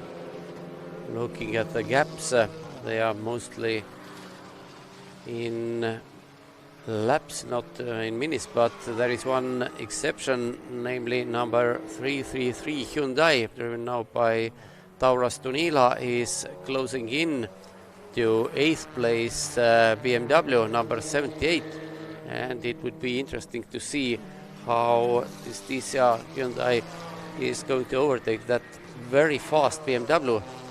The BMW number 78 is very fast, especially down the straights, and we have seen several drivers struggling, and here they go, but Tunila has absolutely no problems, just catching the rival, getting side by side and overtaking. So number 333 Hyundai Dream to Drive is now 8th overall, but still only 5th in TCRs, and 4th race car in TCRs, number 15 Kuprav Chapkauskas is currently one lap in front of them. So it's not likely that Tunila can catch them during his stint. He has been now 36 minutes in the car, while number 15 did their driver swap just 5 minutes ago. But as we have seen, everything can happen, and with 1 hour and 37 minutes till the checkered flag, this car, number 333 Hyundai, was running like a clockwork until it suddenly stopped on the track. We don't know exactly the reason. Probably it was just the fuel. They had some difficulties with refueling, and as the car was returned to the track quite quickly after that 4th stop, we can assume that the car is okay. The speed is anyway okay. Tunila's most recent lap was 1:21.9, so it's a decent pace in this stage of race. And 333 is now catching 21. There is no direct battle between those two, no fight, because 3 laps are separating them in the timing.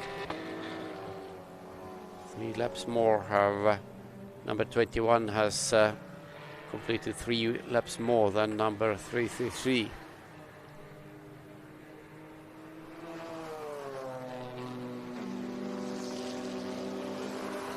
But something is wrong with Audi as well. Is it smoke, or is it something dripping from the car? Anyway, in the region of right rear wheel, something is very wrong. Yeah, that is something wrong. I think something is touching the ground and smoking as a result.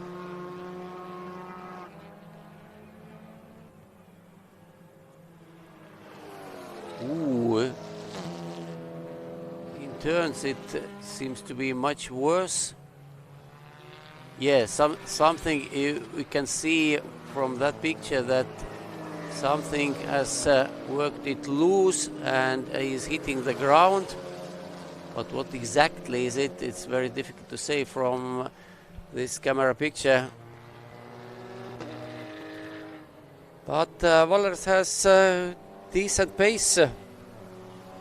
His lap time most recently was 1:21.8, while Tunila behind him was doing 1:22.7. And again, that smoke under the car.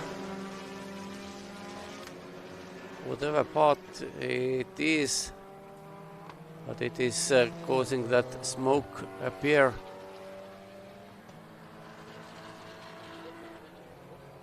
and most likely it's not an important part because otherwise the car have already stopped.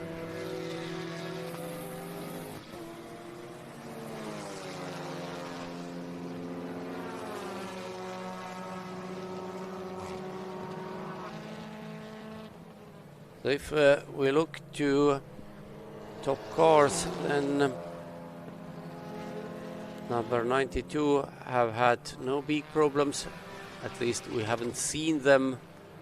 911 Volkswagen has also been running very smoothly, as is number 115 Volkswagen. But further down the order, several cars have had their fair share of problems, be it technical or penalties or something else.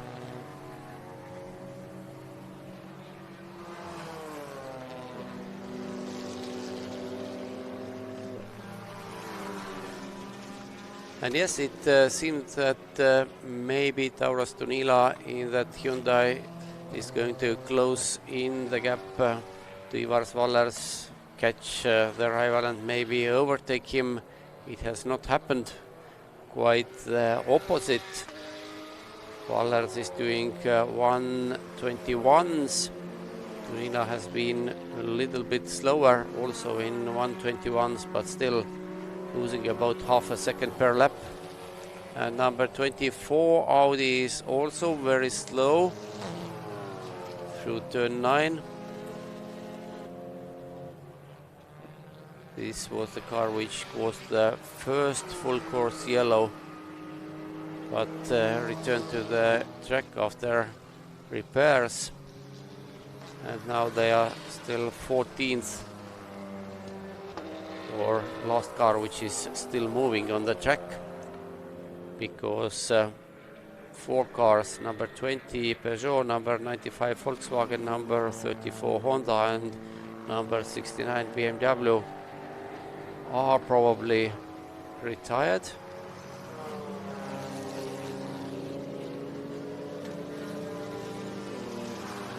Also the stint time is still running for number 34 ALM Motorsport. But here is the leader of TC2 class, Renault Clio of Baltic Karting Academy, which is currently driven by Aras Kvedaras.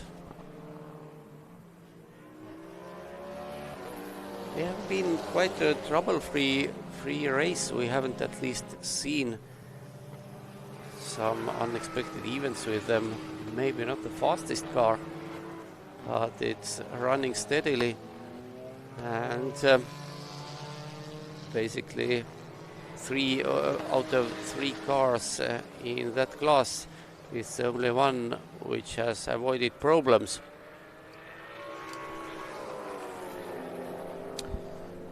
So I tried to go to LV Racing and to talk with Zviedrs, but they are going to the stewards. They don't like the decision, and we'll try to maybe fix it somehow. I don't know, but what is done is done. Yeah, because if you have already had this 2-minute stop and go penalty, it's impossible to compensate. Yeah, they should have maybe gone before they did the penalty, just quickly to check. But right now, of course, they won't cut laps off them, and so let's see how that will play out. But yeah, the number 59 Baltic Karting Academy, the fastest lap by them is 125.8, so that's quite fast if we compare to other classes. For example, our beloved 325 Cup, which is driving 129, so quite a small car, but quite a quick small car, we could say, this Renault Clio. Yeah, but this modification is more or less made for motorsport, so it's sensible to use that car, which is already from the works coming like made for this purpose. Yeah, it's a customer factory car. We could more say, or less. They have several one-make cups for Renault Clios, and if you watch them on TV or from internet, there is always much fun. Racing is very tight for them in those one-make classes. But the sad news about Renault and RS division is that it's cancelled, I think, last year or something like that. They made an announcement that Renault Sport won't be making any race cars anymore, and maybe no street sports cars. So I think that will go everything over to Alpine, I assume, maybe. But corporate policy seems to be like that. Big corporations think very long when they do decisions, then execute those decisions very quickly, but then start to think once again. Because Renault and Renault Sport has such a long history, of course. And here we see the top two in a reversed order, of course, because Porsche Baltic GT3 will be lapping Nokia Racing right now. So, and the last lap times of the Porsche are quite well the past few. 118 even. Yeah. So, of course, number 92, the leaders right now, Leonardas Dirgis behind the wheel, and Kestutis Stasionis, with which we spoke earlier. Stasionis made, actually, it looked like he was blocking. I think he was driving the racing line. Yeah, more or less. More likely, because now we can see what the Porsche's acceleration and top speed is, and he flies by. There is no chance for Stasionis in this case, and exactly that happened. But Stasionis himself will lap some cars in front. The Čapkauskas team right now, I think. And Antea BMW as well. And here we see Stasionis trying to keep up with the Porsche. So it's always nice to look at, because these are the top two in this 6-hour race. And we have 1.5 hours left right now, a little bit less to be precise. And where do we have some fights on the cards, on the table? We see that maybe number 99 is catching number 115 for third. Yeah, only 10 seconds between them, and 2.5 seconds faster Adomavicius the last lap. So maybe it's of course a really important position, P3 overall. Yes, absolutely. Even if they are from different classes, but being on the podium overall, it's a big honor. It's a real big honor. So if we can see number 99 BMW, which is closing into number 115 Volkswagen for third overall, it will be nice. Meanwhile, this is second place car in overall classification, and this one is first, that Porsche, I mean. But I think we will get to them. Let's look where we maybe 69 BMW is back on the track. Maybe they had some fuel issue as well. Maybe. So this is 115, and somewhere behind it should be number 99 BMW. Yes, the gap was only 8 seconds on the line. So yeah, 2 seconds per lap, around something like that they are gaining. So that will be a quite nice fight. Let's look, and they are also on the same stint time. So that's really good. So that's a real close and fair fight right now. But we see number 78 going to be lapped again. So system confirmed by Ringaudu Services, with who is behind the wheel right now. It's Lukaitis, Lukas Laukaitis, and and the street car, the M2, has of course a 3-liter inline 6 turbo engine, but this one sounds, when I was in the pits, it sounded more like a V8. So maybe there is some kind of mixture and magic going on, because it really didn't sound like an inline 6 car. And you can see how fast that car is down the straight. Number 99 BMW, which is fighting for third overall, can't overtake it on the straights. Yeah, but the lap time is 1:26 for the number 78. So it's really you get frustrated at that point. It's very annoying, and it's not the first time. Now on the line they will be shown the blue flag. There should be definitely blue flags at this point. And here we see the number 24 Audi is going really slowly at this point. And yes, the positions have now been swapped. 99 is in front of 78, but we have seen not the first time that the driver of 78 car, whoever it is, lets faster car by only after being shown blue flag on the timing line. Yeah. Not in other regions, other sections on the track. So it seems like there was a lockup by the 24 Audi, but it's going really, can you really lock slow. up going so slow? Yep. I don't know, but there was smoke coming up, and but it looked like a lockup. But more importantly, the gap between number 115 and 99 is now only 6.7 seconds. So despite that delay, Adomavicius is closing in to Kinnunen. And now having free tarmac in front of him. Nobody between himself and Kinnunen. Here comes 115. And here we see also 99. So I think 2 laps and we will see something happening between these two. We will have a fight on our hands, and that's what we want to see. Fighting for positions on the track. And what is happening? Yeah, only in 6th place right now. LV Racing with this penalty overall, and then 3rd TCR. And number 7 Porsche, who had the problems in the beginning, are right now up to overly 5th place. So doing a good job. Previous lap 121.7, so driving the same speed.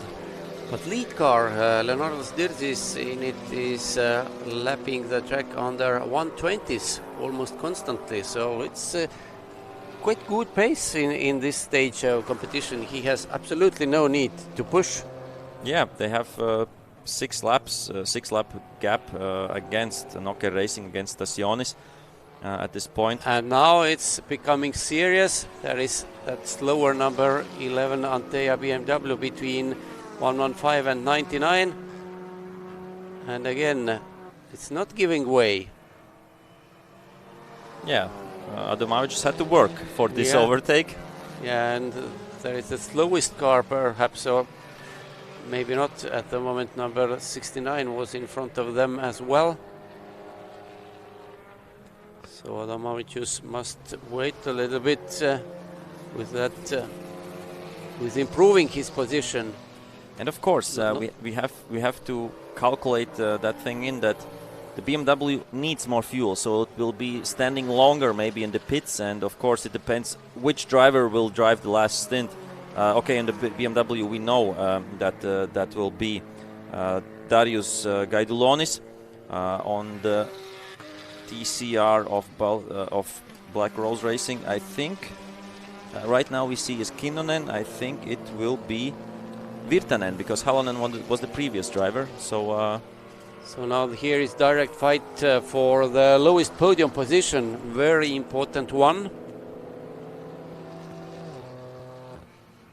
Black Rose Racing in front with their TCR class Volkswagen Golf, and Trevio Next Level Customs Brokers with their BMW M4 GT4 behind. And Adomavicius, once he caught his rival, is now not rushing with overtaking maneuver.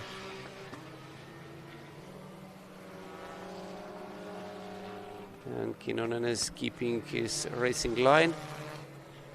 Adomavicius is not... He's keeping his cool, I would say.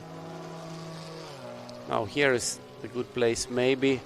He has not better top speed.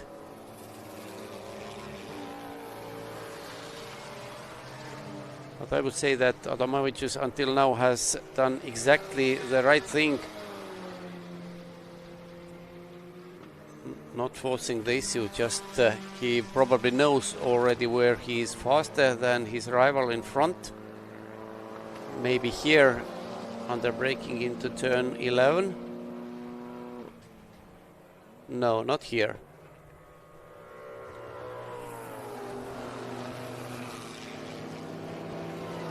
But of course those two cars have very different characteristics concerning top speed,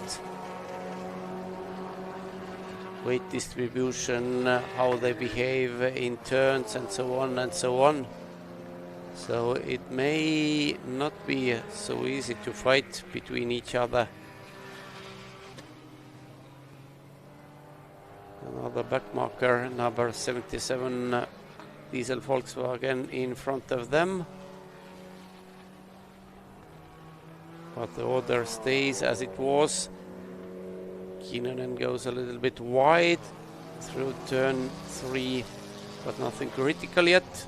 And this time Adomavicius is trying from the other side. He will be on the inside to turn 6, and he is now in front. He is now in front. Can he keep his car? Yes, he can. So number 99 BMW is now third overall, having overtaken number 115 Volkswagen, which is second in TCRs. But the race is not over because, as you Arturs mentioned, they still have to do one pit stop, and the refueling time for BMW is longer. Yeah, at least in theory. So let's see. And in the back we see behind these cars LV Racing with Ivars Valvers behind the wheel, doing really good lap times, 121.7. But we had some information from the organizers that it was shown the technical flag leaking liquid from the car. So I don't know what that. Yeah, that was when you were out. I'm not sure if it was leaking. I think there was some body part or whatever it was hanging out of the car, and it was touching the ground and causing smoke. Okay. Because we saw it on the screen, and I thought at first that it was some kind of liquid dripping from the car, but it wasn't. And here we see Ivars Valvers will be overtaking Kinnunen, or will try to overtake, because the previous lap of Kinnunen 125.2, so Valvers almost 4 seconds per lap faster. And of course Kinnunen from Black Rose Racing was fighting with Adomavicius, and here we see flashing lights by Valvers. I think after this stint maybe we can try to catch Valvers and speak with him, because we have spoken already with Zviedris, and it will be interesting to hear from him as well, because that will be his last stint right now. He's on the track, and then he can give us some insight, maybe also on the penalty and stuff like that. Now this betting pair is being caught by the leaders, number 92 Porsche, while Kinnunen still stays in front of Valvers. Actually, he has no obligation to let Valvers by. Valvers may flash his lights as much as he wants, but Kinnunen has absolutely no obligation to give him place. Meanwhile, leaders are going to overtake both of them. Now it has happened, and Valvers seemingly tries to use that moment, but Kinnunen gives him no opportunity.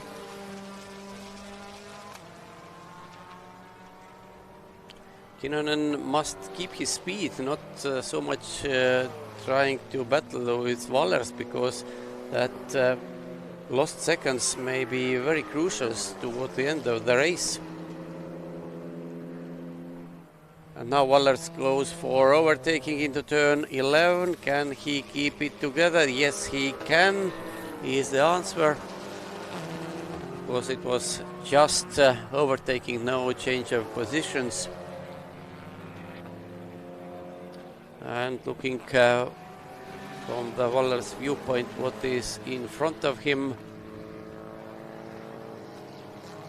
he should be now on the same lap with number 15 Cupra of Čapkauskas Motorsport. Let's see if it's the case. Yes, it is, but gap is there 38 seconds, so it would be almost impossible for Wallers to catch. Although Wallers has been in the pits because his stint time is 4 minutes only. What is this?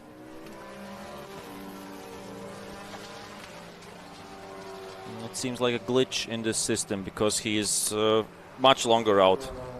It's quite strange because I saw his a few minutes ago. I saw his last lap time was shown something in the region of 5 minutes. So strange. But on the other hand, Tunila is still 12 seconds behind him, and it seems to be right. And that's, of course, that's the fight for P4. Yeah, for P4. P4 in TCRs, and of course they must look in front of them because number 15 car of Aromama by Čapkauskas is just some half a minute in front of Wallers, and Čapkauskas' car is currently driven by Andrius Geblis, and he's not that fast. I think wasn't LV Racing and Valvers in front of Čapkauskas or No, I think they were not. Okay, because they had the pit stop maybe. Okay.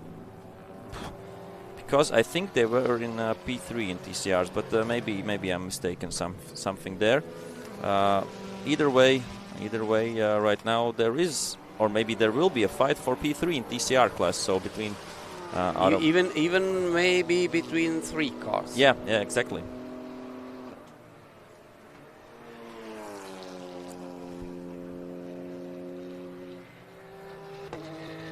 These are the leaders. For number 92, Porsche Baltic GT3 is the team name. That car is driven by Leonardas Dirzis. They have now completed 202 laps. 203rd will be completed in the next few seconds.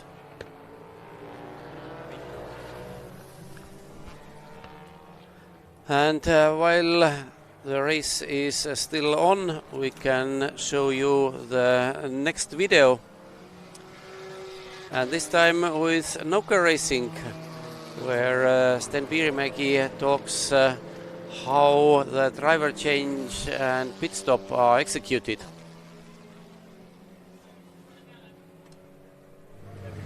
And we are here in the Noka Racing garage pit, and with Sten Piirimäki. Now there's a pit stop going on. Please walk us through what's going on. Yeah, so the first driver is coming into the pits. He has to loosen all the belts, the top belts, the bottom belts. He has to open up the belt. He has to unplug the radio, remove the safety net. Then he jumps out of the car. The second driver jumps in. The first driver on the left and the team manager on the right. They both help the second driver. They give him the belts. He has to plug them in by himself. Then he will be ready. Essentially, he has to plug in the radio.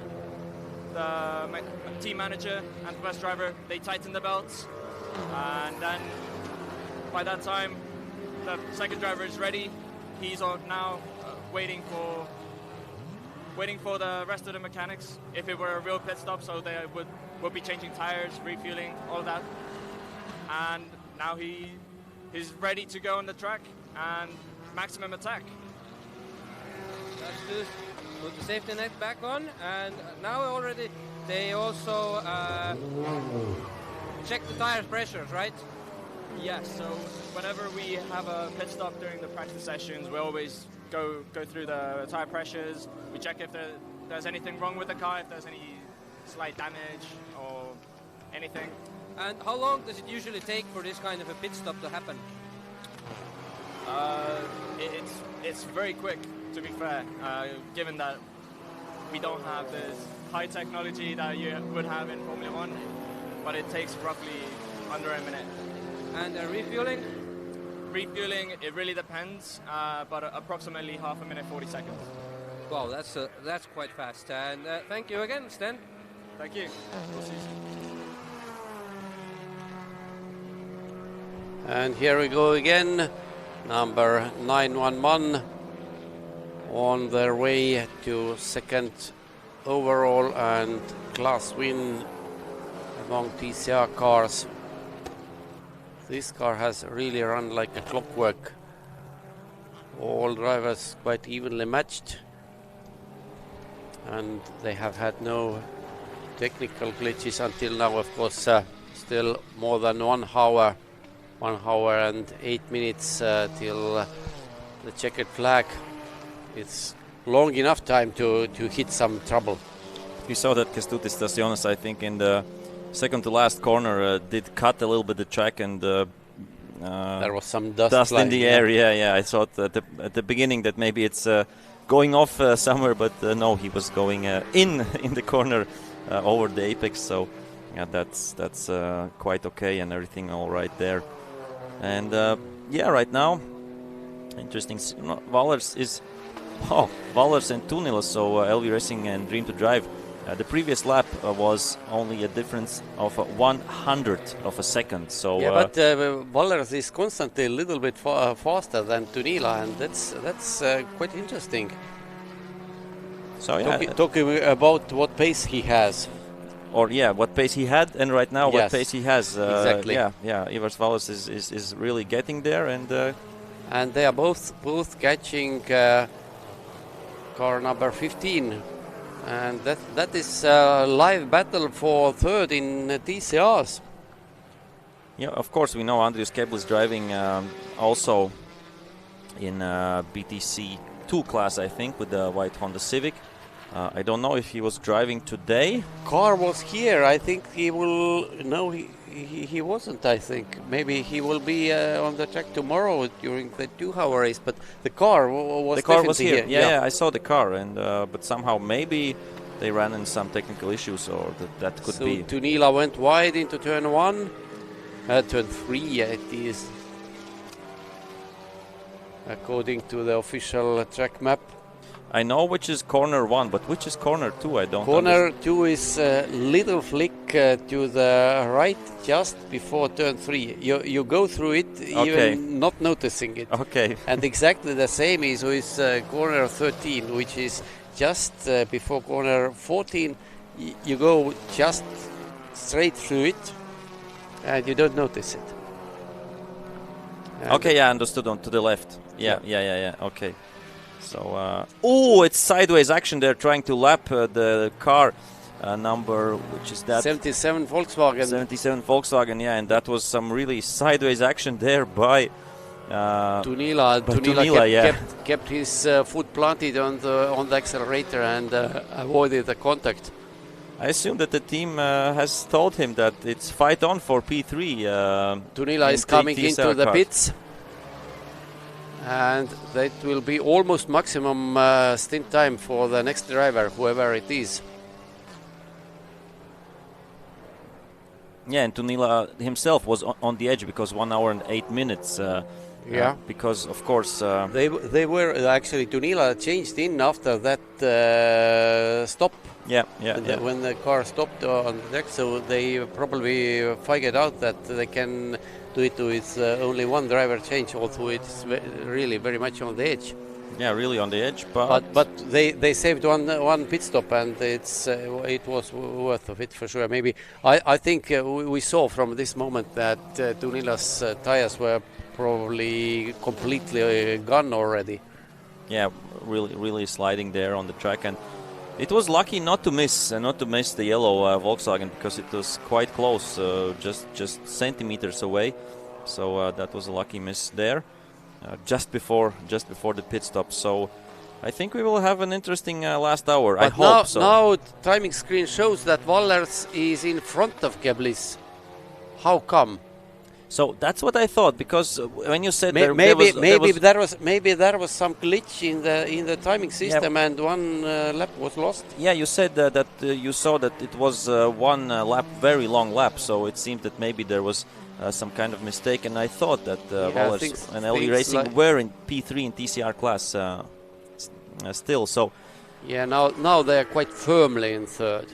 Yeah, so it will not be easy for Dream to Drive on Tunila or for number 15 Čepkauska's team to catch LV Racing and Ivars Valers, and of course Valtteri Zviedrs as well. But still, the stint time is showing wrong for Valers. That's 100%. It can't be 14 minutes. I remember that the final time for Zviedrs should be in the region of 40 minutes. Yeah, something like that could be. Leading car has now completed 209 laps. For comparison, second place car number 911 has completed 202 laps, and third place exactly 200. And I'm seeing a great battle in the GTAM class. In the pit lane right now, Lukaitis and Klepkas. So the number 78 BMW M2 and the Porsche Cayman GT4 separated by 0.8 seconds, and both are in the pits for their last pit stop. So that will be interesting. Who will be second in the class? And we see that the Porsche is going out of the pits, and the M2 is still in the pits. So that's how they gained this position and moved up to second place in GTAM, the Porsche Cayman or the Porsche Baltic GT4 team. And number 333 Hyundai is back on the track as well. Kasparas Vaškelis is now the driver who is going to drive that car during the final stint. They are now in their final stint for sure. Just 1 hour and 2 minutes left till the finish.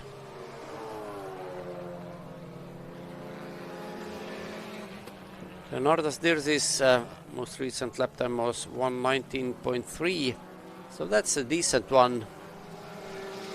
I would say even conservative. But timing screen tells us the story. Dirzis has no need to push anymore.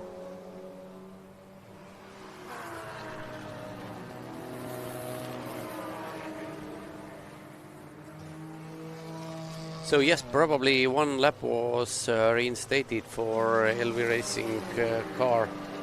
They are back where they belonged actually.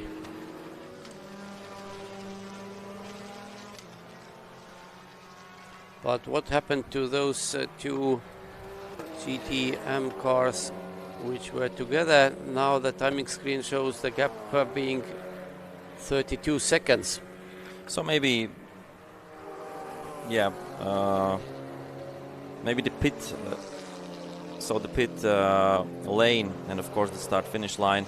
Maybe there was some mixing up, and that's why the M2 was in front at some point. But yeah, half a second, that's of course, half a minute, that's of course a lot between the 2 cars. Let's check, of course, the lap times, how they will play out. Maybe they will try to catch. So the 78 car, that's system countered by Ringaudu Services. So again, there is very strange lap time shown to 78. Although this may be still that's the pit stop. Yeah, that's the pit stop lap. No, now it's they lose. Yeah, actually, of course they lose time on 2 consecutive laps because the first one, the entry lap, they lose the time. They stand in the pits, and the exit lap they lose when they're driving the pit lane, which is very, very long here at Parnu. Yeah, exactly. And a small advice maybe for the teams: if you have a really long team name, we won't be able to say it every time. So, because we can say quickly, for example, Dream to Drive or Nokia Racing Team, but if you have 5 or 6 words in the team name, so it's much easier for us to say team number 78 or team number 19 or team number 28. So, quick advice for you for the live stream. Yeah, for sure. If you are going to establish a team, give him or give it a short name. Exactly, yes. And here we see, thank you for the producer. We see the full team names right now on the screen. So everybody. Yeah, which is 78 has BMW has the longest team name, system countered by Ringaudu Services. followed by Čapkauskas, but we call it just Čapkauskas team. yeah. Because Čapkauskas is just so legendary driver in Baltics, and even that Aromama, which is the main sponsor of that car, sorry for them.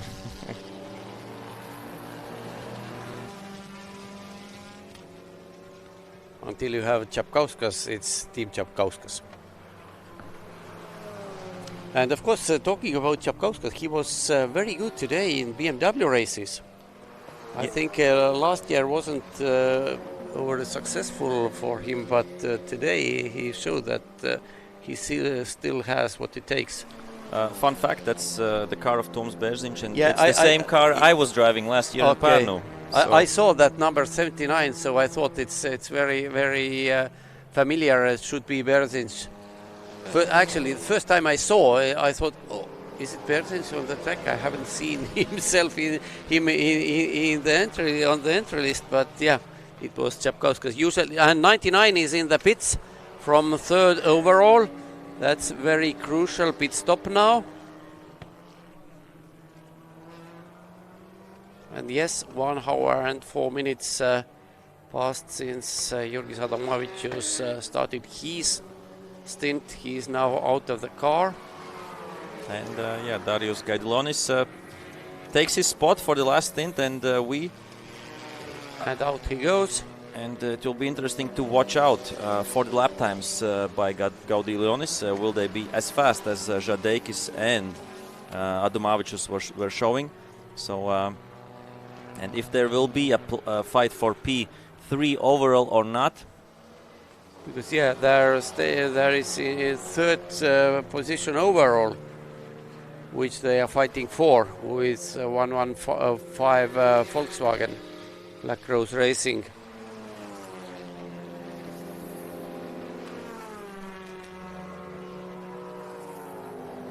And the next pit stop should be for number 7 Porsche.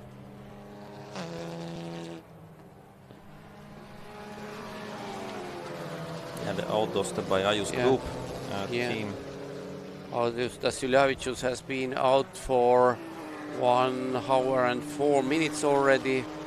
So maybe not after this lap, but at least after completing the next lap he must go in.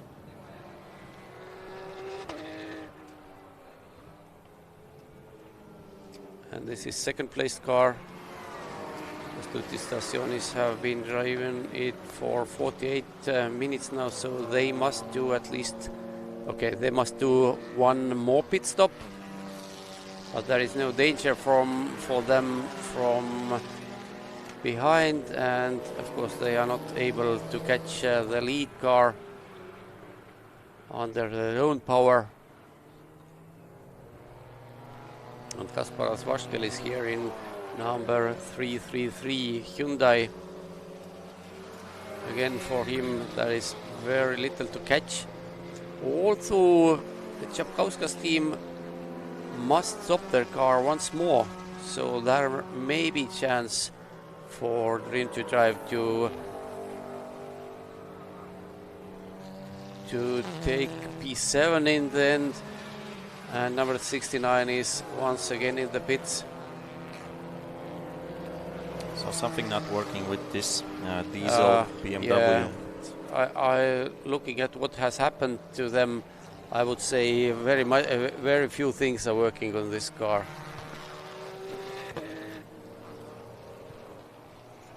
Yeah, they did a full engine change. Of course, heads up for them for such an. Yeah, but it's usually it's most sensible to do it at home. Of course, but of course a big team effort there to try to at least see the checkered flag. Of course, they won't be classified, but. So where is number 7 Porsche? He's out on the track, closing to the main straight, and they should come in this time, or at least at the end of next lap. Meanwhile, on the screen you can see 21 and 333, two very fast cars in TCRs, Both have had their fair share of troubles. But it's interesting that we don't have many teams left who will have to pit. So Nokia Racing will have to pit. This number 7 Porsche, of course. LV Racing will have to pit, and Čapkauskas as well. And then we have Baltic Karting Academy. But that's it. Most of the teams have pitted already and are into their last stint. So that is direct fight, but not for a position. It was Vaškelis overtaking Wallers, but he is a few laps behind. So 4 laps behind. So actually, no question here. Also, Vaškelis answered that question.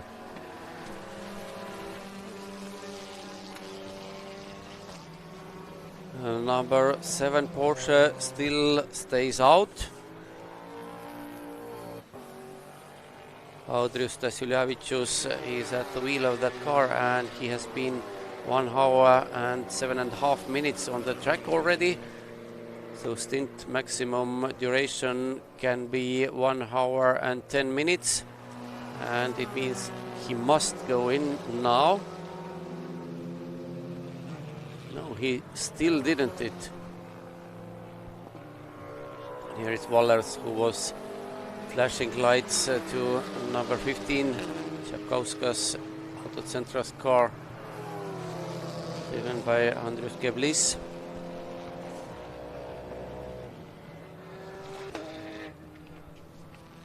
But they are also on different laps. Number 21 Audi has overtaken number 15 Cupra for 2 times already.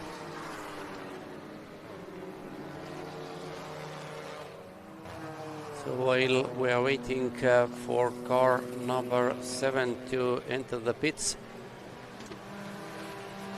for their final pit stop, Audrius Stasiulevicius is somewhere on the track, actually going through the penultimate turn now, and this must be the instant when he comes in.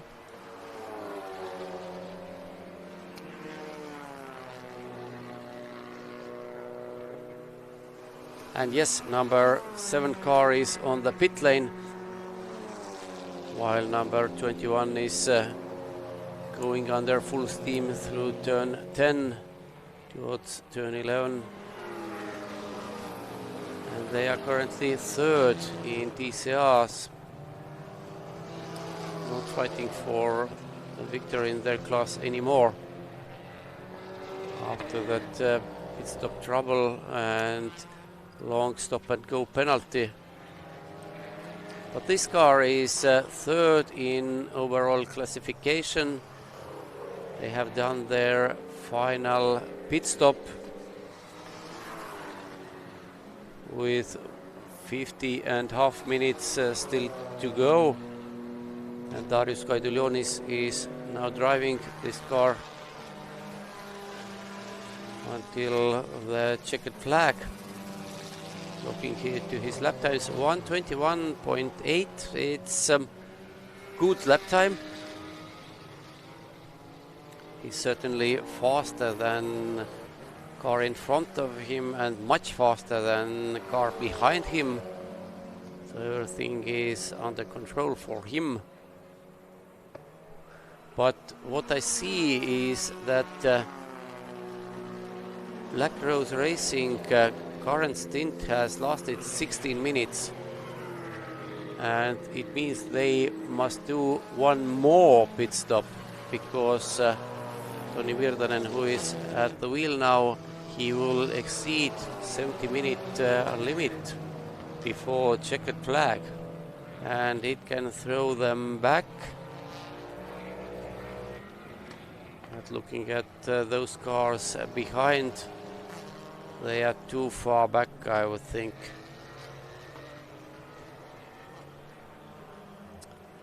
And this is Black Rose Racing car number 115, Volkswagen Golf TCR DSG. So they have more or less the production transmission, not the sequential gearbox which number 911 has.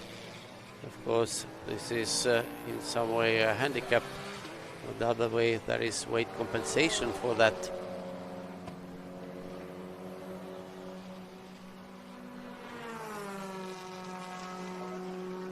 And while number 7 Porsche is now out from their final pit stop, Ignacio Montas is at the wheel. It seems quite a proper time to show you the next video we have, and this time it is about the car which have led the race from the very beginning, number 92 Porsche, and Leonardas Dirzis is the man who has been interviewed.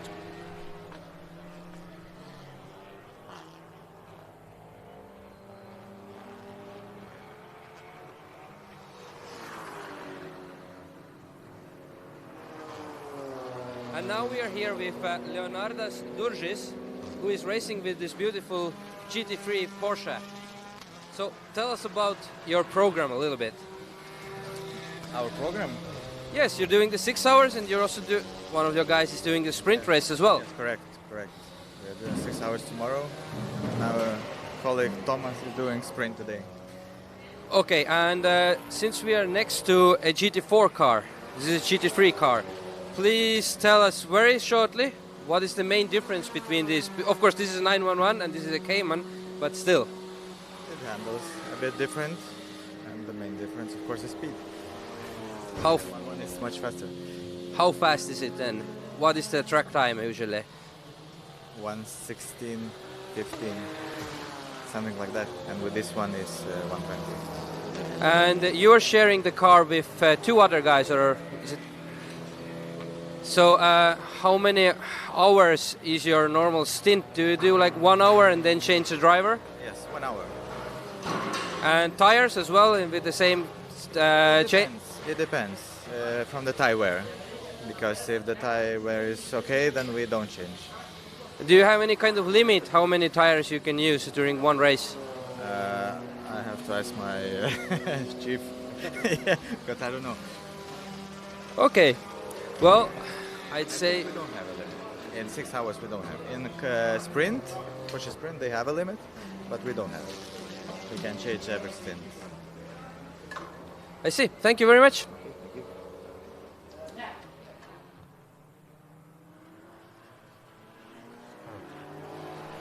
And back on the track, number 59 Renault just drives over the finish line, not finish line, but timing line. They are leaders in TC2, having completed exactly 200 laps. Meanwhile, this car, which is overall leader, has completed 220 laps. And they have 6 lap advantage over second place car number 911 Volkswagen, currently driven by Kęstutis Stasionis. And here you can see what the speed difference between GT3 Cup Porsche and TCR Hyundai is. Of course, Jaros Dagilis, who is sitting in that Porsche, is not forcing the issue. More than that, Kasparas Vaškelis in Hyundai has been shown blue flag. He must let the leader by. And here it happened.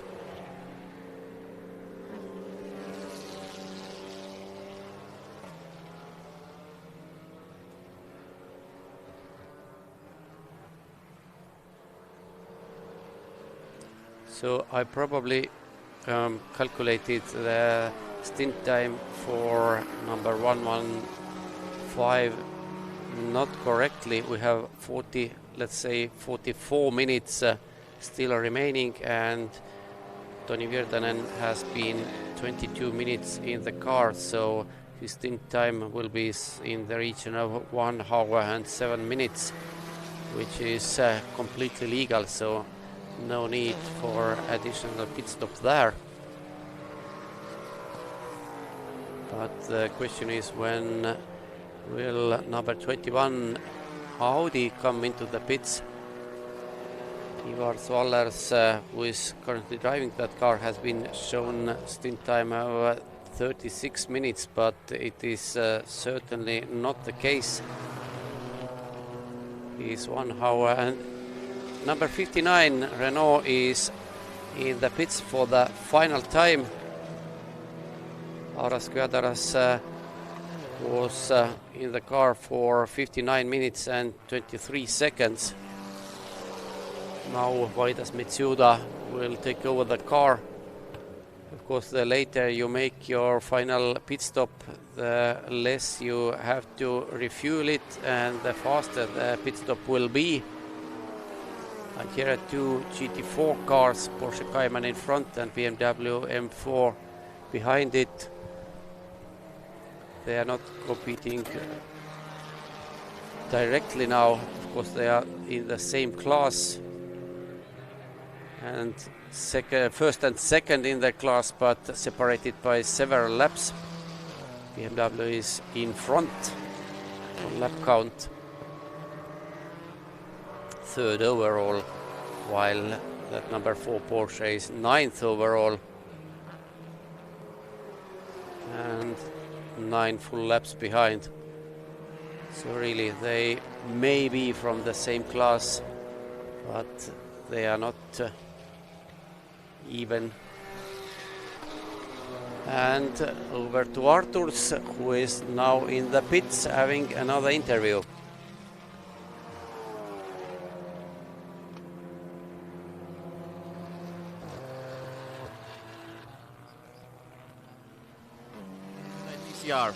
Technical problem, but the mechanics figured it out after the drop down, and it's still rolling. So it's a miss, but that's the sport, But it was a really quick fix. You weren't in the pits not for a very long time.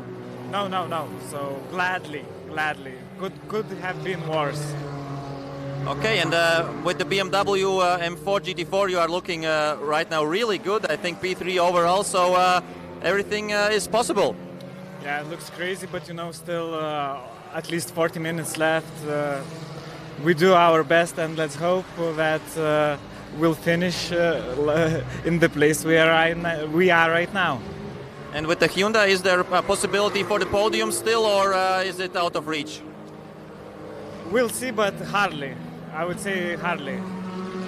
Maybe, still much time I can say, but we need to do what we are still doing, and after we finish we can discuss. Okay, thank you, Ignas. Yeah, welcome always. So yeah, that was Ignas from Dream to Drive. We see that LV Racing is coming to their last pit stop, of course. That is Ivar Svallers behind the wheel, and we will be having there right now Walter Svieders will be taking his place. But yeah, for Dream to Drive, technical issue, unfortunately. They were fighting in the TCR class for a podium for P2 or P3.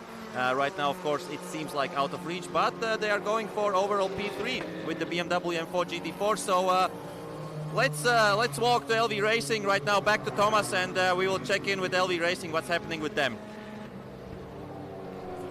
Meanwhile, number 15 Cupra of Čapkauskas Autocentras, actually Aromama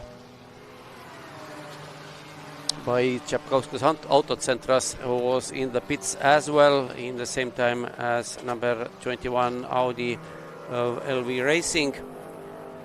So it's their final pit stop for both. Number 21 has been shown back on the track. Walter Sviedris has taken over that car from Ivar Svallers for the final stint. And despite losing some time during the pit stop, they are now safely in third place in TCRs. Although number 7 Porsche have jumped them in overall classification, but it's not that important. For whatever reason, Wallers has still been shown on the timing screen, but it can't be true. Walter Svedris must be in car number 21 for the final 40 minutes.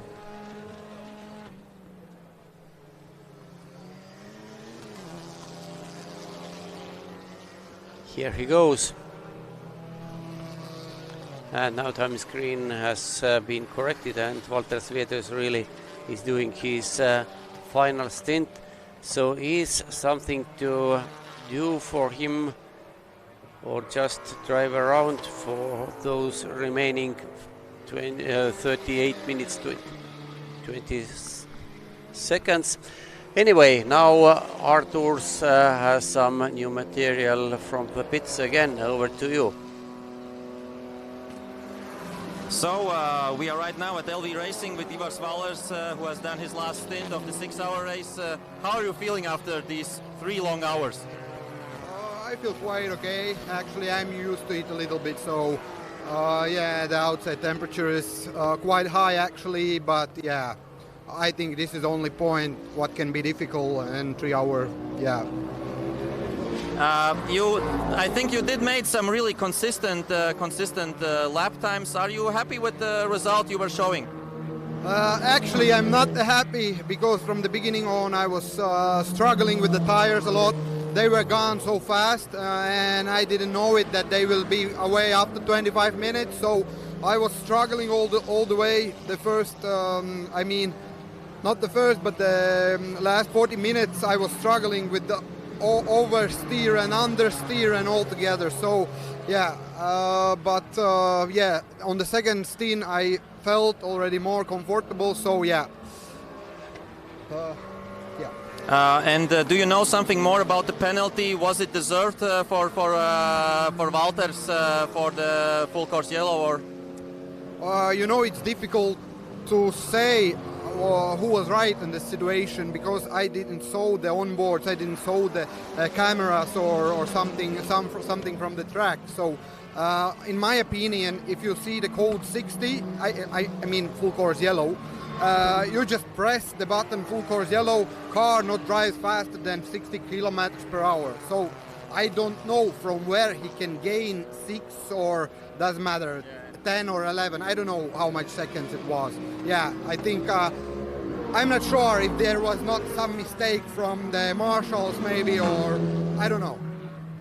But yeah, you were fighting for P2 in TCR, but it seems you will be having P3 in TCR class, so at least the podium is in the hands possibly. Yeah, it is possible. This is endurance race and it's still 45 minutes to go, or I don't know, I didn't saw the clock, yeah. But normally, everything can change in the last 20 minutes.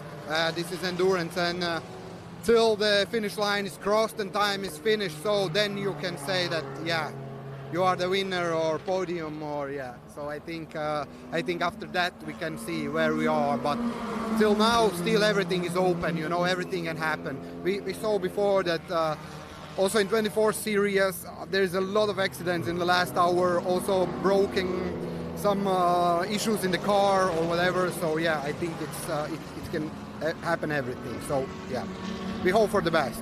Yeah, so good luck and till the finish line. Thank you very much. Thank you. So yeah, that was Ivar Svalers from LV Racing doing a consistent job. As he said, he wasn't happy with his first stint, but the second and third, I think we saw on the lap times he was doing a good job. So right now, the last stint for LV Racing is by Walter Svedris, and let's go back to Thomas and let's see what is happening in the results and what are the possibilities for the teams and what fights we still have on our hands.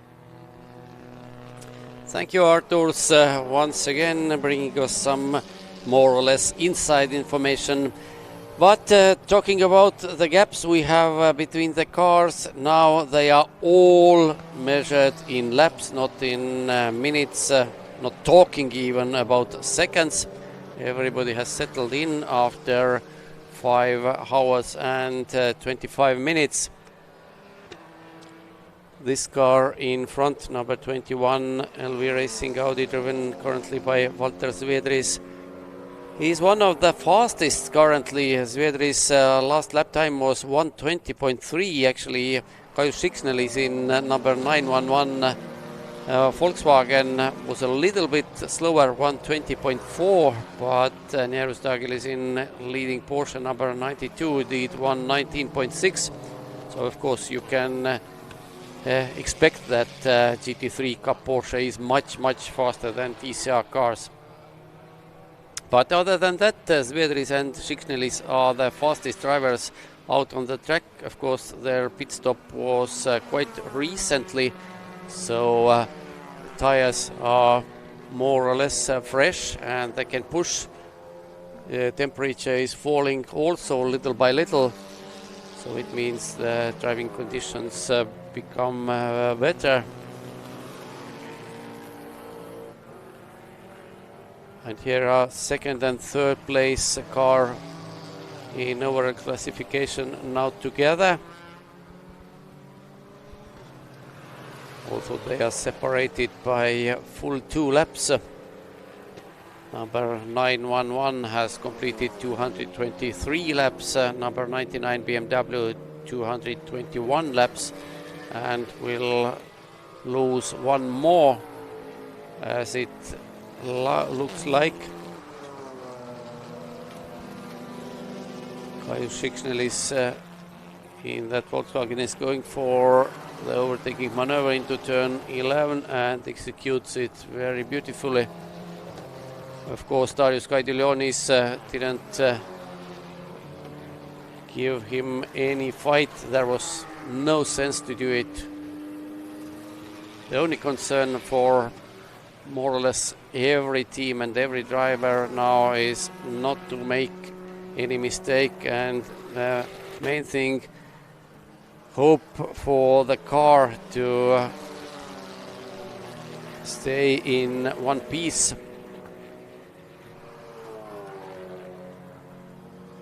We have seen a few years ago when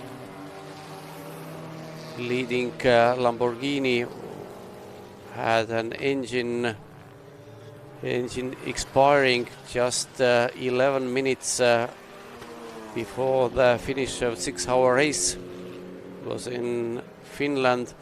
So as Ivars Valters told, really everything can still happen. It's endurance racing, and race will be ended after 6 hours, not 5 hours and 45 minutes or something like that.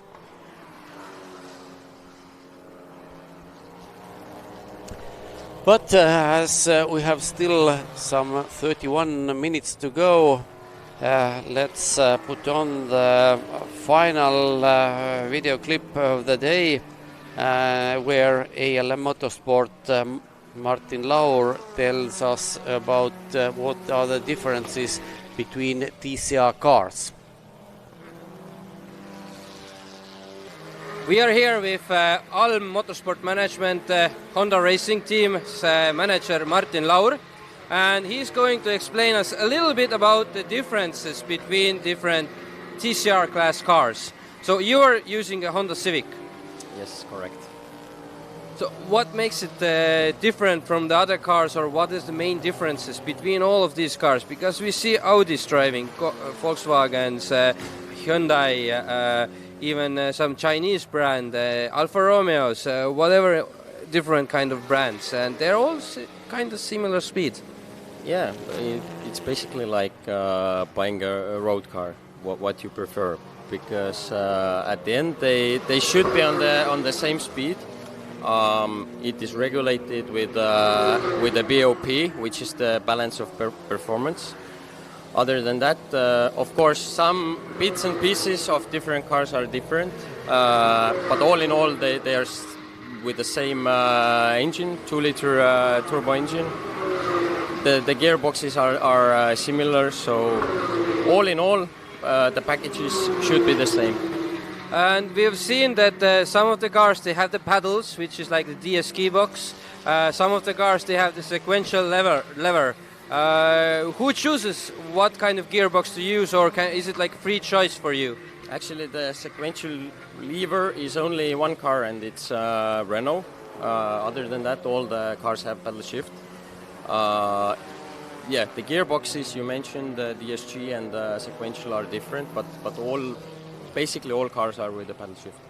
And these cars, you said that they are almost like the basic cars with a 2-liter turbo and everything.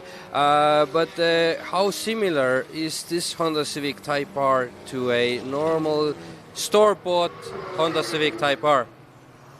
Well, the doors, at least the front doors, the mirrors. But the engine? Not much. The engine basically as well, yes. Engine, gearbox, differential? Gearbox is totally different. Differential is different, but the engine is yeah, true. And you mentioned BOP, the balance of performance.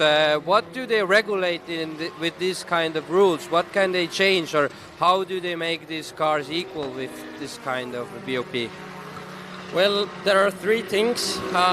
One is the height of the car. The higher the car, the slower it should be. Also the weight. You can put the weight on the car inside. You can choose whether to put it more to the front or on the middle of the car. Basically, again, the more weight you carry, the slower the car should be. And the third thing is the ECU, which is like regulating the engine management, which is like controlling everything. So you can give more boost with the software, and you can lower the boost. So yeah, those are the three things which basically regulate the BOP. But here in the Baltic Touring Car Championship, do they also regulate in ways that, let's say, if you win something, then they lower your boost pressure, or this is not done here? No. Basically, Baltics is following the BOP, which is like regulated all over the world. Meaning that we are not changing it here, but the management of the TCR sees all the series, sees the speed of different cars, and then they choose how to change them. Okay, thank you, Martin. Thank you very much.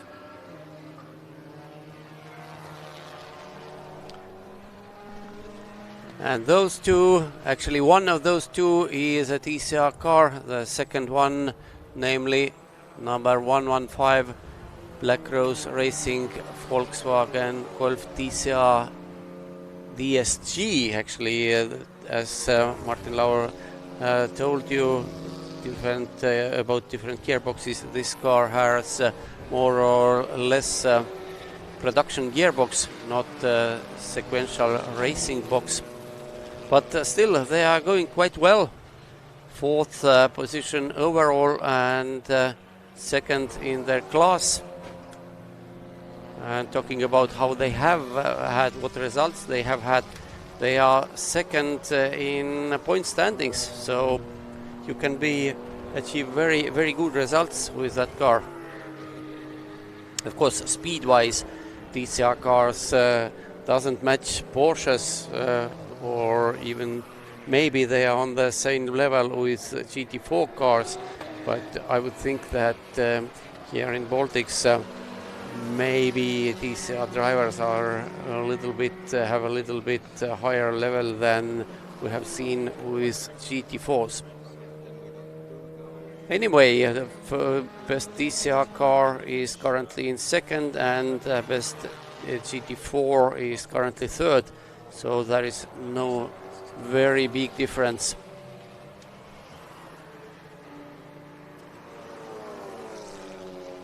"25 minutes to go. And Walter Zviedris is flying. He has managed to set times into 1:19s recently, because now he's overtaking left, right and center everybody who is happening to be on his way. And of course, it seems like the gap to the next TCR, to Black Rose Racing, is big. But if there is some kind of mistake, some kind of technical glitch or something like that, you need to be as close as possible to your front competitors, so to have a chance maybe. And just he overtook them, or lapped back one lap right now against Black Rose Racing. So it's always in endurance racing if you have a slight chance to get a better position, you have to push up until the end. Yes, of course. Regulation here in BEC 6 hours are a little bit different compared to Le Mans 24 hours. For example, in Le Mans you must cross the finish line after the lead car has crossed it. So we have no such regulation here. The contact can be done on lap count only. So it has, I think, saved many teams. Yeah. But it's just a different approach. Yeah, of course. And it's not better or not worse, but it's just different approach. It's just different, yeah. And right now we see the lap times by Gaudio Lonis, 1:22.7. So everything is all right, and they have quite a comfortable gap against Black Rose Racing for third overall. Black Rose Racing right now will be crossing the line, and just to check what is the difference between the two teams, it looks like half a lap, around something like that. And we can see how much Walter Zvedris has been faster in 21 Audi than Toni Virtanen is in number 115 Volkswagen, and it's full 4 seconds, even more, 4.5 seconds. Yeah, so Walters is enjoying this. It's like a sprint stint at the end for him. Yeah, some 40 minutes or a little bit less. But of course, Walters will compete with this car in the FIA Motorsport Games, so every practice he can do is useful for him, just to know the car better and just to know how it behaves on worn tires as well. So whatever happens, you must be prepared for it. Yeah, and of course he did participate 3 years ago in 2019. Yeah, before all, because 20 and 21 were cancelled. Of course, we know the reasons. But then he wasn't happy with the car, with the team. He was renting the car out in Europe, and that's why he lost a lot of speed there and couldn't show his potential. But with this new generation RS3, I think it will be a good possibility to show himself in the world. Basically, it's his car, not owned by him, but he's familiar with this specific car, not only Audi, but exactly this specific car. And of course, all the team members and everything, it's like a well-oiled mechanism, so yeah, sure. It's really important. For sure. And Zvedris being last year Baltic TCR champion is something to prove. His actually credentials are very good for him. Of course, we don't know who are turning up there yet.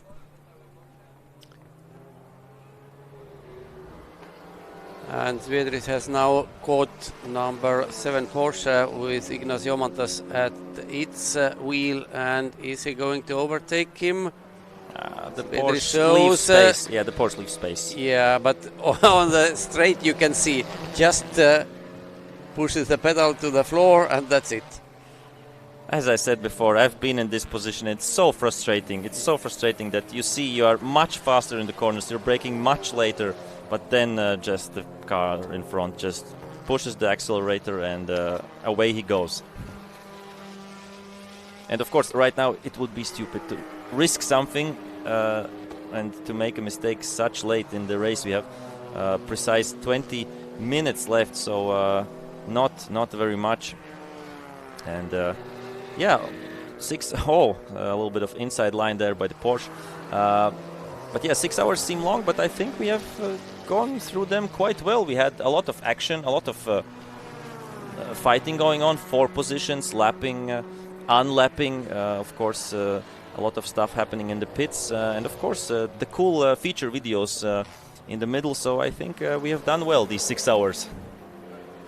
The thing is that number 77 car has now 50 minutes and 30 seconds in their stint, so they will go over it if they don't make pit stop.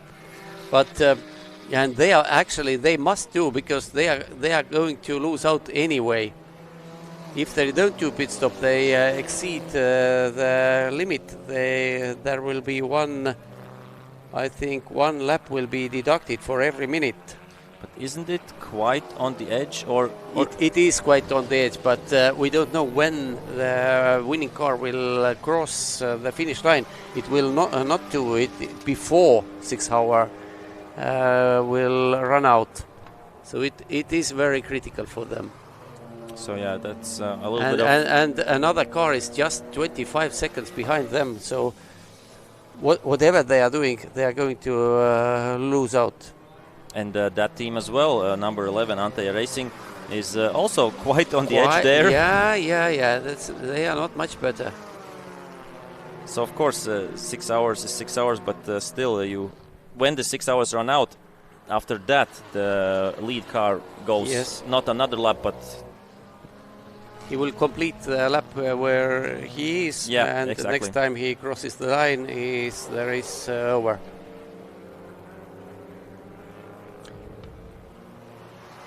Number 7 Porsche Ignas Jomatas still keeps Walter Svedris behind. The lap times are now in 1:23. We saw Svedris was able to do 1:19, so it is really annoying for him just to have this Porsche which is flying away down the straights, but then in the turns, is he going to outbrake himself? No, just almost stopping. And now Svedris uses the occasion. But can he stay in front? It's another question. I think the gap should be enough. Now Svedris on the inside, so it's done. Yeah, now it's done. Because Svedris should have a better exit out of this corner. Absolutely. And the complex turns 6, 7, 8, 9, and that is... Is this a turn? Yeah, this is turn 5. This is turn 5. So turn 3 merges into turn 4, merges into turn 5. You don't notice where the turn 4 is actually.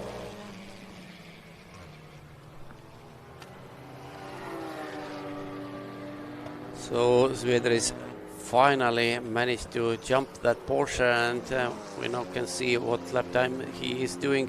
There is another slow car this time, not fast car in front of him. It's the Ante Racing. Yeah, very slow car and very slippery and they must thinking about what to do next.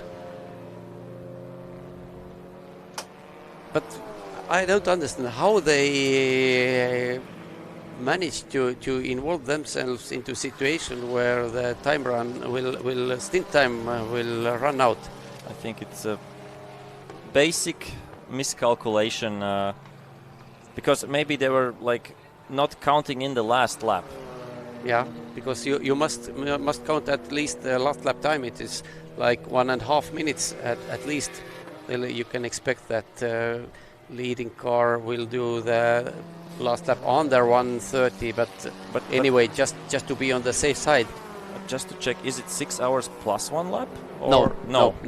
So it can be that the leading car reaches the finish line, or just a few just 1 second.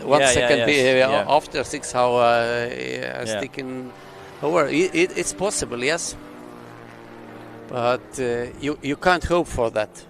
Of course, yeah. But number 77. Of course, that's a fight for P1 in diesel class between the two teams. So yeah, that's very, very principal fight. So we can end up both cars being penalized. Yeah. So we have still 15 minutes left right now, and the closest. What do we have? Oh, we have. Maybe Thomas. It is Thomas Rudokas, right? Yes. Number 4, Porsche Baltic GT4 is catching right now. Number 15, the Čapkauskas at Cupra TCR, and we see that the time difference. Jaros Dovydaitis has been very slow. 1:32 was his most recent lap time. So we would like to see what is happening there with car number 15, Aromama by Čapkauskas Autocentras. While this is the leader, we must show them, of course. Jaros Dagilis is at the wheel of that car. They have done perfect job, starting from effective pole position, leading all the way from the start. And Here is number 333 Hyundai overtaking number 4 Porsche, which in turn is closing in to number 15 Cupra. But where is this Cupra? Can we see it? Here it is. And the last lap by 1 minute 30. So not going Very fast. very slowly. So there certainly will be a change. Just 4 seconds separating them on the line, and while this is just 2 Volkswagen Golfs, we like to see number 4 and 15, which 2 cars they are battling for positions. Yeah, for position 8 overall. Yeah, they are from different classes, so no change on that front. But it's such a shame that Rila Racing, the pole position owners, couldn't start the race because it would have been interesting to see if they would be able to compete with Porsche Baltic GT3, and we would have had a real fight for P1. Yeah, actually they were much faster, some 1.3 seconds faster in the qualification. But qualification for a 6-hour race is not that important, especially if there are only 2 or 3 really fast cars. And number 4 Porsche is now in front of number 15 Cupra. 8th overall. And Cupra was pushed, Romama by Chapkovska's Cupra was pushed to 9th overall.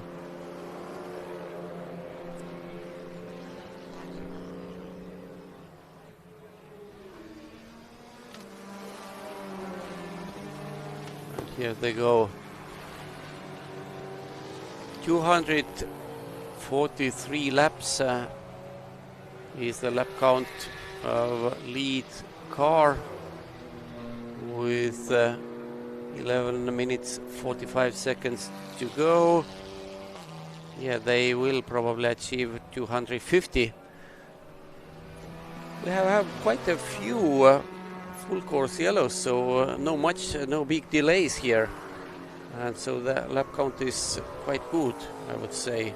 And we have another new decision from the stewards. It's a drive-through penalty for the leaders for Porsche Baltic GT3. Okay. So another penalty coming up for them. Of course, they are 4 laps ahead of Nokia Racing Team overall, but still, for crossing track limits. So it's quite interesting. Where do they do it? I don't know. Maybe. Basically, it's possible in turn 11. There you tend, if you are braking a little bit too early, you tend to go too much onto the inside, and the track configuration is such that it don't punish you there. But I think that you are allowed 2 wheels off the white line. That was in the driver's briefing, at least the one I heard. So where do they go with 4 wheels off the track? It's the question. Yeah, it's quite strange. But or maybe it's for pit lane exit. Anyway, they have got this penalty. They will have to go through the pit lane. So they will basically lose, I think, maximum 1 lap on that. Yeah, not stopping. It's not that bad. But eventful last half hour or 40 minutes for the team, because it's the second penalty in a row. Yeah. And of course these are unnecessary penalties because they don't have to drive off the track to be fast. They didn't have to push the limits on the pit stop. Of course you always try to do your best, but they were quite in the lead 4 laps. And before that they were more in the lead, 6-7 laps, something like that. So are they coming in? Not yet. You have 3 laps to serve your penalty.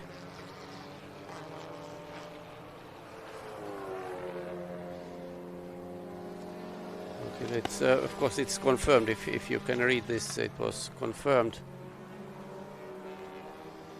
And here you have both Porsche Baltic teams, the GT3 and the GT4. Yeah. And you can see the difference between 911 and Cayman. Of course, both beautiful cars. I would love to race either of them. Yeah, but nowadays when 911 has grown so big and it's so heavy, I would think that Cayman is more the real Porsche. Yeah, it should be more nimble and Yeah. And I really like the Caymans, also the street car Caymans, and it's a really nice model. So Niarustagil is coming from another lap. Is he going to serve his penalty this time?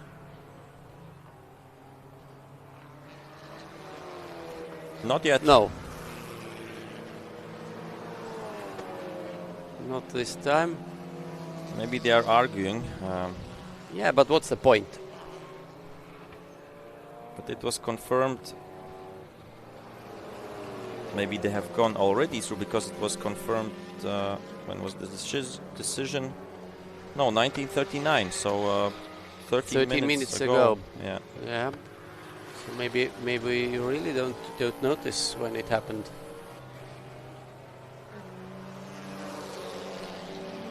Or maybe they have overruled it somehow. No. Anyway, if of course if they don't serve it, they risk with exclusion. It's probably the stupidest thing you can do here. Yeah, after 6 in hours. That situation, yeah. So let's hope the team knows what they're doing. But I think they have served it, because I think they were 6 laps in front of 911. Okay, maybe we just missed it because we didn't see the pits, and we did see some other action on the track. So sorry to Porsche Baltic GT3 if you are... You have done a wonderful job. Yeah. If we are saying something wrong, then we just didn't see it on the track. So otherwise, great job, of course. Steady pace, or good pace throughout the race. No mistakes if it doesn't count.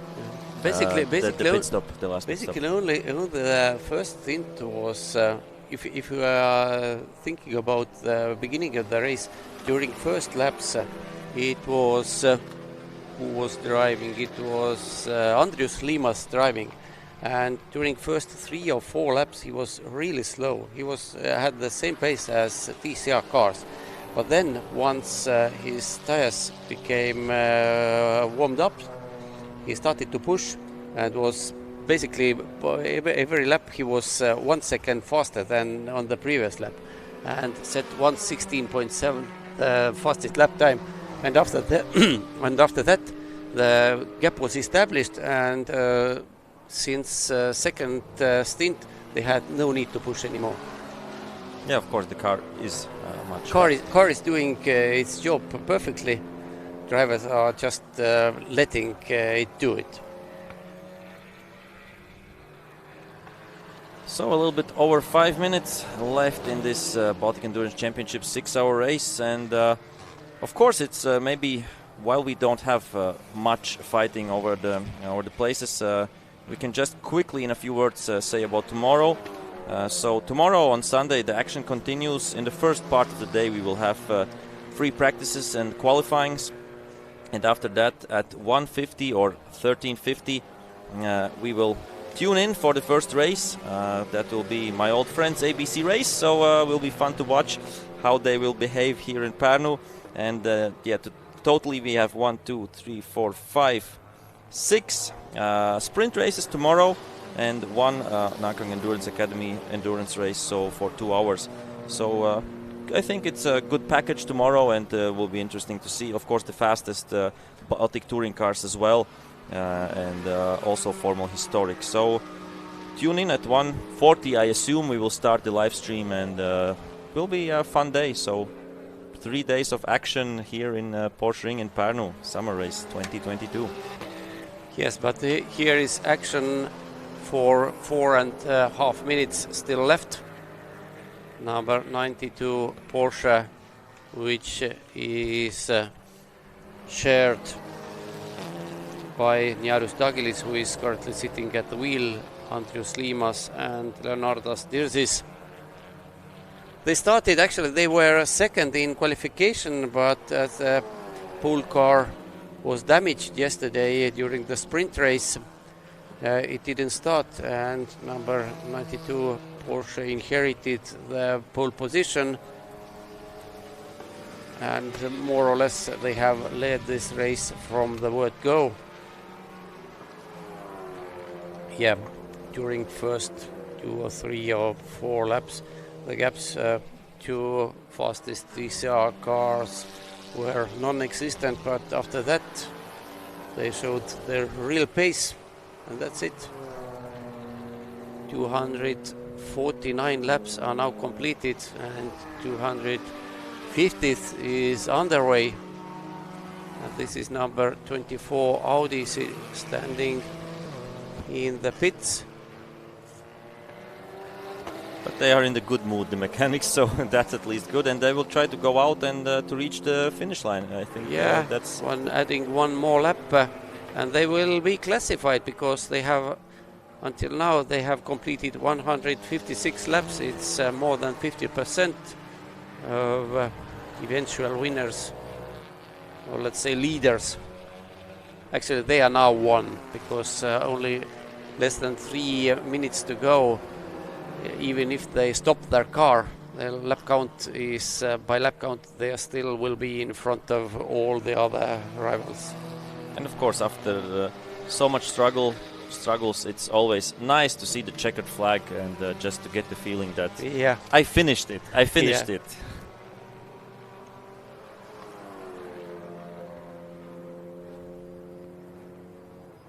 And here comes lead car once again. 2 minutes 10 seconds. It can be either way. Is it penultimate lap? Or is it I think third from the end? I think this could be the penultimate lap. They can, of course, allow them to just go slowly and delay. And here you see the first position lapping position 3 overall. So it's the number 99 Porsche, the Dream to Drive car. Of course, the team name is... I think it's... yeah, it can be either way. It will be close. It will be close, and it depends on what the team decides, actually. They can do one more lap if they want. But it's really close. I think maybe not. I think they won't be pushing. Yeah. So very likely it is now the final lap. And they have still a few cars to lap. Number 15 will be lapped. There is little doubt about it. Is that the national park there on the right side on the track? No. what looks like that? Yeah. It's nothing. Bush. Just a forest. Just bush. Yeah. And that is 24 Audi was lapped once more. It's almost on the race. It's off the racing line, so that's okay. So yeah, Porsche Baltic GT3 out front will be taking the win. Congrats to Nocker Racing Team, really good and solid job by them without mistakes. Fastest TCR car out there. Not the fastest, but the... Oh, and number 7 is... Is he waiting? Or is he simply standing on the track? I think he's simply standing. Maybe run out of fuel or something. Maybe. Like So that. Douglas is dropping the speed, and yes, he's on his final lap, and time is over. And number 92 car in the hands of Jaros Douglas has crossed the finish line first. Number 99 BMW will be third. And of course, all cars now crossing the finish. Almost all cars are on different laps. So, and battles going on here until the very final meters of that race.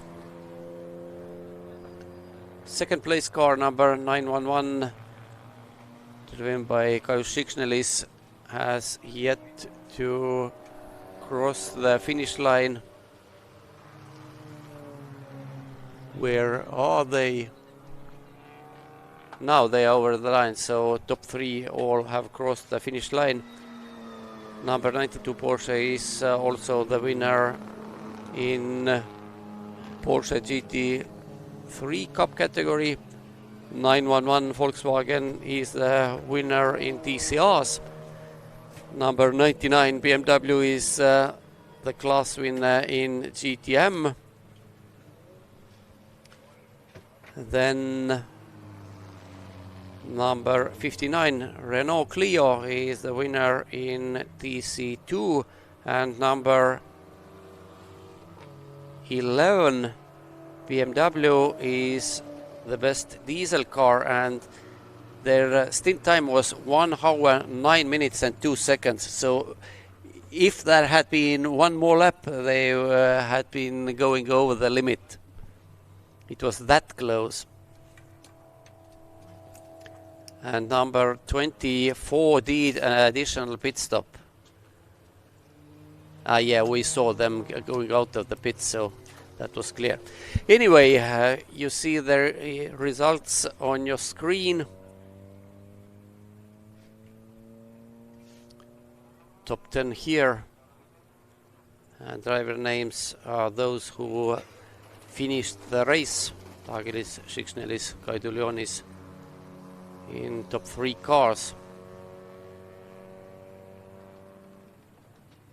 And now cars entering Parc Fermé. Many of them are still somewhere out on the track. Sun has dropped quite low already. You see how long all the shadows are near the track. And interestingly, number 11 was driving not to the Parc Fermé but straight on to their garage. Very strange. Maybe they were shown, so we don't know, of course.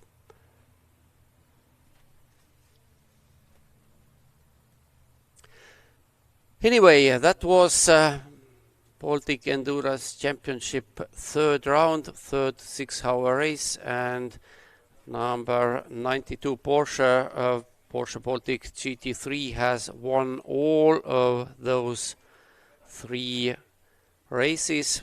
It means that they will have maximum 180 points after 3 rounds, and with only 1 round to go, without doing any math, I would think that they are the champions already. Yes, they are, because they had 48 points lead over second place Black Rose Racing number 115 before this event. Now Black Rose Racing was 4th, and it means that the gap will be over 60 points even before the final race.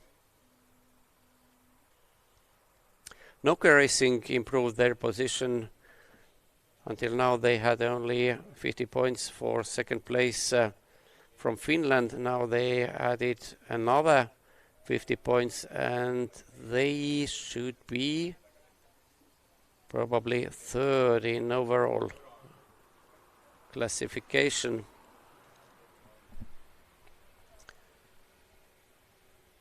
And cars have, almost all cars have now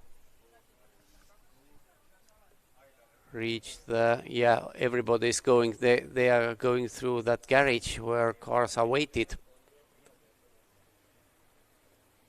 So everything is under control there. Just Parc Fermé is a little bit larger, that we have seen it during previous years. So that was it, and as Artur's already told, we will have several races tomorrow, all taking place in the afternoon. The first race, actually, of course, the action starts here at Porsche Ring from 10 o'clock, but we will have free practice sessions and qualifications then lunch break, and real action starts from 13:50 when ABC race cars will go to their first warm-up lap. Then second race will be for GT Pros, GTM, BTC4 and TCR cars. Then Formula Historic, then second race for ABC race, then second race for GT Pro, GTM, BTC4 and TCR, and then the endurance race, 2-hour Nankang Endurance Academy race. And now over to Artur's in Parc Fermé. So I'm in the Parc Fermé with the winners of Baltic Endurance Championship 6-hour race, Nerijus Douglas from Porsche Baltic GT3 team. What are your feelings? What are your first emotions? Tired. It was very hot, and the biggest challenge was the heat in the car. And it actually last half an hour low sun was very irritating. I could barely see like braking into two corners, like blind braking almost.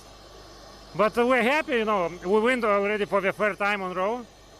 I think, you know, so it's a good result. It's very consistent. Team is driving is very consistently. No mistakes at all, quick driver changes. We did two of the driver changes during full course yellow, so this saved us one lap each time. So, you know, we did everything what was possible. Yeah. And so it seemed like you said the fight was with the sun, with the weather, but the car was running perfectly. And how do you feel about yourself? Well, yeah, I feel good. It's over, and we're very happy with the result. Okay, thank you. Thank you. So let's move on. We will get to second place a little bit later. They are in the weighing area, so that will be Nokia Racing Team. But let's go to third place, and right now we have some videos going on there as well. Let's quickly, maybe we can go quickly to Nokia. Let's go here. Let's go here while we are doing other interviews. Try to go through all the other teams, and let's try to get. Let's try to get to TCRs. I think we should be allowed there, but right now it seems like they are still on that side. Let's maybe try to get from the other side. But we see the atmosphere, we see a lot of people cheering here and waiting for their drivers. So we'll be quickly we'll get to the other teams. Just follow me, let's try to get maybe to Nokia Racing Team. So TCR winners, second overall. They are at the weighing bridge. So we will try. Okay, they are, I think, here. The signal should be good because we were here before. And let's try. Here we see there is Nokia Racing Team. And I think we can do quickly an interview here. So, hello. Caius? Yeah. Okay, cool. First of all, congratulations on second place and win in TCR class. Yeah, thank you very much.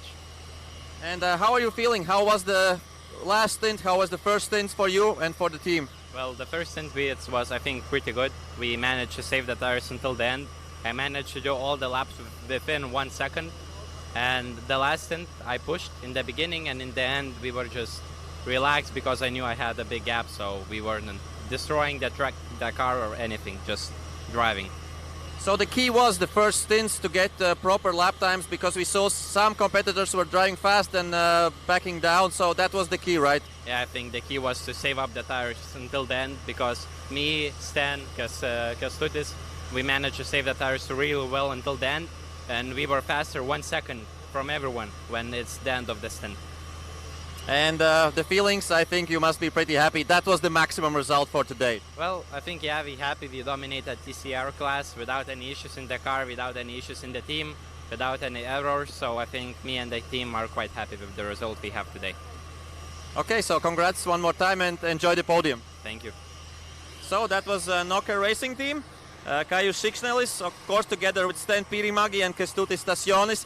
So second place overall and first in TCR. And let's try to get the BMW M4 GT4 run by Dream to Drive. They were in third place overall, and of course that was also a really great result. I think they should be ready for us. Let's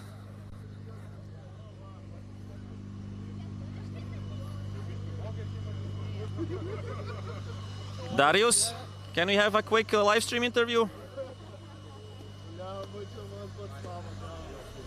Come on. Next time you won't be driving the last stint, yeah? It was first and the last time. So Darius, you seem very happy, third place overall. Were you thinking about that before the race? We're thinking to have a good race, have a good time, and do how we can less mistakes. So we do everything, yeah, and we have a result. I think there weren't any mistakes. You were having really decent and stable lap times. Every stint was great, and here we see the result. How was it in the car? In car we feel comfortable because the team works good. The car technical problems don't have. Was we just driving and have good feelings. Just. So you had a good time, and now it's time for the podium. Yes. Okay, thank you, Darius. So these were the three fastest cars overall. We will try to check also the fastest touring car, because of all these cars, of course, are GT cars.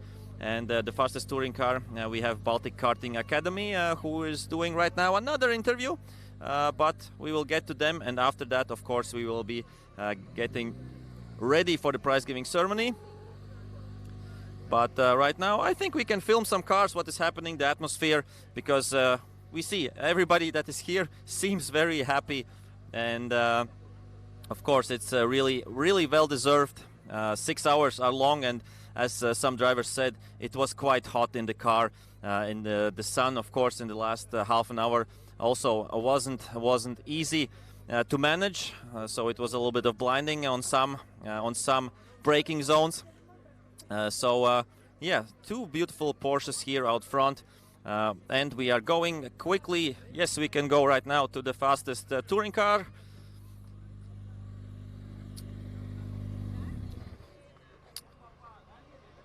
So, hello, for the live stream, you are live. Okay. Yeah, I'm live, yeah. You're live. Alive as well. Congratulations, the fastest touring car, and with some pretty decent lap times as well. Yeah. How was it out there? It was difficult. It was a long race. Yeah, we had strong competition, but they had technical issues, and we almost had no issues, and that's why we finished first. Yeah. And what was the biggest issues, or the hotness, or sun, or the car, or the competitors? We had one issue with brakes. At the end of the race, the brake pads finished earlier than the race, so we had to stop to change them. But we only changed one side, and after a couple laps, another side went off. But we had a decent lead, so we decided to just go slower and don't stop for another change. And what are your feelings emotionally? Are you happy with the result? Are you happy with your driving today? And of course, I'm happy with the result. We finished first in TC2 and TC overall, so can't do any better than that. I'm happy, yeah. I'm a bit upset about my own result. I was slower than I would like to be, but still we finished first, and that's what's mattered. Okay, so enjoy the podium. Yeah, thank you. So I think that's it from Parc Fermé. We had the three fastest cars overall. We had the fastest TCR car. We had the fastest touring car. So, yeah, I think we are ready for some highlights. And after that, straight to the prize-giving ceremony. So, thank you from the Parc Fermé, and see you in the prize-giving ceremony.